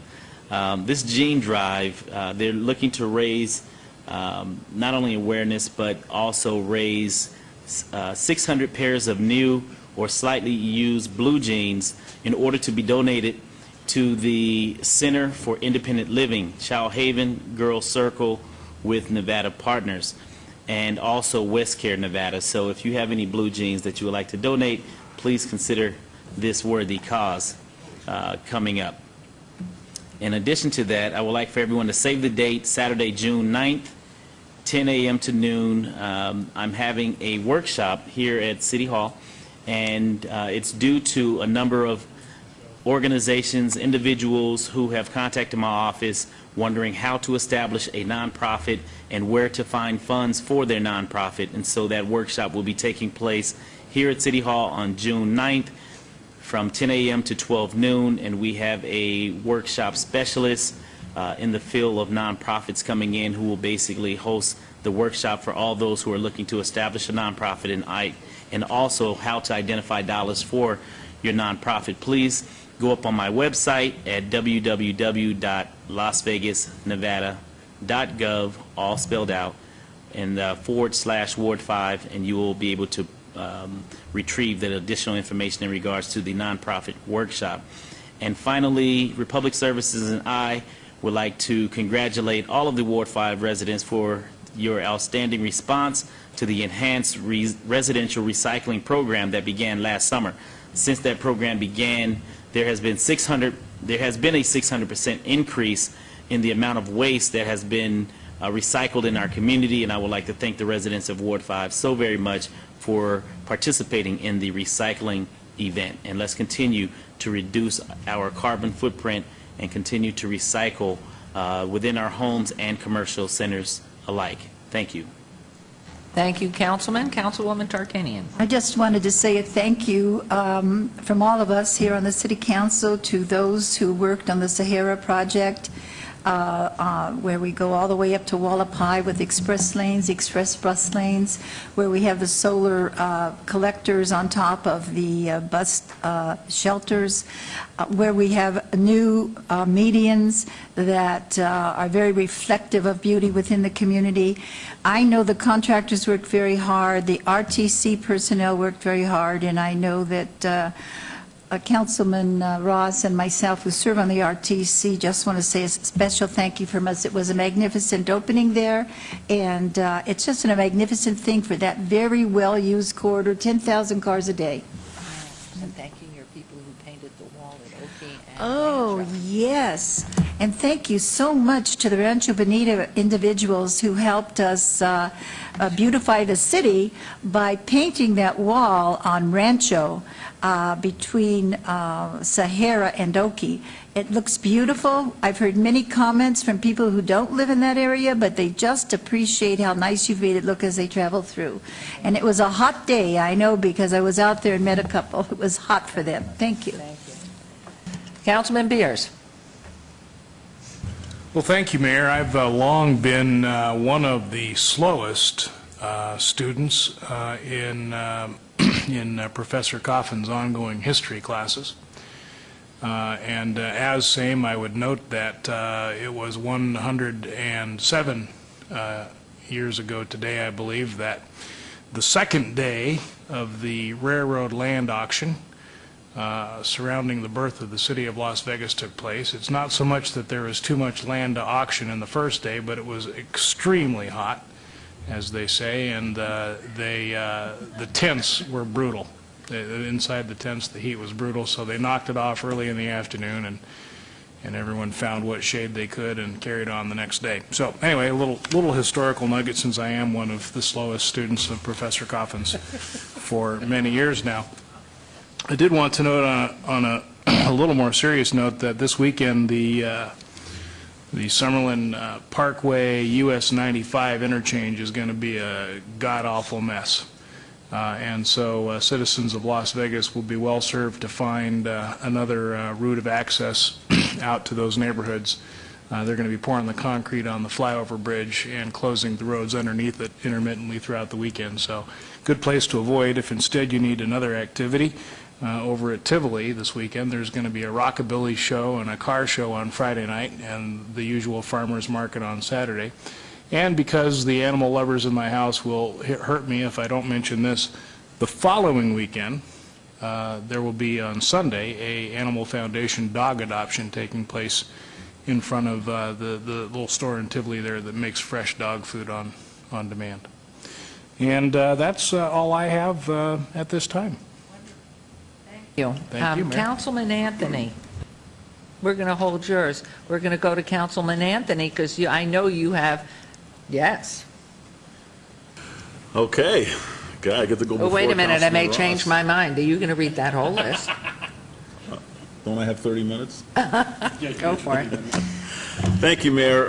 As you may or may not know, the month of May every year is National Law Enforcement Memorial Month, where memorial ceremonies are held throughout the United States. The big one is in Washington, D.C. However, we do have our Southern Nevada Law Enforcement Memorial Ceremony, which is going to be held Thursday, May 17th. This is a multi-agency event where we pay tribute to the local law enforcement officers, both federal, state, and local, who have died in the line of duty from 1905 to present.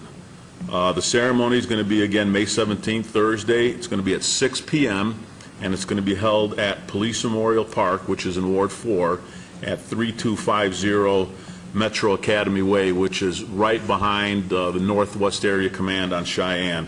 If you haven't been to this event, it's a very solemn event where, again, we honor those officers that have made the ultimate sacrifice in Southern Nevada. The speakers are going to be Sheriff Doug Gillespie from LVMPD, Lieutenant Tim Filson of the Nevada Department of Corrections, and Assistant Special Agent in Charge Paul Rosario of the U.S. Drug Enforcement Administration. In addition, there's going to be an extra special ceremony that occurs. As many of you know up here, the first memorial that was erected for law enforcement officers that died in the line of duty in Southern Nevada was the Law Enforcement Memorial Rock that was at the steps of the old City Hall at 400 East Stewart. And there were 18 stars added to it, and eventually the memorial was moved out to Police Memorial Park behind the Northwest Area Command, but the rock remained there.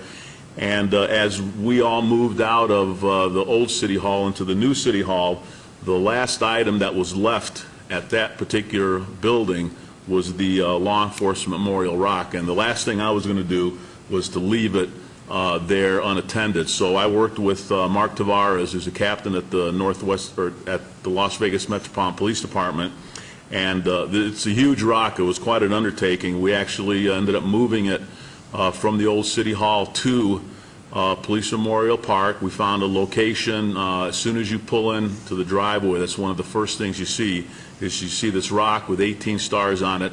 That was the original memorial, and our city staff, we designated that area. We poured concrete. We put up the fencing around it, very nice fencing. We put a flagpole up, and then the Summerlin Rotary Club was out there a few weeks ago cleaning up Police Memorial Park, and they finished kind of beautifying the area around it, so it looks absolutely awesome. It's a great tribute to those officers, and that evening during that ceremony, myself, I will be rededicating that particular memorial at Police Memorial Park, and it will be there forever to honor those officers that have died in the line of duty. So please come out May 17th, Thursday, at 6 p.m. It's a very nice event.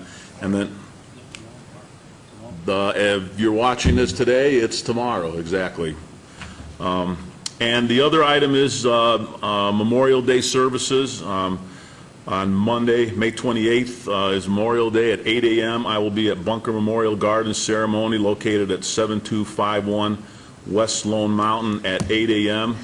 To honor those individuals that died defending this country, those war veterans. So I know there will be ceremonies throughout Southern Nevada honoring our war veterans that have died in the line of duty, but I will be at Bunker Memorial Gardens ceremony. If you live up in the Ward 6, Ward 4, kind of the northwest part of town, please come out, 7251 West Sloan Mountain, and it's a good way to pay a tribute to those individuals. Thank you.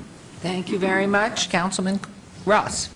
Thank you, Mayor. A lot of great stuff going on in the city. And it's such a privilege to serve with these council members and all the great things that they're doing in their respective wards. A couple of fun things and, of course, a serious thing at the very end. For the benefit of the city and the residents of the city of Las Vegas, it is Eldorado Days, Eldorado Week, going on right now. Thursdays, tomorrow, starts the Eldorado Days. Cowboys for a Cure tomorrow night. We encourage everyone to wear pink. Tomorrow night supports the local Susan G. Komen Group with 100% of ticket sales going to the local office to help fight breast cancer. This is the Locals Rodeo tomorrow night. Gates open at 5. Rodeo starts at 8 o'clock. Friday night, gates open at 5 o'clock, and this is the beginning of the professional, PRCA, professional rodeo. Gates open, like I said, at 5, and that rodeo starts at 8. Saturday, very special day, as Councilman Coffin, Councilman Beers have alluded about the city's birthday, if you will. That's why we always celebrate Eldorado at this time of year, for the birth of the city. May 19th, the Saturday, is the Eldorado Parade down on 4th Street. It is an awesome, awesome event. The start time for that parade is 5 o'clock, and then the rodeo kicks in right after that. We scheduled the rodeos, or the parades now in the evening, so more families can come down there and it's not burning hot. Saturday is Military Day at the rodeo grounds. We're working with Operation Free Ride to give all military families a free ride on a horse in the arena. That takes place from 1 to 3 p.m. Pro Rodeo starts at 8 p.m. Then again on Sunday, gates open at 5. Pro Rodeo begins at 8 o'clock. And this will be the final rodeo performance for this year. And the next year, the rodeo grounds are actually moving over to Cashman Field. So, Mayor, good you have your hat on. Now, fun things out in Ward 6. Coffee with the Mayor. Mayor, you're going to be with me out in Ward 6 Monday, May 21st, 8 a.m. to 9:30 at Waffles Cafe. 6446 North Durango, Suite 150. I think everybody who lives in the Northwest knows where Waffles is. The mayor will be joining me out there for coffee with the mayor. Mayor, I'll pass on the coffee, but we'll have a great conversation out there and visit with some of my constituents. Then I could have a waffle. That's what I'm looking forward to, a waffle. And the rest of the council is invited as well, as long as the attorney doesn't think we violate any laws. Movie in the Park, Friday, May 25th, the Centennial Hills Amphitheater. Well, fabulous, fabulous facility in the city of Las Vegas. We will be watching Adventures of Tintin. It is rated PG. This is a great opportunity to go to a free event that the city helps to sponsor. Actually, our sponsor for this movie will be Rosati's Pizza. And I think if you log on to the city's website, lasvegasnevada.gov, follow the links, you can actually print a coupon to get a discount on a pizza at Rosati's before you go to the movie. Isn't that cool? So Rosati's Pizza sponsoring that move. Again, that's May 25th, Friday at 7:30. Now for a more serious item, we continue our good relationship with Nevada Child Seekers here in Las Vegas and in Southern Nevada. Our missing youth this week is Alexa Esposito. She's a 16-year-old young lady. She's 5'7", weighs 115 pounds. She was last seen May 7th, 2012. Alexa was last seen in the area of Flamingo and Rainbow.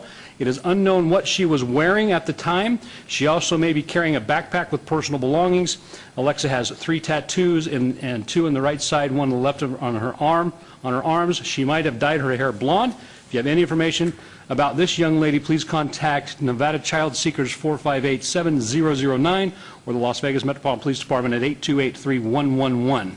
Thank you, Mayor and council members. And in closing, in reference to El Dorado, which Councilman Ross has so aptly discussed, remember you can get your tickets at Stewart Street and 7th starting tomorrow at 5 p.m. And I'm sure you can get them at the gate, but do come out for the great parade at 5 p.m. on Saturday. I will be joining Councilman Anthony at the Police Memorial Park on tomorrow night at 6 p.m., and that should be much cooler, so please do come out. We've been so well served by so many selfless people who have given their lives. Also, on Friday the 18th at 5 p.m., meet some of your favorite action heroes and see their famous cars at the Las Vegas Car Stars event on First Street Stage at Fremont Street. Experience. Rumor has it I'll be arriving in the vehicle of a certain masked superhero. So that is exciting. Councilwoman, I always go traveling with Councilwoman. I hope she'll join me there. Yes. And Councilman Ross mentioned our coffee with the mayor on Monday the 21st. Memorial Day, I will not be joining Councilman Anthony because I will be down with the families at the Palm Downtown Mortuary at 9 a.m. and then at Woodlawn at 9:30. And I'm sure there will be other places because all of us will do nothing but go out and honor these fallen heroes of ours. And finally, all citizens are welcome to join city employees and me every Monday at noon for a unusual walk around downtown. This past week we did the Fremont experience, which we did very quickly, and it was very hot, but we try to seek cooler walks. And that will help you stay in shape. And the last thing is our next council meeting will be Wednesday, June 6th, here at 9 o'clock. And so with that, I wish you all a happy weekend, a happy couple of weeks till we regroup, and a wonderful El Dorado and special Memorial Day weekend. We just look forward to that, and thank you all for everything today, and we stand adjourned. Thank you.